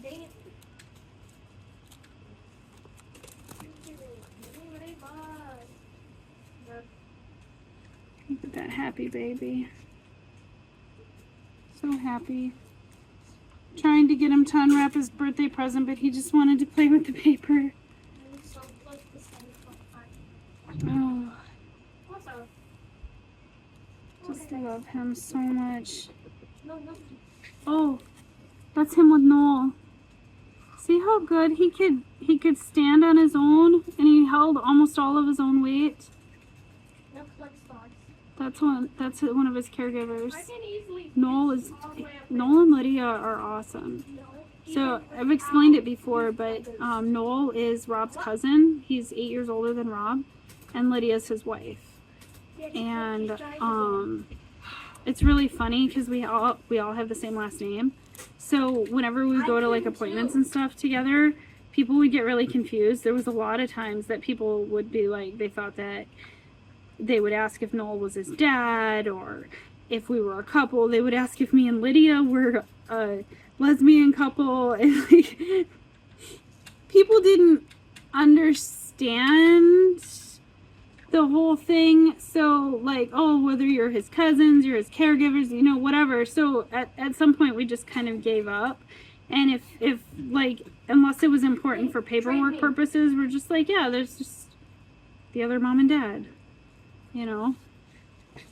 I mean, I was always the one in charge of the final decisions, and I was the one that signed off on everything, but I absolutely trusted them with everything. They took over more and more of his medical as things got busier here.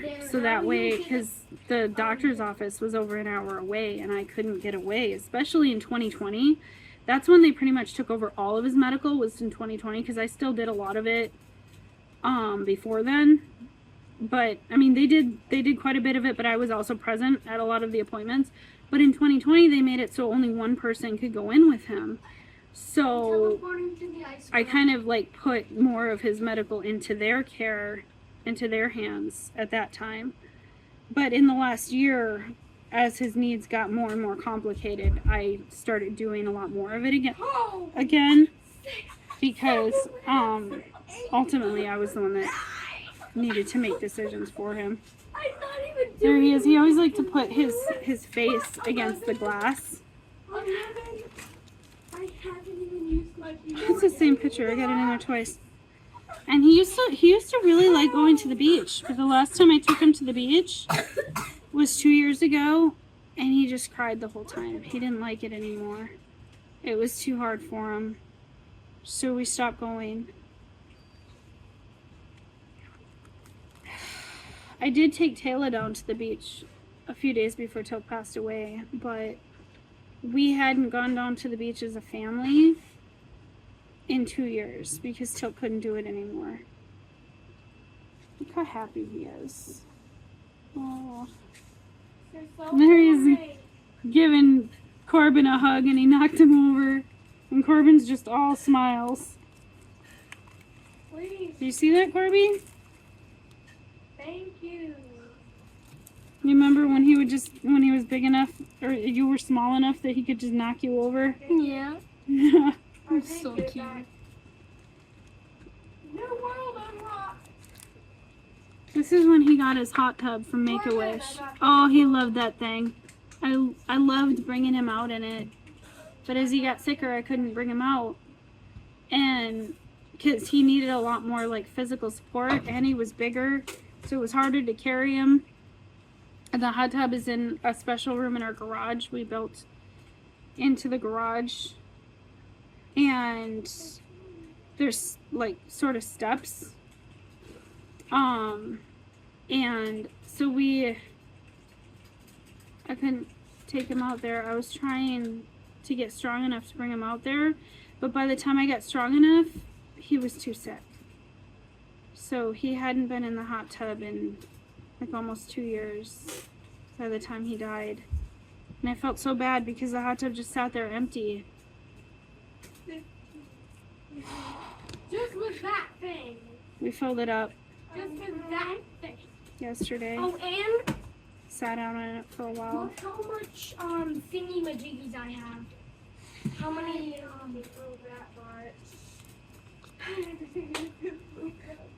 There's soon I'll be able It was one of his Halloween costumes. He was a scuba diver in a cage, and Noel was a shark. Oh, and that spray tack we did Nilla away for top hat time. If you ever watch Rhett and Link, then you'll know what that is. But if you don't, then you should.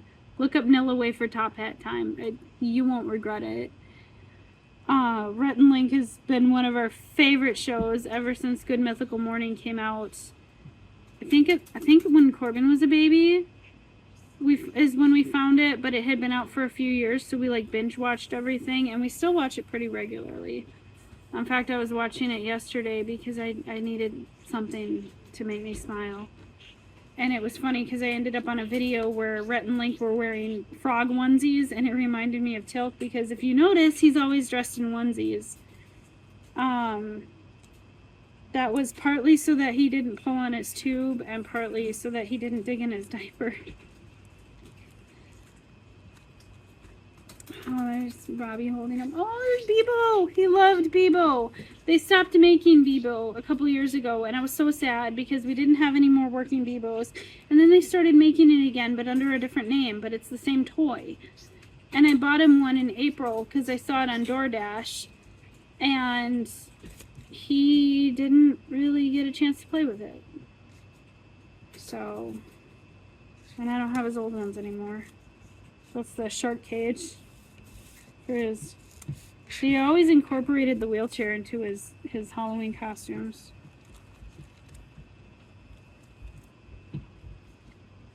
You happy baby. See, this freaked me the heck out. He would climb up on my chair, and I was always so afraid it was gonna fall. I snapped that picture, and then I would put my hands behind the chair so that it didn't fall. Or I would just, take him off of it. But he was... Here's another one.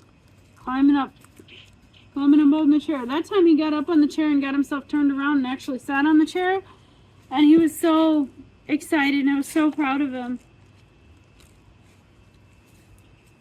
Here's after the twins. Did I not print the picture? I don't think I printed the picture. Dang it. The one where, when he first met them. They were in this bouncy seat right here, and he was wearing a gray shirt. And he was just like, he looked at him and he was like, and I have a picture of it. And he was like, there's two. He's watching the tablet over here. Ronan's playing a game on the tablet while holding Theodore. A family picture. That's before the twins were born. They were still in my belly at the time. Oh no, there it is. I do have it. Oh, it's not the complete shock one, but look at his face. He was like, oh my goodness, there's two of them. But, like, I have like 4 or 5 shots from the same, and he was like even more shocked than what he looks like right there. And he would do the same thing. He would rock their seat.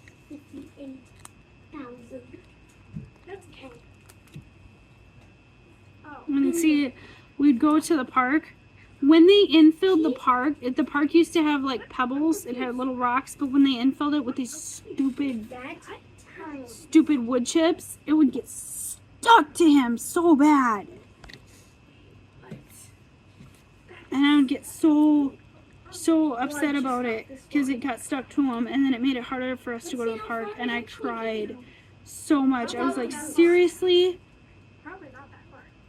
Because then he couldn't go to that park anymore because he'd get stuff stuck to him, and he'd get splinters and stuff, so we couldn't do that. So then we went to the other park, which wasn't as nice. There wasn't the big tunnel slide. There's 3 parks in town. But there was 2 of them that we played at. One of them was the one with the tunnel slide. But then when they put that crap in there, we couldn't really go there as much. Like I'd put down a blanket for him to crawl around, but he'd always crawl off the blanket and then end up getting stuff stuck to him.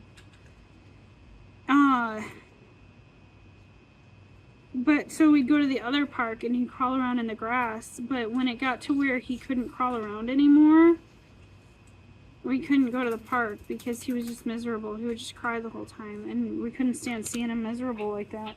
He also loved the library. I did have to keep him in his wheelchair in the library because if I didn't, he'd start yanking all the books off the shelves. He was known as Teal'c, the destroyer of books. Because at home, if he got a hold of a book, he would flap the cover and rip the pages. For a long time, I didn't let the kids bring home library books because they'd often forget them where Teal'c could get them, and then he'd ruin them, and I had to pay for so many library books that way. So when we went to the library, I had to keep him in his wheelchair so that he couldn't destroy the books. He would have destroyed the whole library if he had the chance. But we were at the library all the time. So he would sit in between them and bounce both of their seats with his hands or his feet. Another family picture. Oh, this is a fakey one, with a filter to make him look old. I showed that to him and he laughed so hard. That's the real picture. That's the filter picture.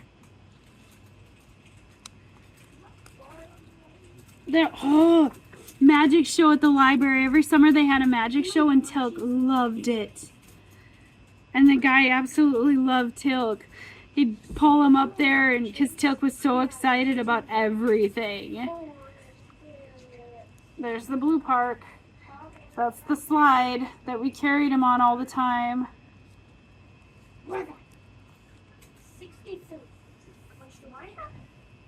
33. Some more family pictures. Dylan's not in this one. There he is, watching the baby play with the exerciser. Teal'c would play with them, kind of bad at the toys. Hey, watch I don't know this. why this is blank. Shark costume.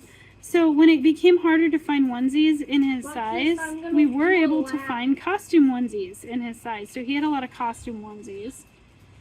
And eventually Target started selling jammies that fit him, and Carter's sold some that still fit him. But the Carter's ones were getting too small because we had gotten the biggest size, and he was getting too big, and it was like really difficult to dress him because his legs were atrophying more, and it was hard to straighten them. The ones from Target though, they went up to like full adult sizes, so we would have still been able to get those. I'm almost done with this book. There he is, chewing on a box. Hi, Mama. Hey, honey. Oh, forgot about this. Oh, this little book. Little picture on the back. And these are all pretty much the same pictures I just showed you. Come on. Oh, there's me and Rob. Not sure what year that is, but this one's cuter. Teal'c and Dylan. Maybe we should find One of the kids fell asleep on the floor, and Teal'c trying to wake him up. See, Teal'c could crawl like that for a while too, where he's up on his feet. what? Oh, that's the best. And there he is in his swing. It's one of the pictures that I already showed you. I know how to bring. Teal'c, Teal'c, and Teal'c.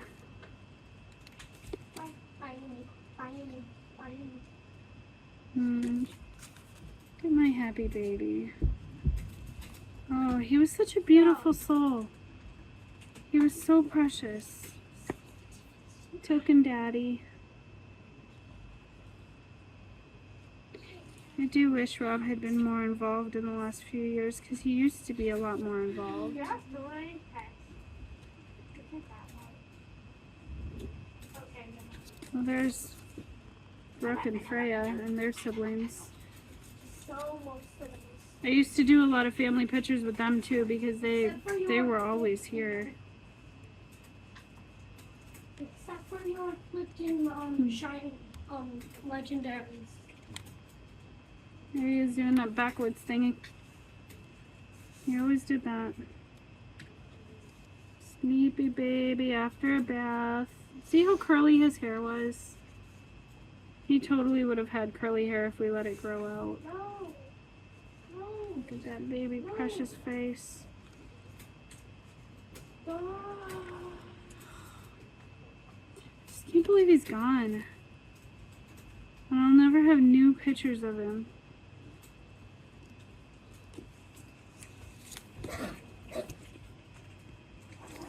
$15 wasn't enough. I'm so glad I got to be his mom. I got to be at home with him. I got to be with him all the time. I just wish I could have him back. Not the way he was at the end, though. The way he was before he got sick. Before the seizures took away his ability to stand and walk in his walker. Before all of that. And Corby. I love you, Jay.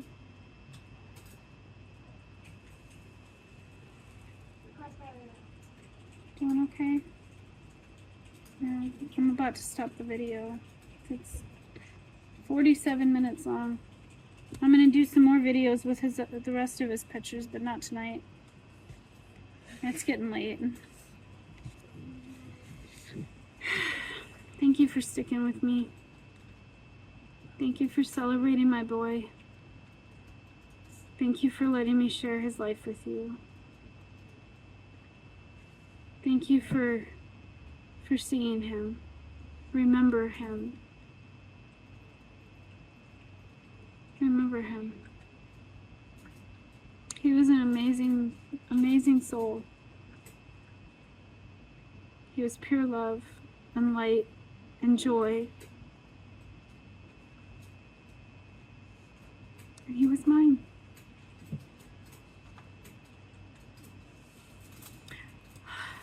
I'm gonna have to end this video before I start ugly crying on the floor again. Actually bruised my leg pretty bad. I don't know how. I'm pretty sure I fell. I know I fell several times because my legs gave out from under me. The weight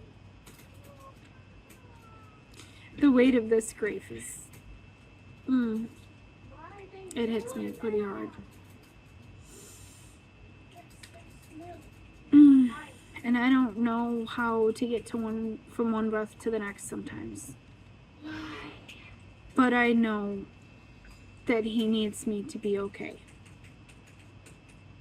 I promised him I would be okay.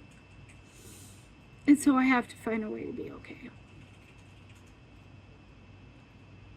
15.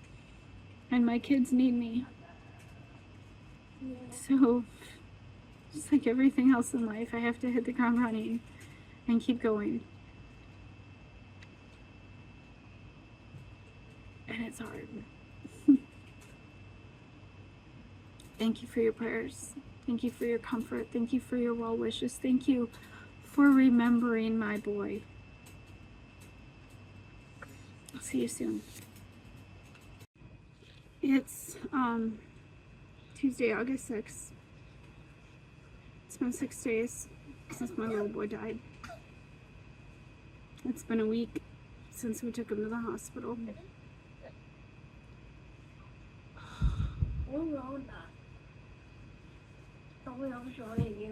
At 1 o'clock last Tuesday, I had the appointment over the phone to sign the DNR. And at 2 o'clock, he was rushed to the hospital because his vitals were failing. Yesterday, we got the test results back, all his lab results. There was nothing we could have done. He was in full cytokine storm. His liver had failed. His lungs were full of fluid and pneumonia, and they were too badly scarred. His heart was failing. He was in cardiopulmonary failure. They listed the official cause of death as cardiopulmonary something. My brain just went blank. His heart stopped is what they listed, but they also listed the comorbidities, including sepsis, pneumonia, seizures, Kabuki syndrome, all the things. There was nothing we could have done. That does make me feel better, because I know I made the right decision. Because if I would have tried to treat it, he would have still died within the same time frame, maybe faster, but he would have died alone, because they don't treat kids at that hospital. They would have flown him out, and he would have died alone on machines and in pain. So I made the right decision. At least I can be at peace with that. Those couple of days where he seemed to get better, because he was sick, he had a cold. We took him to the hospital. They gave him antibiotics. They said his lungs were swollen, but that the antibiotics were going to help. It didn't help. It wasn't going to help. He was done. He had run his race, crossed the finish line, and he was done. Teal'c, if you can hear me, I'm so proud of you. You fought so hard for so long. I'm so blessed to have been your mother.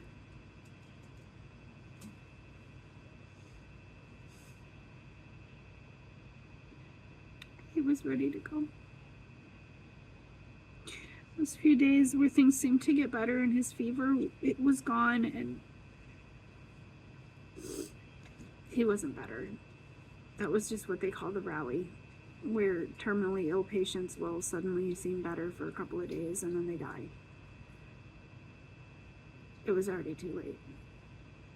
There was already nothing we could do. He was already gone. I mean, he wasn't gone, but he was done. And they ran tests when he was feeling a little bit better. He had some regular scheduled blood tests like he always did to check his levels of his medications and stuff. And everything that we were doing for him, all of those levels were fine. But the ammonia level in his body had gone from normal to way the heck up here. The liver enzymes had gone from somewhat elevated, because they were always somewhat elevated because of his meds, to off the charts. And the doctor's like, it's got to be a mistake. He said, it's got to be a mistake. I read those results and I was like, he's going to die. And there's nothing I can do about it. And the doctor was like, no, this has got to be a mistake. This doesn't happen like this. If these levels were to get here like this, it would take a climb. It would be a slow climb. It doesn't happen suddenly like that. So they wanted to do repeat tests. Not that it would have mattered. There was nothing they could have done. But the orders for the tests never came through. I called and called and called. We're working on it. We're working on it. They never came through. He never had repeat tests. And now those test results were accurate. I mean, I already knew that. I had a feeling deep down that he was dying. And I knew there was nothing I could do to stop it.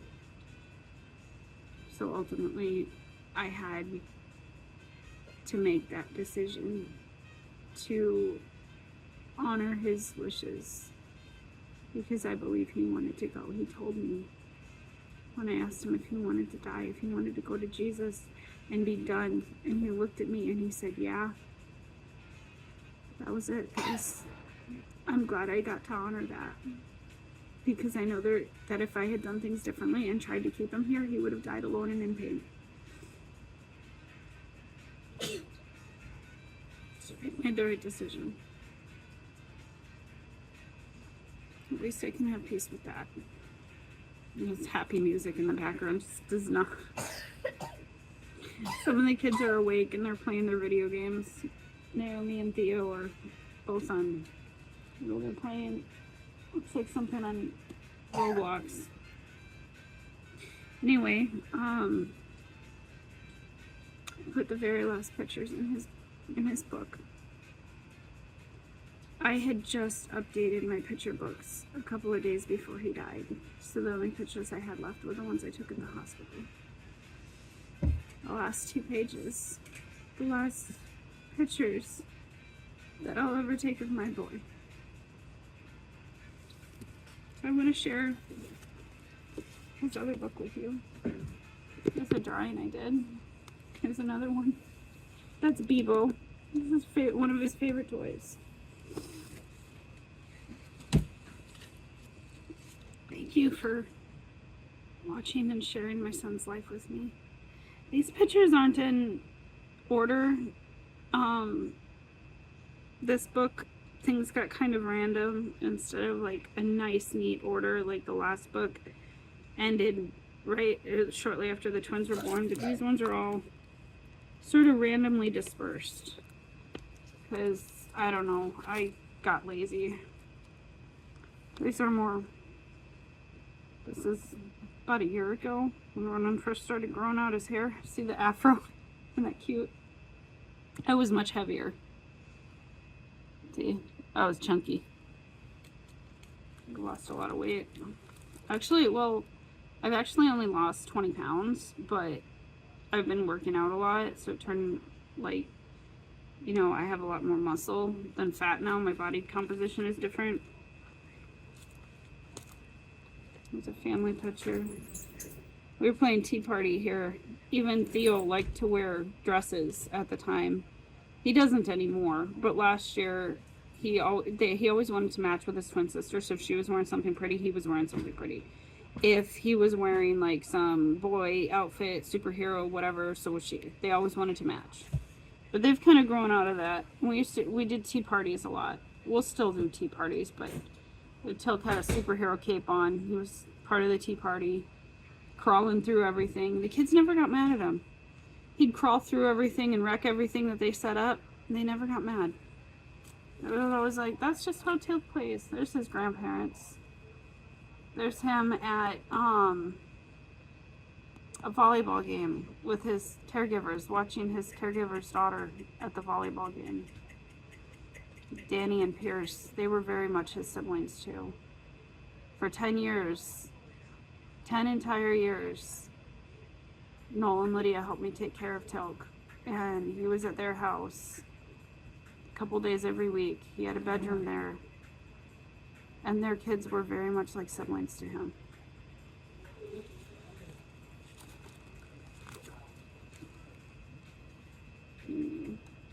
There's Ellie and Corbin comforting him. Me on the couch in his corner. This was before he got sick, but he still liked that corner. He was sick here. He had a cold.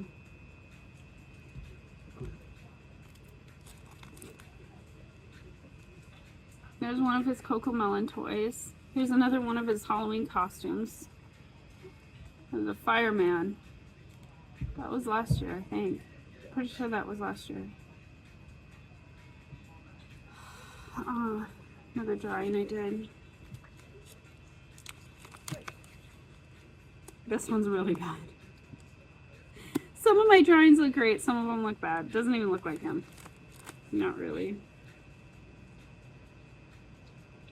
Here's Braytech helping me feed Teal'c. So that's how we fed him, with a big syringe. The syringe held about 2 ounces.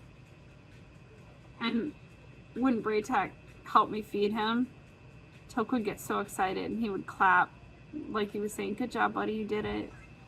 He loved it when the kids helped. He absolutely loved it. And there, Braytech is almost 2 years younger than Teal'c, but he's quite a bit bigger. And so I always tease him. I'm like, so is Teal'c holding you or are you holding him?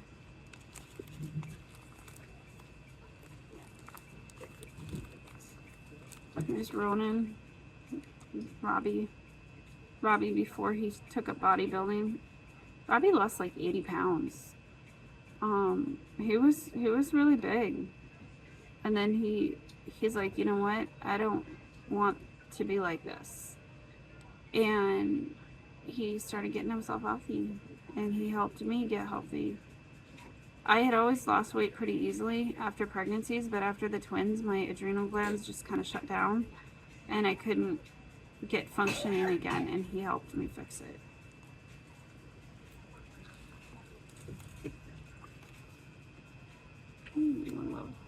Love how surprised he always was.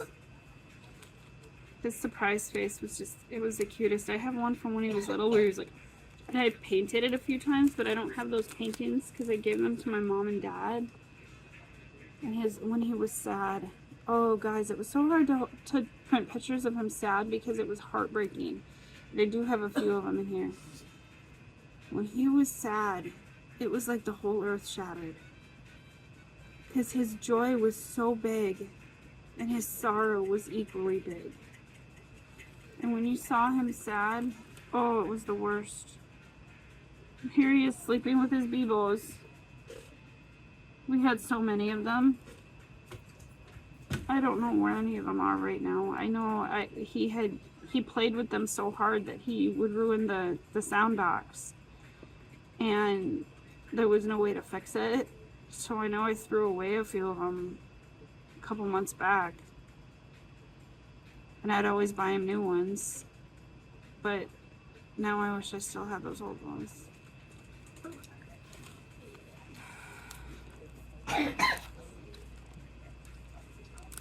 There he is with Bebo again. And boxes. He loved boxes. And here's Braytech comforting him while we did his treatment. He would hold out his hand. And it was always his right hand. And we would do this to comfort him. I didn't get his right hand print.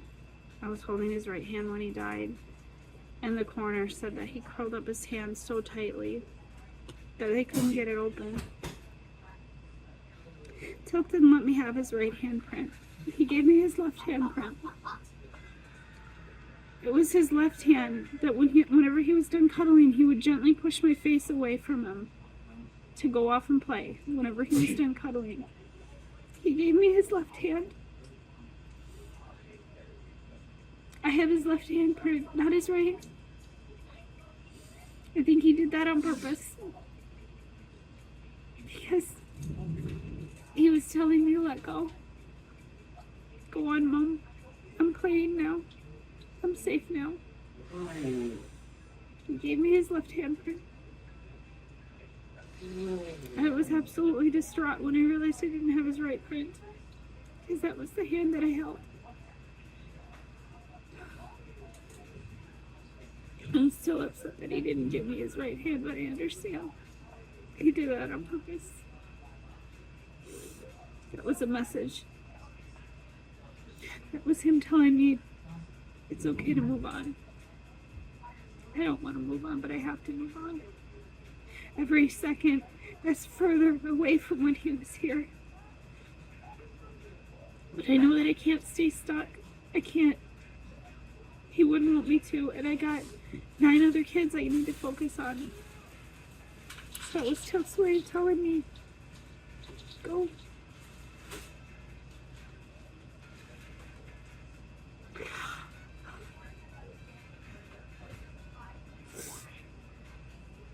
Oh gosh. Oh gosh. Oh, this is hard. There he was doing the backwards thing again. He always did that.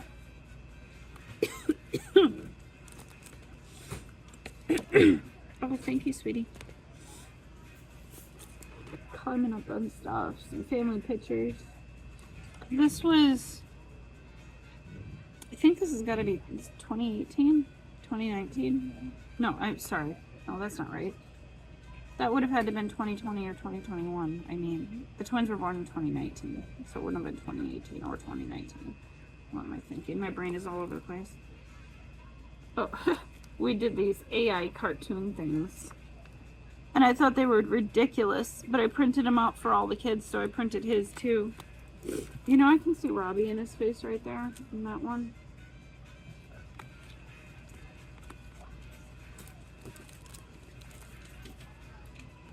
How happy he always was.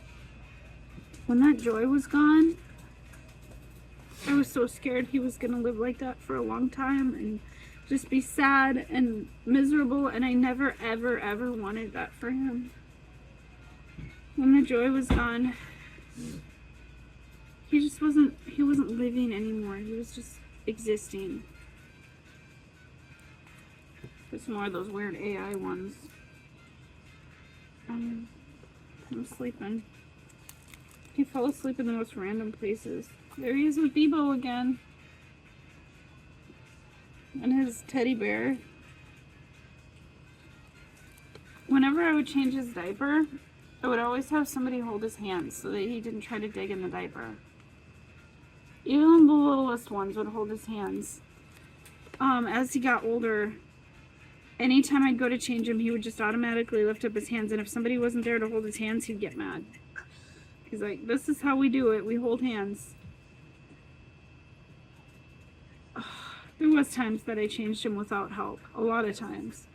And when I did, I would lay him kind of in my lap, and I would gently use my leg to keep his arms from getting into the diaper, and I had to be very flexible for that, and I was still able to do that all the way up to the end. Even when I was pregnant, I would find ways to change his diaper in ways that he couldn't like dig in it, because he would, given the chance. If he had the chance, he would dig in it and make a mess, and I couldn't let him do that, you know. But the vast majority of the time, this is how we would do it. This is after he had his ear surgery. It's at the end of 2020. He had repeated ear infections in that ear. He had tubes in his ears, but it didn't stop the infections because he couldn't make antibodies. And the repeated infections caused a tumor to grow in his eardrum. And it was small, and if it would have been removed when it was supposed to be, he would have recovered hearing in that ear. But his surgery was scheduled the week of the shutdowns, and they canceled it. So then it took 6 months. And when they finally got to it, the tumor had grown so much that it had ate away his ear bones, and he was never able to hear out of that side of his ear again. And it was right after the ear surgery. The sedation did something to him that caused the drop seizures to start. And that was the beginning of the end. Things went downhill after that. Progressively, slowly, but it just kept getting worse. The seizures led to the medicines that led to the kidney stones, that led to sepsis, that led to life support, that led to a loss in quality of life, that ultimately led to his death. So that was the beginning of the end right there.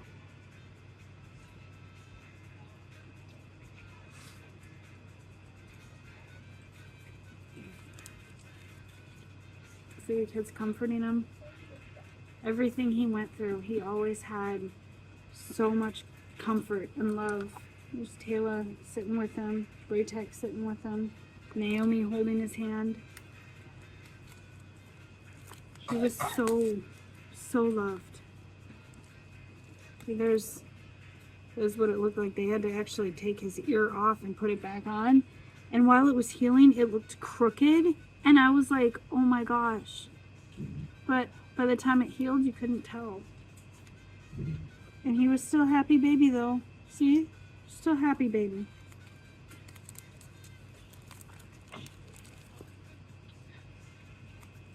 He would pick up the most random things to lick. This right here. He had the drop seizure. He fell and he hit his face. I took that picture. And then he had bruising. He had broken his nose. But when I said these are seizures, the doctors were like, no, it's just balance issues. He lost all his ear bones, balance issues, he'll be fine. No, it was seizures. I always knew. I always knew when something wasn't right. And a lot of times his doctors didn't listen, and it would take a while. And I tell you what, like my husband's like, you handed their ass to them many times. And yeah, I did. The doctor that listened to me, Ann Stevens, she always listened, but she retired. In 2020, she was promoted to head of the COVID team, and in 2021, she retired, which made everything so much harder because I had to regularly hand their asses to them because they weren't doing what my baby needed. And I do believe they were a little scared of me. But I always made sure he had the best care he could. And then with Noel and Lydia on my team, they could be quite intimidating too. Like, we made sure he had what he needed. Noel's an ex-cop, and he had no problem getting in their faces if they didn't do what Teal'c needed. Teal'c always had the best care. There was doctors that tried to be stingy with them, and we made sure that they got in trouble and they got Teal'c what he needed.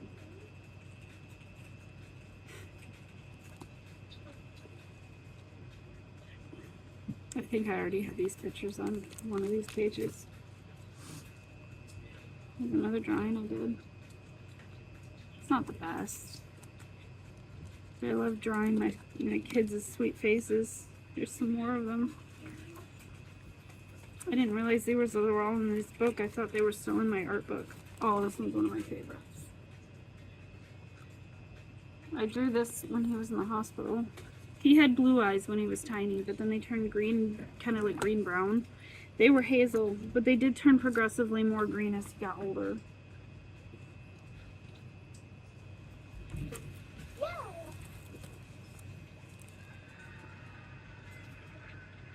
One of the first ones I drew of him in his hospital bed when he was a baby. He had pneumonia way too much. It was also one of my favorite drawings. This is a drawing of him and my dad. My dad only actually met him twice. I think twice, yeah. He came up when Braytech was born. This is when Braytech was born. And he came up when Teal'c was about 6 months. And then I didn't see my dad for almost 12 years. I saw him last summer, but I was at my sister's and I couldn't take Teal'c with me. I drew that when he was in the hospital as a baby. This one here, so in the actual picture I was holding him up, but he wasn't sitting or crawling yet, and so I drew it to make it look like he was. I kind of regret doing that, honestly. I stopped trying to draw him in the ways that I wanted to see him and started drawing him in the ways that he was. But when he was really little, sometimes I would draw him in the way that I wanted him to be. Look how beautiful my baby is. I used to do a lot more pencil drawings with just a number 2 pencil. I haven't done a whole lot of those recently. I should probably do that again, because I am actually pretty good at it, or at least I was. But I haven't done it in a long time, because at first I started doing color pencil drawings and I like those better. And now I do a lot of my drawing on my tablet. Another one of my favorites. My favorite drawings. I have more, but I don't know where they are. So he had to wear this helmet. He had fallen asleep like on the toy box. We put mattresses on the floor everywhere. Mattresses and towels and blankets, everything, because he was always hitting his head. So I always had soft stuff on the floor, and my house looked like a disaster, but it was to protect him. Because he had to wear a helmet for several years because the seizures were so bad. From the end of 2020 until 2023, we couldn't get the seizures under control, but he was still happy baby. He just got hurt if we weren't careful. And he'd get frustrated with the seizures. But we finally got the seizures under control with the keto diet and all the medicines, but then ultimately the medicines killed him. The thing that was keeping him alive took him from us.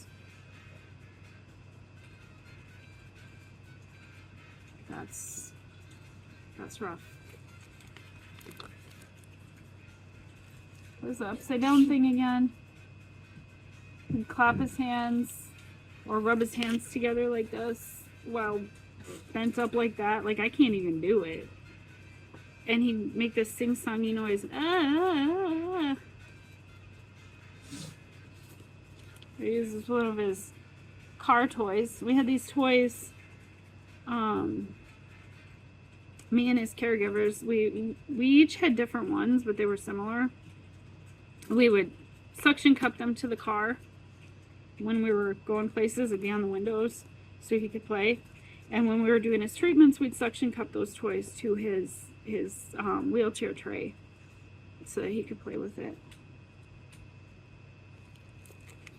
Sleepy baby. There's another one of those silly app picture things.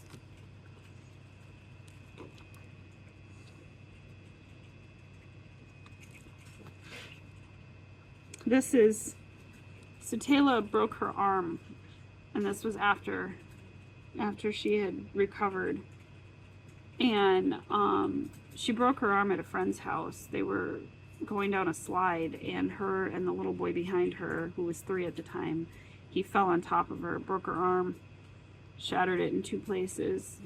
And then this picture was taken just after she got the cast off. But that kid was perfectly fine. Yeah, the little kid was perfectly fine. She had actually rolled her body in such a way to protect the little boy. So he didn't get hurt, but she landed directly on her arm on a rock and broke it. And then the next summer, Ronan broke his arm. His bike, sorry, my nose is really itchy right now for some reason. We live on a hill, and his bike brakes went out, and he panicked, and instead of like swerving into the grass, he went this way, right into the brick wall of the library, smashed his arm, called me, and he goes, "Mom, my bike's broken."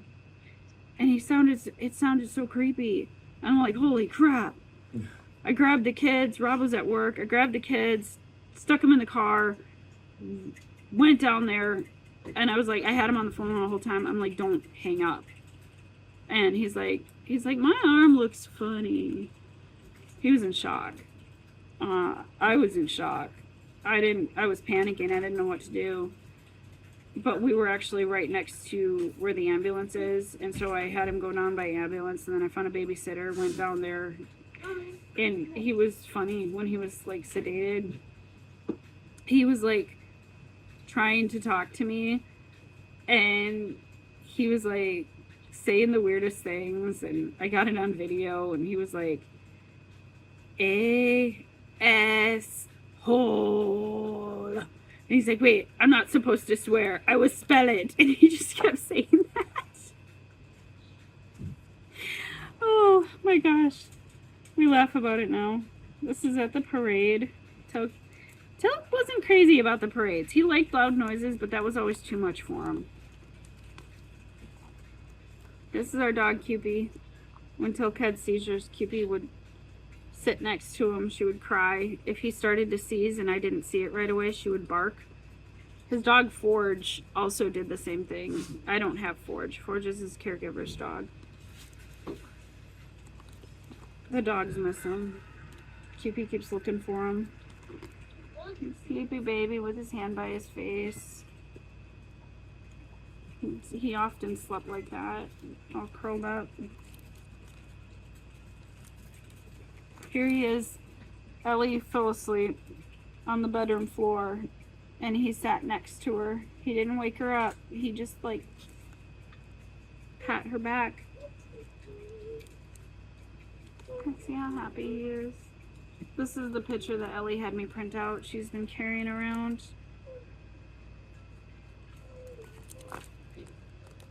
This is his caregivers. They took him on adventures that I couldn't take him on. They had an adaptive seat in their four-wheeler. Like, they bought this four-wheeler specifically to take Teal'c on adventures that I couldn't go on because of the kids and stuff. And so he got to do things. He loved riding in the four-wheeler. And this is them. They took him, they had land. They have a big farm.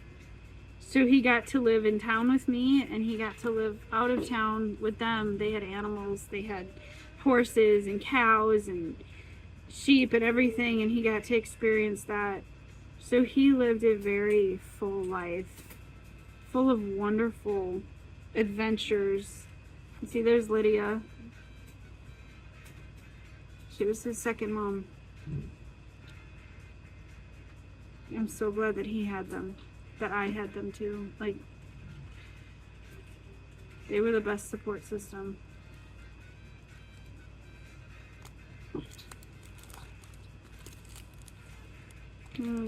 This is when we did Passover. So we do Easter and Passover. And because I just really love holidays, and so we incorporated a lot of the biblical holidays too. And I go over the top, you guys. I mean, obviously we weren't doing like a Jewish Passover because I don't even know how to do that. And I don't know if that's cultural appropriation to do it like that. You know what I mean? So we celebrated Passover like the Last Supper. And one of the kids would read out the story of the Last Supper. And Ronan ended up being the one in charge of it because he would read it dramatically. Oh, that's another thing. Tryouts for the play were supposed to be yesterday. Ronan didn't go.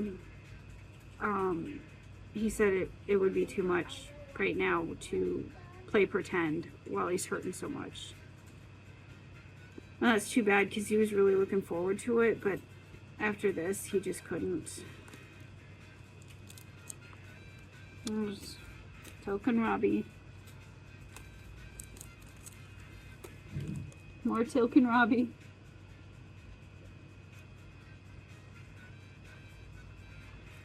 On his bed, so, you know, I paint my walls and stuff. On Teal'c's bed, I painted Bebos, boxes, and poop emojis because he thought it was funny. This is one of the last times we took him to the park. He didn't like it. He cried almost the whole time. So we stopped going because it was too hard on him.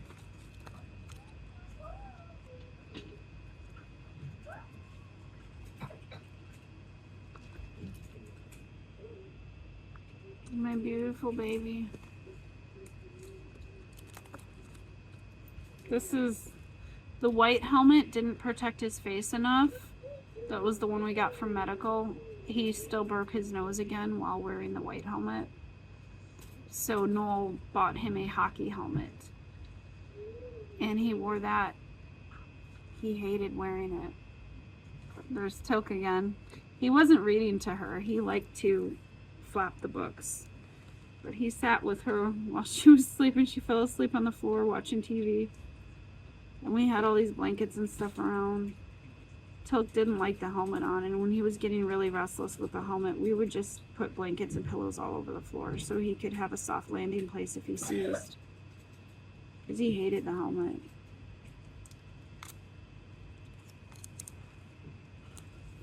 There he is with the Cocomelon doll. In fact, that's the one that Rob's got in his room right now.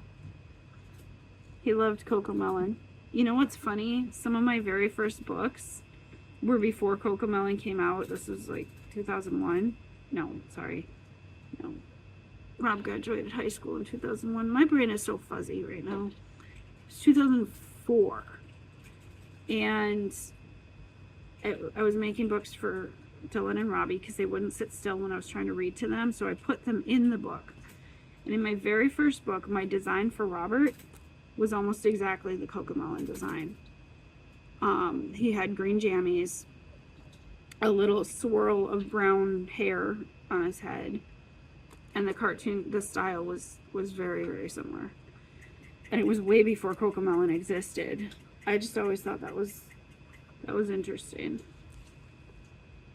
And I published those books long before Cocomelon. Now, I don't think they stole my designs or anything like that. That would be dumb.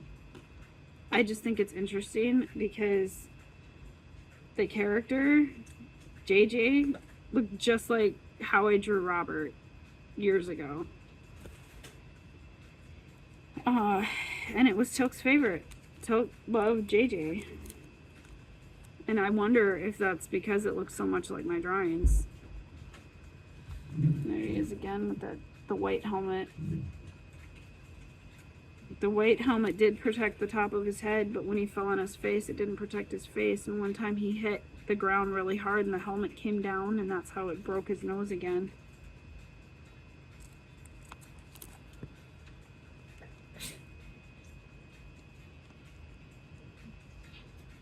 That's the last time we went to the beach.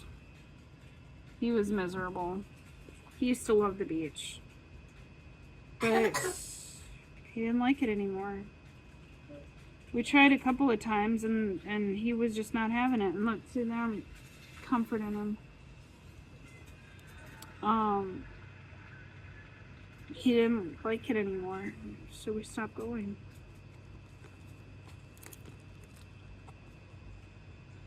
I tried to get him to enjoy the beach a little bit. Because he used to love it. But he wasn't having it. There's his purple jammies. Purple was his favorite color, and I always drew him in purple in almost all of my stories. There's, I think in boxes can be anything. He's wearing green because green was the color for Kabuki syndrome. But in all of my comics, I you know, I picked a color for each kid, and it was their favorite color. And Teal'c's was purple. It was fireworks. He loved doing fireworks. Robbie bought a whole bunch of fireworks. Obviously not this year. This was last year. He bought a whole bunch of fireworks. And no, this was 2 years ago because Ronan had his head shaved. But we also did it last year. And did fireworks shows every day for a week for Teal'c and for our elderly neighbor who couldn't get out to see the big fireworks. We didn't do that this year because Robbie was getting ready to leave for the army and he didn't want to spend a bunch of money on fireworks. It was from our beach trip when kids at the picnic table and Teal'c was over here. We moved him closer, but it was really hard to get his wheelchair over the rocks.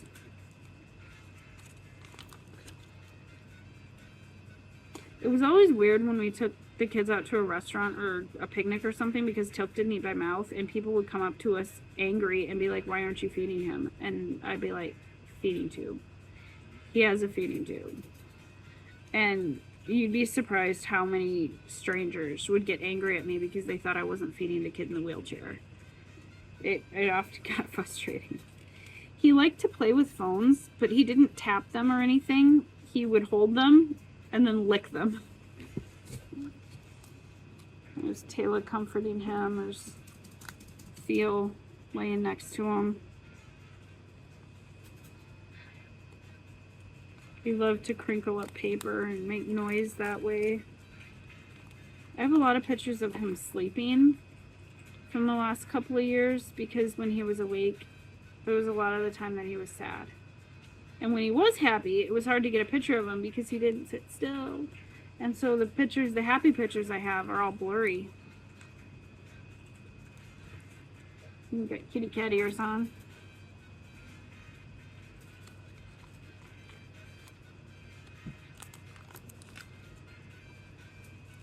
This is last year at the fireworks on 4th of July. Well, here's our only family picture that has Freya in it. Biologically, she's my niece. We adopted her. The adoption wasn't finalized until she was 18. And then afterwards, she just kind of decided she didn't want anything to do with us. So, I don't know. This picture, though, always made me sad because I had to actually Photoshop Theo into it. Because when I was taking the picture, I didn't realize he had fallen asleep. And I was like, we got everybody? We got everybody? And Rob was like, yeah, we got everybody. And we didn't have everybody. And then I tried to get the kids to all sit back down because I only got one shot, one picture. And the kids were like, I don't want to. Because I was like, I need to go get Theo. Let me do this. And they're like, oh, no, we'll do another picture. We'll do another picture later. We never did. Not with her anyway. That's Teal'c's caregiver, Noel. This was one of Teal'c's seizure appointments, and they'd have to spend the night at the hospital, and we would clear out the room and put this bed that Noel bought for him, and Noel and Lydia would sleep on the floor with him.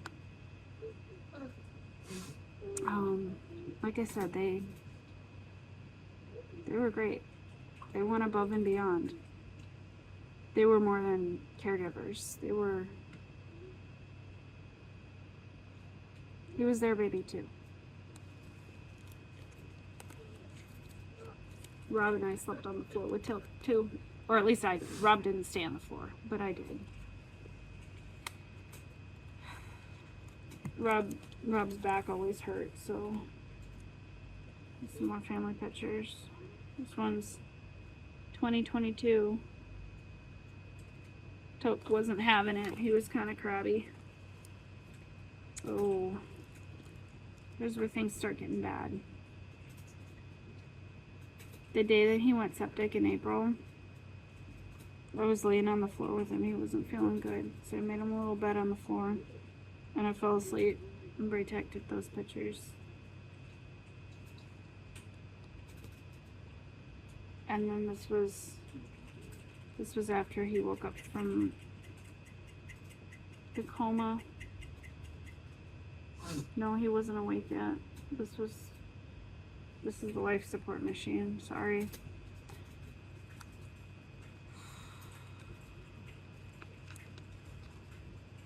When he went down there, when he was life flighted out to the cities and put on life support, I couldn't get to him for a few days.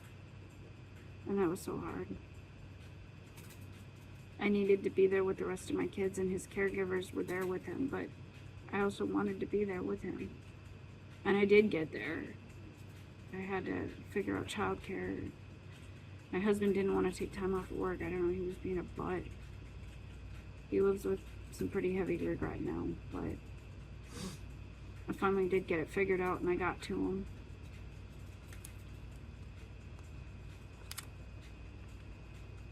This was after. He did sit up a few times. He did. This is Rob's favorite pair of his jammies. He did get strong enough to sit up, but he was really, really shaky. He would crawl just short distances, but it was really hard. Most of the time he would just lay down and scoot, and a lot of the things he used to do, he didn't do anymore. This is Robbie. This is, you know, after he lost all that weight and got really toned. And Teal'c always wanted to spend time with Robbie. He would climb up on Robbie and want to cuddle. I mean, he wanted to cuddle with everybody, but there was a stronger bond between Robbie and Teal'c. When Robbie was 4, he told me that he wished he was Teal'c's dad. And part of Robbie going into the military was because, I mean, not all of it, but part of it, he wanted to become Teal'c's guardian when Teal'c turned 18, so that he could make sure that Teal'c always got the best care that the U.S. can offer. He was going to make sure of that.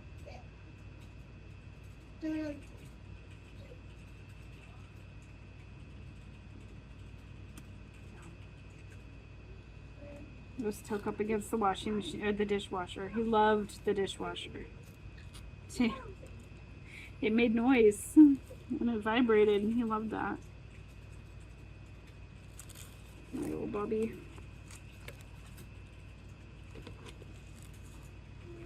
It's Halloween.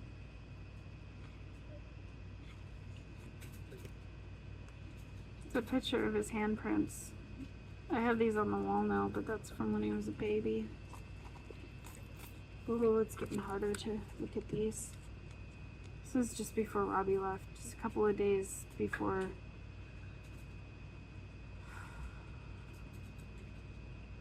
Robbie left a week before Teal'c died. Well, just over a week. It's just over a week. No. He left on the 20. He left here on the 22nd. He left the state on the 23rd.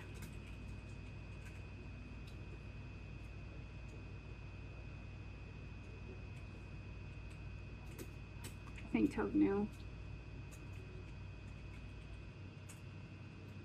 Robbie knew. He told me right after I took this picture, he said, "Mom, I don't think he's going to be alive when I get done with basic." And we had the conversations. What do we do, you know?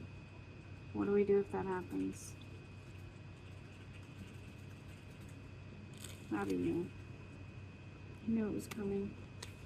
He's took in his little spot on the couch with his positioning pillows and a shaky vest and everything.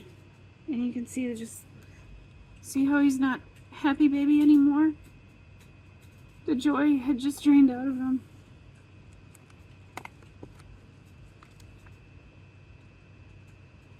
This is from April. You still see some joy. I think he thought he was going to get better too. You can see some happy. But it just kept getting worse. This is from April. The seizures, everything.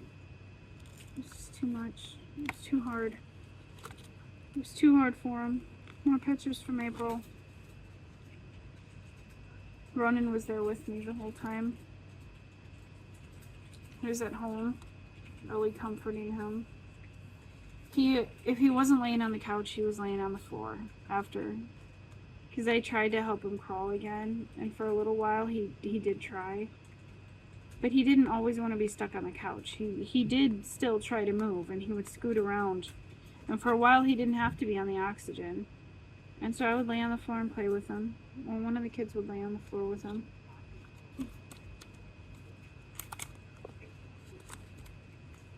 This is our last family picture. Our last family picture with Teal'c. I couldn't get Freya to come. I arranged it with the boys' schedules and Rob's schedule and everything, and then Dylan decided he was supposed to show up at 10 a.m. and he didn't show up till 2. Robbie kept trying to leave. I was absolutely breaking down. And the older kids and Rob were like, "Why are you so upset over this?" And I just yelled, "This is our last picture. This is the last one." And they just looked at me. And Rob's like, "Oh, because Robbie's going in the military, he'll be back." I was like, "No, because when he comes back, Teal'c won't be here."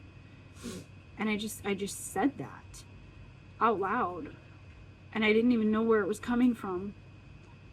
But everybody looked at me and they're like, "No, you're just being paranoid." And I got the picture. And everybody was still laughing at me. "Oh, Mom, you're so silly." But no, I was right. I knew. Deep down, I knew.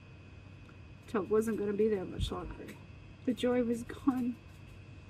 He wasn't a happy baby anymore. He was suffering. He was struggling. And I was already talking to my therapist about, what do I do? Do I DNR? Do I put him on hospice? He's giving up. I knew. I knew it was coming. I didn't think it would be as fast as it was, but I knew it was coming. Here's some more pictures from April.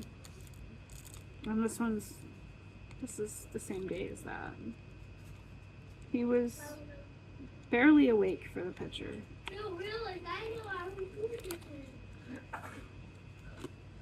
But he did get up a little bit that day. He's still in that same jammies. He sat up a little bit and I'd snap a picture because I wanted to remember the good parts. But he wasn't up for very long. You know, he kept getting sick. He kept needing more oxygen. He was playing with one of Ronan's toy swords. That one's a plastic one. And cuddling in the kitchen a couple weeks before. This is shortly after he got out of the hospital in April. And I would just lay on the couch with him or lay on the floor with him. Took him in my bed sometimes, but my bed is really, really tall. I'm only 4'11" and my husband's like 6'3" or 6'4", and our bed is super, super tall, and I actually have to have a step to climb up into it. So it was hard to take Teal'c up on my bed. This is my niece's daughter, Ocean, playing with Teal'c. This picture is just a couple of days before Robbie left. This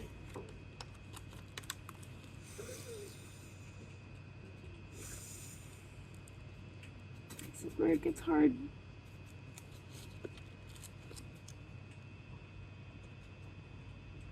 That's the end. That's the end of his life. Right there, he was struggling. He was suffering. We were waiting for the call from Robbie. He was fussy. I posted this on Facebook and I said, "Dear God, he's suffering. Pray that it goes quick." My last prayer for my baby was for him to go quick because he was suffering.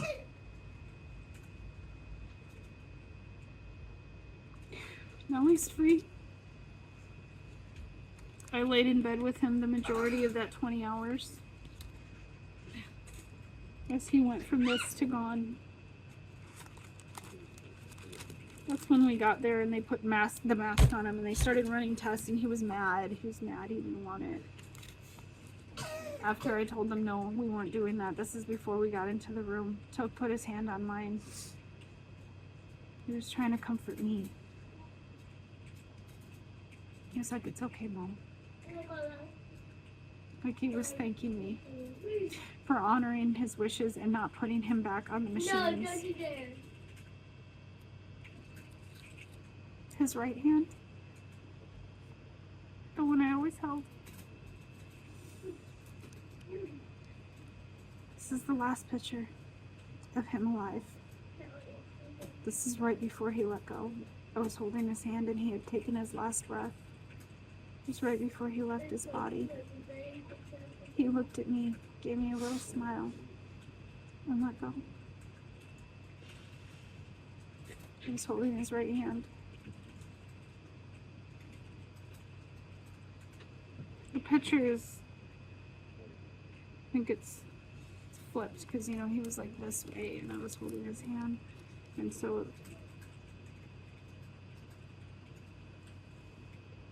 that was his last moment. His last moment on this earth in this broken body. That was it.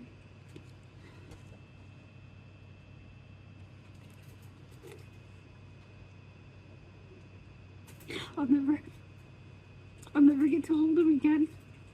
This side of eternity. That's the end.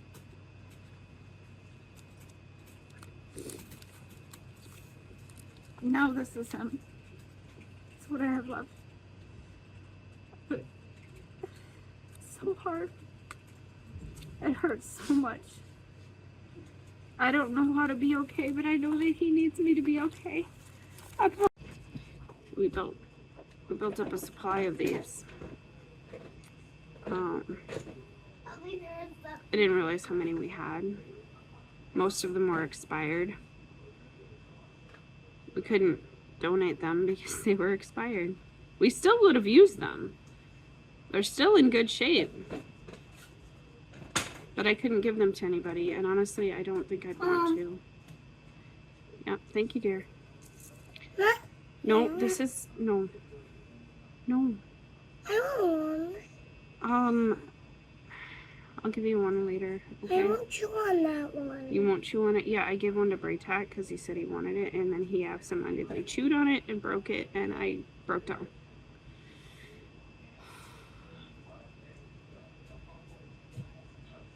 These were part of Teal'c his whole life. And honestly, I couldn't throw them away. So I'm gonna keep them. I mean, obviously I couldn't keep the one that was in his belly. That one got burned with him in his ashes. But these little things, this is how he ate. Mom. Yep. There's, put the syringe in there to put the food in, and then this, okay, stop. Thank you. Stop. This has a little balloon, and you use this syringe with water to put about 5 mils in it, and this poofs up, and that's how it stayed in his belly.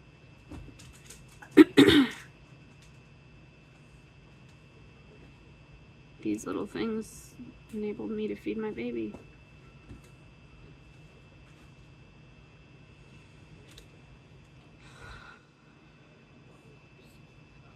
But he's gone now. I was always so scared I was gonna run out of supplies. I didn't run out of supplies, I ran out of Teal'c. Now I have too much. Most of it's gonna be donated. Most of it's gonna go to help someone else. I took all the diapers out of our storage, and there was so much. And then my kids built a fort with it, which made me laugh. And honestly, Teal'c would have loved that. He would have absolutely loved that. His medical records have all been closed out. Got a letter in the mail yesterday from his medical. He was on state medical because of all of his needs. When he was little, we couldn't get private insurance for him, and we just kept him on state medical forever because they paid for everything. And we got a letter. Teal'c's medical assistance has stopped. We are closing his case because we heard that he died. Like, literally, that's how they put it. Like, you could have used deceased or passed on, like something that's not so harsh.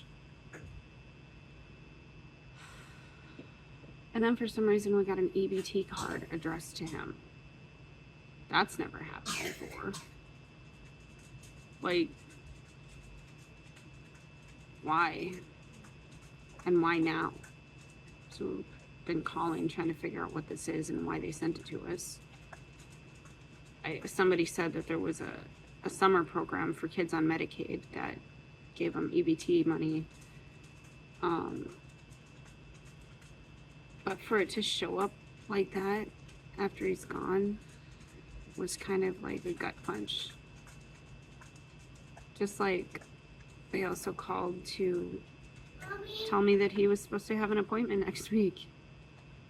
He had so many doctors and so many specialists, and we went to so many different hospitals because when he was little, everything was all contained in one hospital. But as his doctors started retiring or moving to other places, he went to like 4 or 5 different hospitals towards the end. I mean, clinics, not hospitals. 4 or 5 different clinics to see different specialists because they weren't all in one place anymore. And I thought we had notified everybody, but we missed the sleep lab. And he was supposed to have a sleep study. He was going to get a CPAP machine. And so she called to verify the appointment and ask about him. And I just said, he died. She goes, what? Can you say that again? I said, he died. He passed away. And it's really hard every time I have to tell somebody that doesn't know. And the other day I was trying so hard to find something that I could eat without throwing up, so I walked down to the restaurant and ordered a burger. And the lady there, she's so cheerful, and she's asking about Robert and how are you guys doing, and I just sort of stared at her. She goes, are you okay? I said, no. She's like, is Robert okay? I said, well, as okay as he can be, I guess. She's like, well, what happened? I said, you didn't hear? You didn't hear? Like, literally, her coworkers the other day had sent us flowers and stuff, so I assumed everybody at the restaurant knew. It's like the owners of the restaurant knew. They sent us pizza and flowers. See, he died. Teal'c died. He's gone. She was, oh. Rob's work wants to build a memorial to Teal'c. In one of our little rest areas or something, put something with his name on it. They asked me what I would want, and I said, a new picnic table.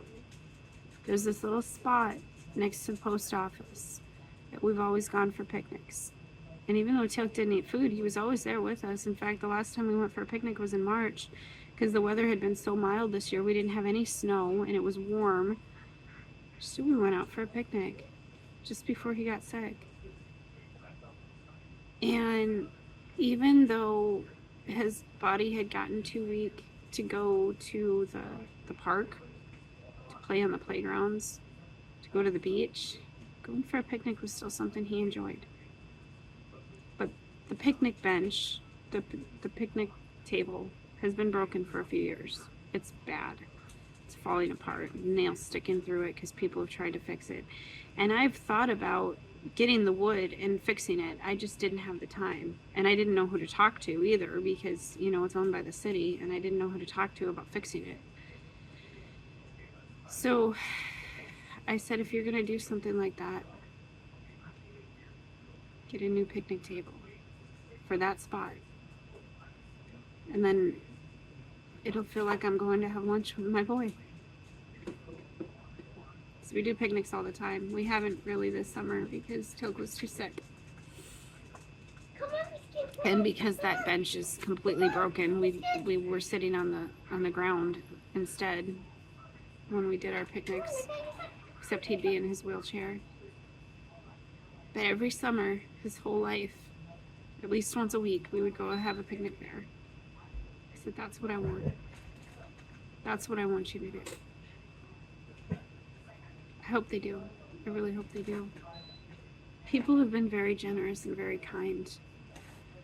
And even if it's the most ridiculous things like a box of crayons or some toothbrushes, I haven't refused any gifts because I know Teal'c would want me to accept.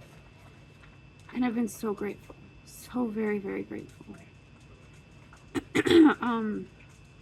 The Kabuki Syndrome Foundation sent us a check right away to help with his final expenses. And then yesterday, the lady that runs the foundation asked me if she could start a fundraiser. I said, well, I don't want to be greedy. We ran the GoFundMe and it covered the cost of cremation. She goes, no. This isn't for that. This is for you and the kids. And I said, okay. So she's running a fundraiser. I don't know if it's going to raise anything or not. But it's really kind that she's doing that. This is Teal'c's little elephant. One of the many toys that he had. He always loved baby toys, the toys that made noise. He would hold this and push the button over and over. It doesn't work anymore. We have two of them. One of them still works. The one that still works, the hospital gave us in April. This one, Rob's mom bought for him a couple years ago for his birthday. And he played with it so much that it doesn't work. Even when I replace the batteries, it only just, like, it'll turn on and it'll go, and then it'll turn right back off.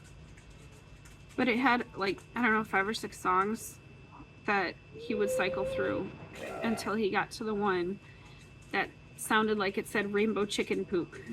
That's not what it actually said. That's just what it sounded like to us. And we would, every time he'd push the button, we would sing it out. Rainbow chicken poop. When we were in the hospital in April, I told the nurses about it. And so they would sing it every time he'd get to that part. Rainbow chicken poop. And Teal'c would laugh.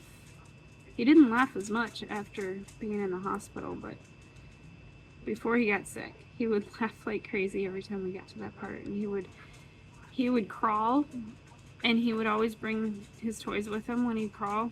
He'd like push it and crawl a little bit, push it and crawl a little bit. And he didn't like it if you went and took the toy to wherever he was going because he didn't always know what direction he was going to go. And this was one of the ones that he would drag around. He did that with his Bebo and with he loved those baby toys that you push down and they spin on the inside and make noise. In fact, a couple days before he died, when he seemed like he was feeling better, he was laying in Rob's office pushing on that toy. It's really hard to watch videos of him right now because hearing his little noises and knowing he's not here is hard. Looking at pictures helps, but the videos are hard. I just want to hear his voice again for real. I just want to hold him, kiss his sweet little face. I had a dream that I was holding him. I woke up, realized it wasn't a dream. It was like thousands of knives going through my body all at once. This blanket, this was his first blanket. It's so tiny. This was from the NICU. I'm not sure if we were actually supposed to take this home with us, but this is what they wrapped him up in. And I brought it home. I thought it was gone forever actually because I had lost it. Turns out it was in a box at my in-laws' house that they actually gave us back a few months ago, and it had a bunch of stuff in it from when the kids were little.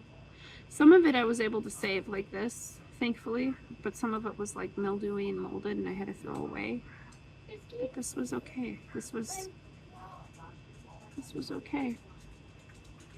And then I've got his jammies. Oh, I finally got to that laundry pile. The laundry pile was massive. I was managing to clean the laundry, but I couldn't handle folding it and put it away all week long. There's probably about 20 loads of laundry sitting there, and I couldn't do it because Teal'c's clothes were in there, and that would be the very last time that I folded his clothes.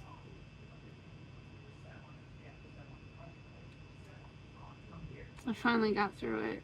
It took me half the day because I would start and stop, and start and stop. I finally got through it. There was only 3 outfits in the whole pile because most of it was from after, because I had just put away laundry the day that we went into the hospital.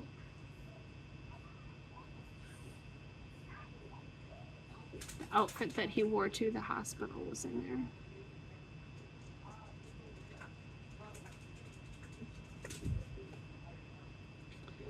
There's still some things I need to sort through. I haven't touched the kids' closet. I knew I was needing to organize it again soon anyway. I have to do that way too often. Sorry, my that's like I got something on my throat. And I didn't grab a glass of water. Hey, Naomi, sweetie. Naomi. Hey, baby girl. She's got her headphones on. Naomi. Naomi girl. Oh, never mind.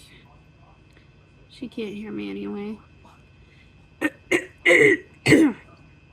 Sorry. I was gonna ask her to get me a glass of water. I'm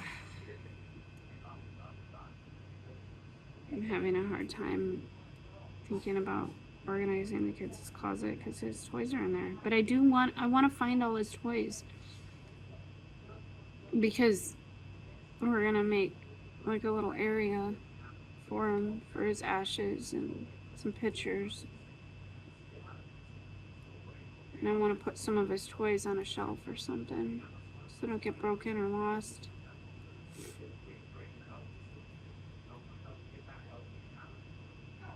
I designed a plushie from Budsies. That was expensive. But I designed it based on the way I drew him in my comics. It's gonna be about this big. I wish I could make it the size that he was. That'll be a couple months before I get that.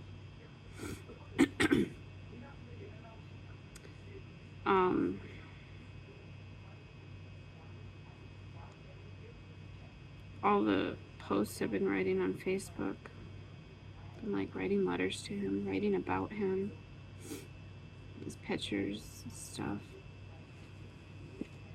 I decided, you know, because I'm an author, so I'm gonna put this in a book. First it was gonna be just for me, for like another scrapbook. But my therapist said that I should make it public because it might help other people through their grief and be like a tribute to him. But I decided to use screenshots because I don't have it in me to go through it and edit it. Because I've got spelling mistakes and capitalization mistakes in a lot of my posts. Sometimes because my fingers were shaking too much, and other times because my brain's just not there. And I don't have it in me to go back and fix it. I want it to be exactly how it is. Conveying the raw emotions. Because ultimately,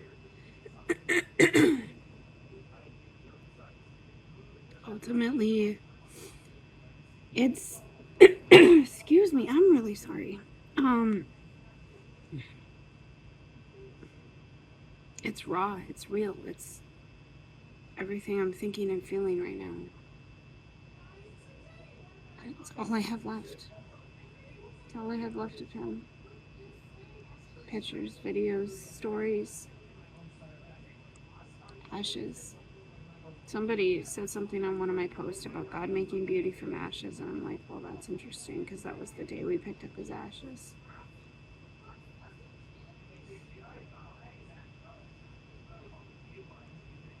I don't know how to be me without him. Every day was filled with things that had to be done right now, right now, right now, right now. Nothing could ever wait. And on days when I didn't have him with me, when he was with his caregivers, those were the days I had to play catch up with everything and everyone else. Right now, right now, right now. Everything had to be done quickly. And now I don't have anything that has to be done quickly. And I don't know how to function. Dylan said to me, he's like, Mom, now your life is normal, like everyone else. I said, but Dylan, I haven't lived in normal for 15 years. I don't know how to be normal. I don't know how to not be rushing around and doing so many things that I'm exhausted all the time. When I went to go to bed last night, I couldn't go to bed because it felt like so many things needed to be done. I get anxiety because his feeding time comes and I can't feed him. I took the alarms off my phone, but my body remembers. I go into on days that I didn't have him with me. I would get anxiety when it was feeding time, even though I knew his caregivers were taking care of it. My body would still respond. And I don't know how to take myself out of that. I'm sure it will eventually. I'll get used to it. But right now I'm not. Right now it's about every 2 hours I start to feel a mild panic because I can't feed him. Mom, Yeah? my food's done. Oh, okay. Good morning. It's I'm just gonna adjust that a little bit. September 2nd. It's Labor Day. It's a Monday. When the kids get up, we're gonna start our school year.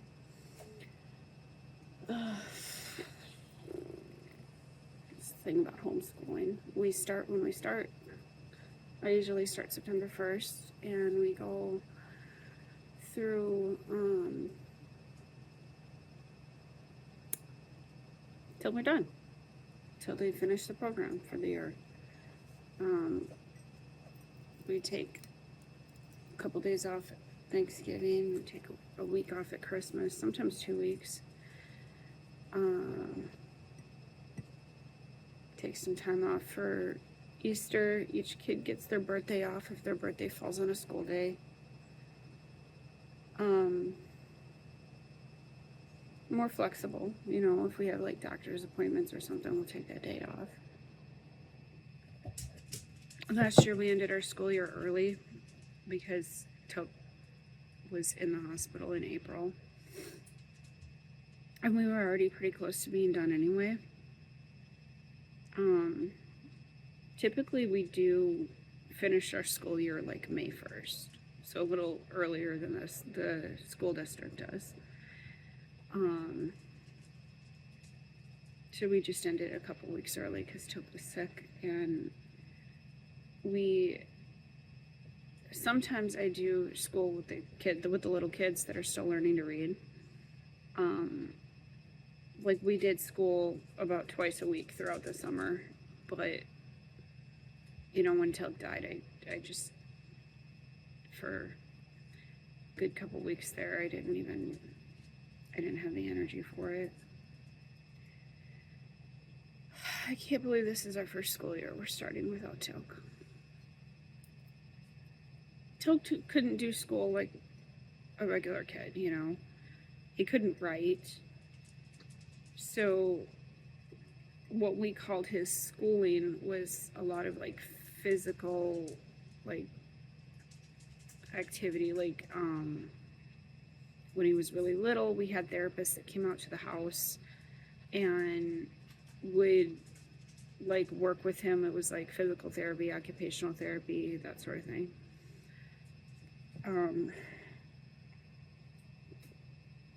I don't know if he could read.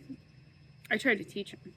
He wouldn't sit still and like look at books, but I would play videos on the TV, like YouTube videos of like learning to read stuff, like I played for my little kids while we were learning to read. So it's possible I really hoped that he could read, but he never showed an indication of being able to. But this year, see, Ronan is graduated, and he actually applied for college. He's not 18 yet, but in our state, you can graduate at 17. So I graduated him at 17 because he had already finished our program.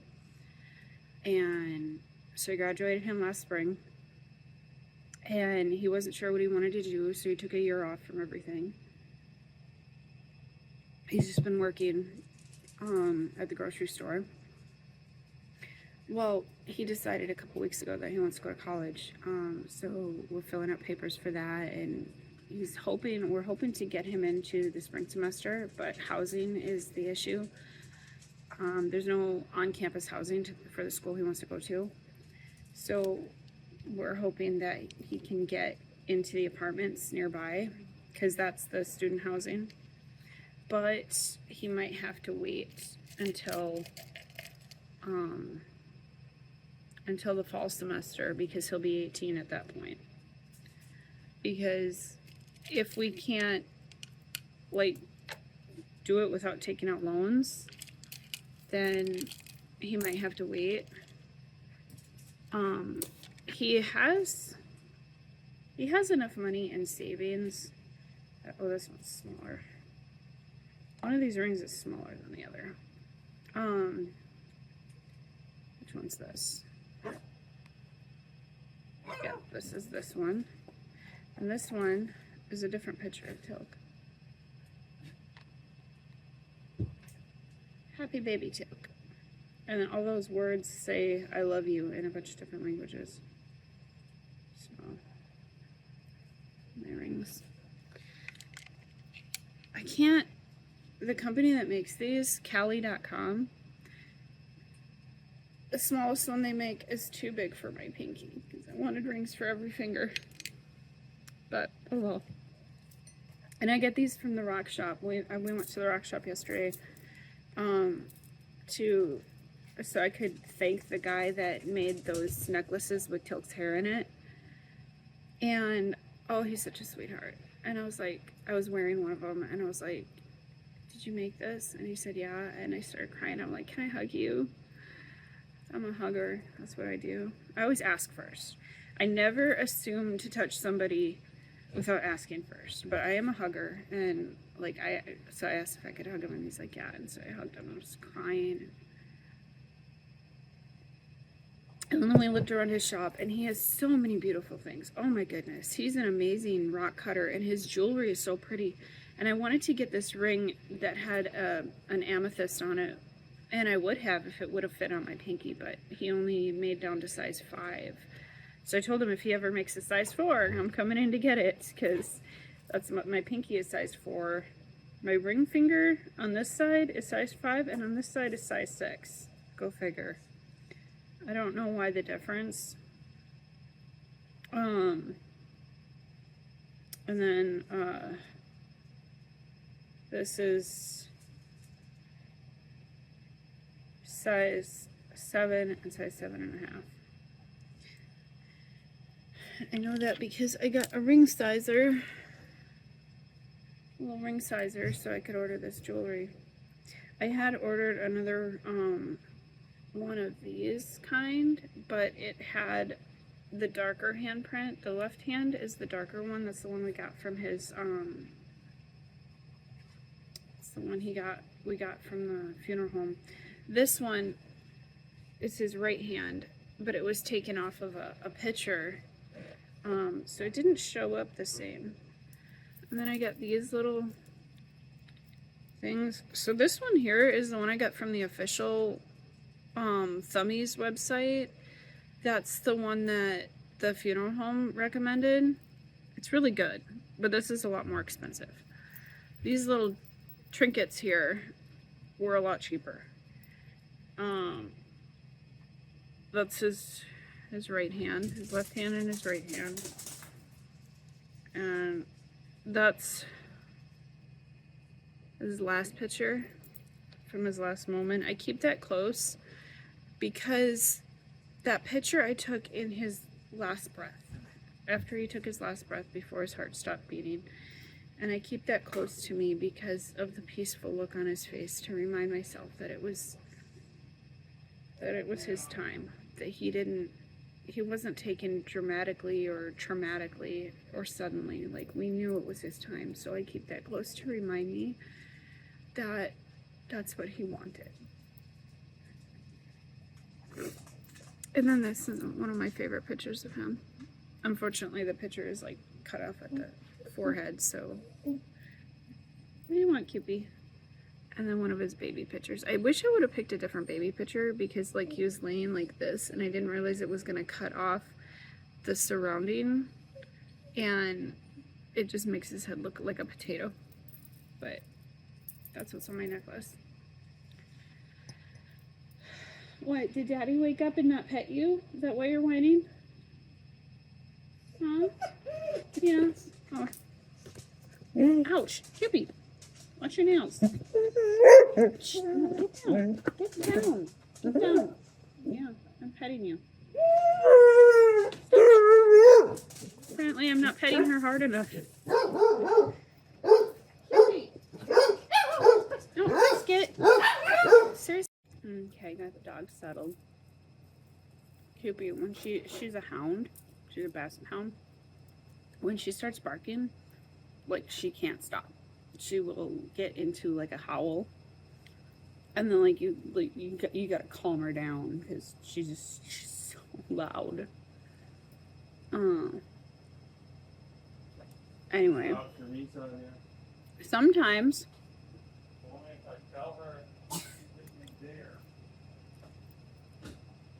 Anyway, I heard from Robbie yesterday. That was really nice. He's doing well. Oh my gosh. He told me that a couple weeks ago, a kid from a different troop, when they were doing the grenade training, blew himself up. He survived, but he's in critical care. I'm like, holy crap. I'm like, that's terrifying. Don't be touching grenades. And he goes, Mom, do you not realize, like, I'm in the Army. We're training with live ammunition. And I was like, no. Oh my gosh. I really thought that they'd be training with, like, I knew they had to do, like, marksmanship. So I knew that they were shooting, but I thought it was, like, on the range. Like, on the shooting range. I did not know that they'd be training with live grenades. Like, seriously. Boot camp is only like 9 weeks. I thought that they'd be training with like dummy grenades. And then, you know, when they go to the more advanced training with more real stuff. I didn't realize that they put these kids, and I know I say kids, they're all adults, they're all over 18. But they just like throw them into it. I did not know that. And I'm like, yeah, that's terrifying. But he's doing well. I asked him if he's getting all my letters, and he's like, yeah. He's like, it's so much fun. He goes, every day at mail call, there's like, mail for Lilith, mail for Lilith, mail for Lilith. Because I'm doing that Sandbox app, so I send him a letter like every single day. So the only days he doesn't get letters are Saturday and Sunday, because they don't do mail on Saturday either. And so the letters that I write to him Friday, Saturday, and Sunday, I'll get to him on the same day. And then also like all the little freebies that the Sandbox apps lets you send, like there's a on-duty letter where it like talks about military news or whatever, that's free. There's Bible verses. I think that costs like $5 to send Bible verses for a couple of weeks. I'm pretty sure that one runs out this week though.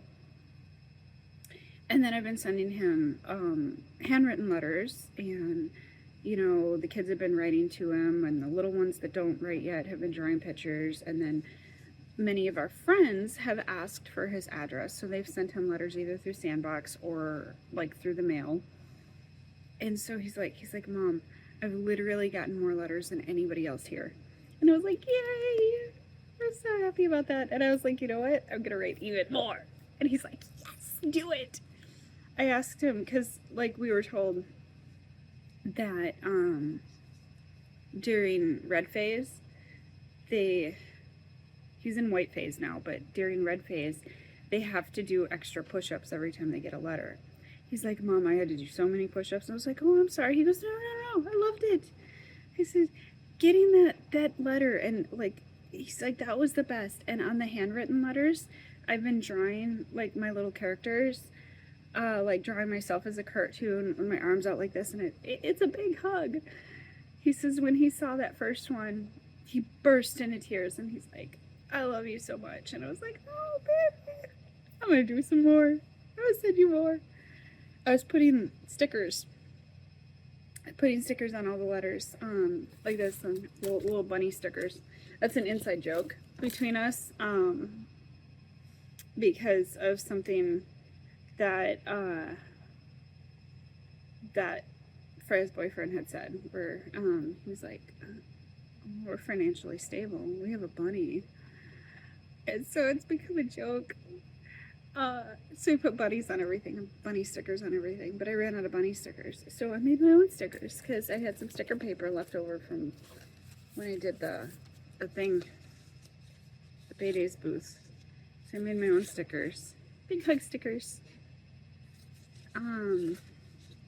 little stickers, and of course all the stickers are, you know, I changed my hair on all the stickers. Oh, I made some Teal'c stickers too. Look at that. Some Teal'c stickers. Robbie said that the picture I sent him of Teal'c with his hand up like this, he taped it inside of his locker. And every morning he opens his locker, first thing he does, high five Teal'c. I asked him how he's doing with that. And he's like, if I stop and think about it, I'm gonna cry. And I'm so busy here that I haven't really given it a chance to hit me. He's like, he says, you know, when I come home again, it's gonna hit me like a ton of bricks, being in the space where he was with him not there. And I'm like, yeah, you're right, it's going to. I said, I'm really glad that it's not hitting you as hard right now, because you have to focus on being in the Army and doing all the Army things, and I'm glad it's not as hard on him as it is on me. You know, Rob was on the call with us too, and after the fact, he's like, you know, it's probably going to be harder on you than literally anybody else on the planet. And I said, yeah, you're right. Thank you for acknowledging that. Like, it's hard on everybody, but when you're a mom, they're part of your soul. Literally. Like, the way I think about it is that when a woman is being created in the womb, all the eggs she'll ever have are created at the same time. So my kids were already there with me from the moment I was created. At least part of them was. And then I carried their life inside my body. Their first heartbeat, their first breath was within me. And so as they go out into the world, it's pieces of my soul, you know, and it's hard. And letting go it's hard. And I feel like that's where a lot of moms especially can't let go, because it's hard. Like when Robbie left, I was like, this is going to be really hard on me. I said, but I don't want it to be hard on you, because you're supposed to do this. You're supposed to leave. You're supposed to figure out who you are apart from me. But for me, it's an ending, and it's hard. And then Teal'c passing away a week after Robbie left, that was...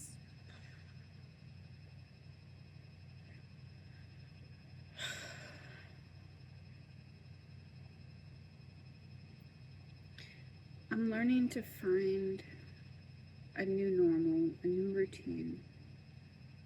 I'm learning to figure out who I am in the after. Writing about him, talking about him really helps.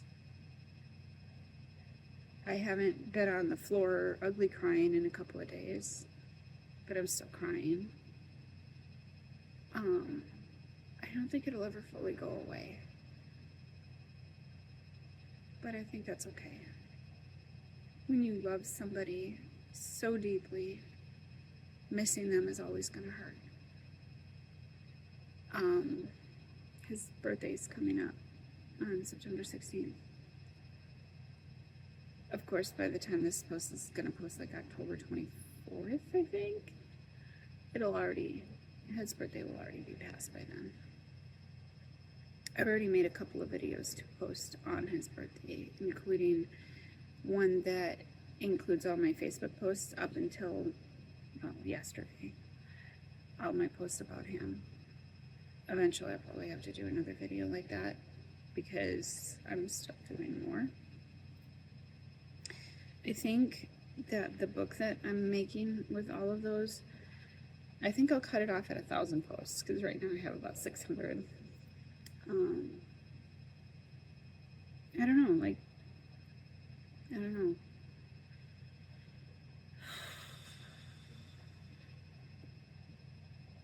I did do some drawing yesterday, primarily for the stickers. I do want to get back into doing my books. It's been hard for me to like even pick up my tablet. But art is something that's really, really important to me, and I want to keep doing it. I did work out yesterday, worked out in the morning. Plan on working out today. I don't know if I'm going to go to the gym or what I'm going to do.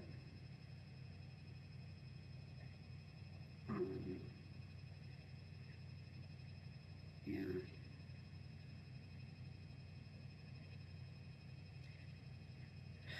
I keep looking over at Teal'c's picture. I got one of his pictures sitting here.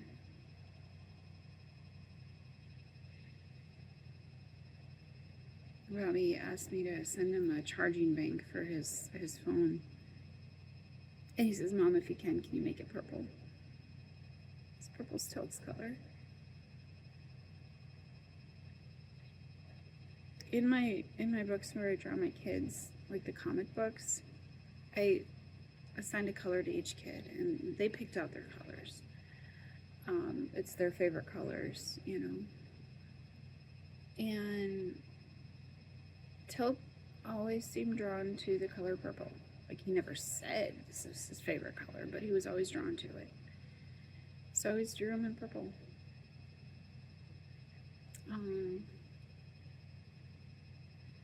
If you read my comics, Dylan is like cyan, like a light blue. Robert is red. Ronan is a darker blue. Teal'c is purple. Braytac is orange. Orange isn't his favorite color anymore, but when he was little, I used to dress him in orange all the time. Taylor is pink. Corbin is green. Naomi is a different shade of pink. Hers is a darker pink. Ellie is yellow. She started out, because I started doing the comics when she was a baby. The first couple books, she's in a different shade of pink. But as she got older, she was like, yellow's my favorite, draw me in yellow. So she's yellow. And then Theo is a different shade of light blue. So if you read my comics, that's how you'll identify him. And Freya's easy to pick out too. She's in my comics, not as much because, you know, she was my niece when she was little, and so I do have some stories of her when she was little. But as she got older, you know, as a teenager, an older teenager, when we adopted her, and she wanted dark green, and she's the only one with bright red hair. None of my bio kids have red hair. Well, Dylan's is kind of like a red one, but so she's in the comics, but she probably won't be going forward, just because I don't have any more stories, and she doesn't want anything to do with us, I guess. So that's really sad. I tried really hard with her. I don't know what to do about that situation other than just leave her be. I miss her.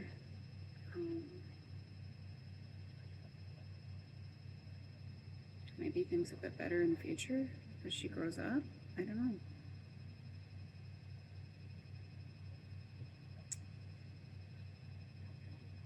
But anyway,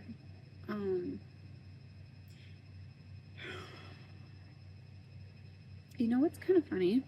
I was looking back at pictures, and I've never gotten any sort of filler or anything, but instead of getting thinner, my lips have gotten thicker as I've gotten older. Isn't that weird? I was looking back at pictures of me, and you might notice it in the Teal'c videos, because there's a lot of pictures of me before I started wearing makeup, and my lips were a lot thinner. I'm not sure why, but I'll take it. I like the thicker lips. Okay, sorry, that was like super random. When I'm staring at the camera, I'm like looking at my own face. I'm like talking to my own face, so I notice things. Like, oh, yeah. But anyway, yeah, it's almost 7. Feel went back to sleep.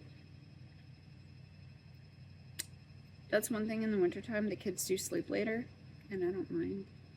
It means we homeschool. I don't have to get them up early. So, yeah, we just kind of go with it. In the summertime, though, they're up at like the crack of dawn.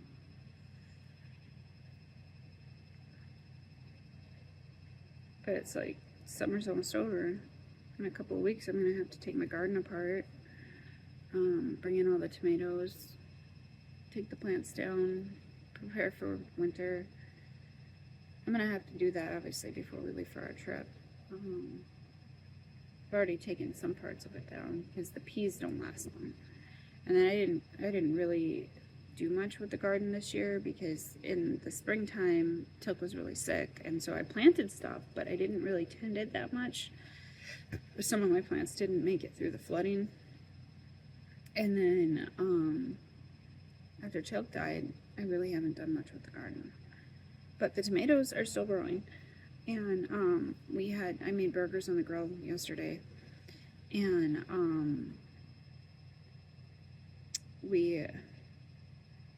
I cut up some of the tomatoes, and the kids are like, these are the best tomatoes ever. And I said, thank you. They were grown with loving neglect. Because literally, I did not do anything with the garden.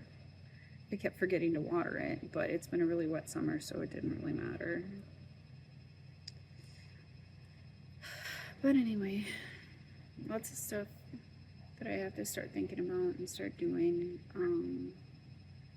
because so way up here, super far north, close to the Canadian border, we winter comes early, and usually we have hot weather until about the second or third, about the third week of September, usually like right around Teal'c's birthday, which is September 16th.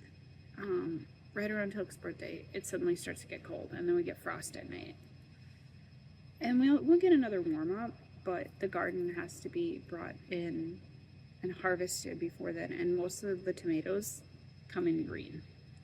And I have to ripen them in the house, which is kind of a pain, but it's just how it is. We don't have a very long growing season. And, you know, we make it work. But anyway, I'm using the light from my computer screen. It keeps shutting off. Anyway, I'll see you all real soon. I hope you guys have a good day.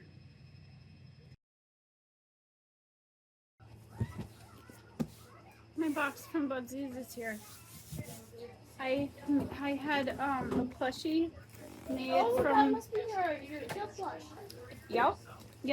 The cartoons that I make of Teal'c. Based on that right there, those purple jammies from my comic books and storybooks that I've written about Teal'c.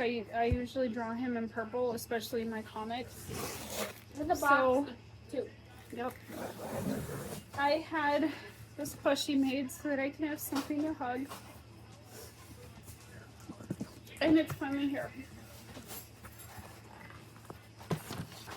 This is the cartoon that I sent them.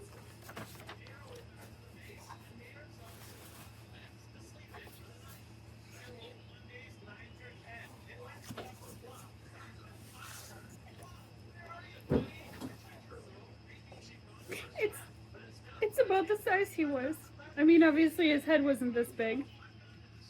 But it's... the feet. Look at the feet. That's actually hilarious because his feet were funny. His feet were strange. He could bend them really weird. And that definitely does not look like his actual feet, but it is cute that it's like that. And I got him with this.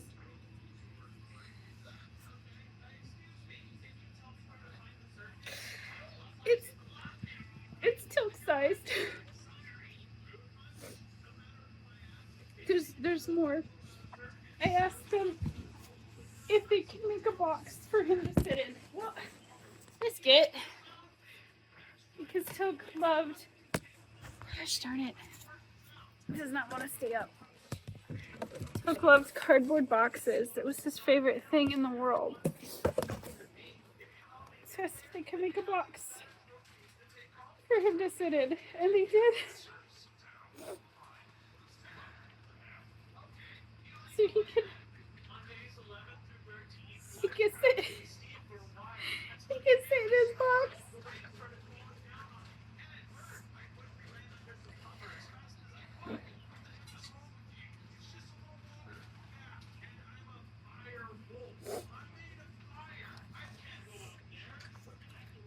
I miss him so much.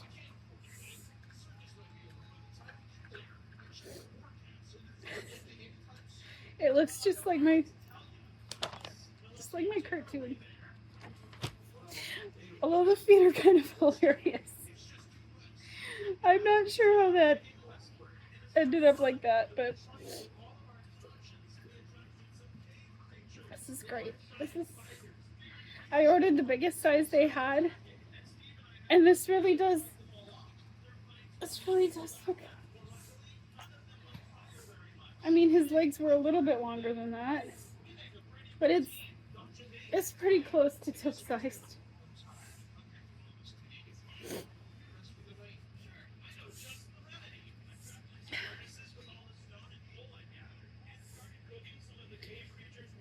I love it.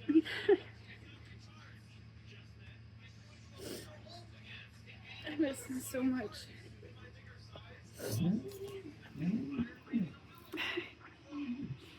A giant Teal'c blanket.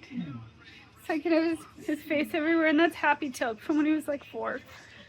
And that's this is his shelf. There's his ashes, his handprints, his favorite toys. The purple jammies are over there too.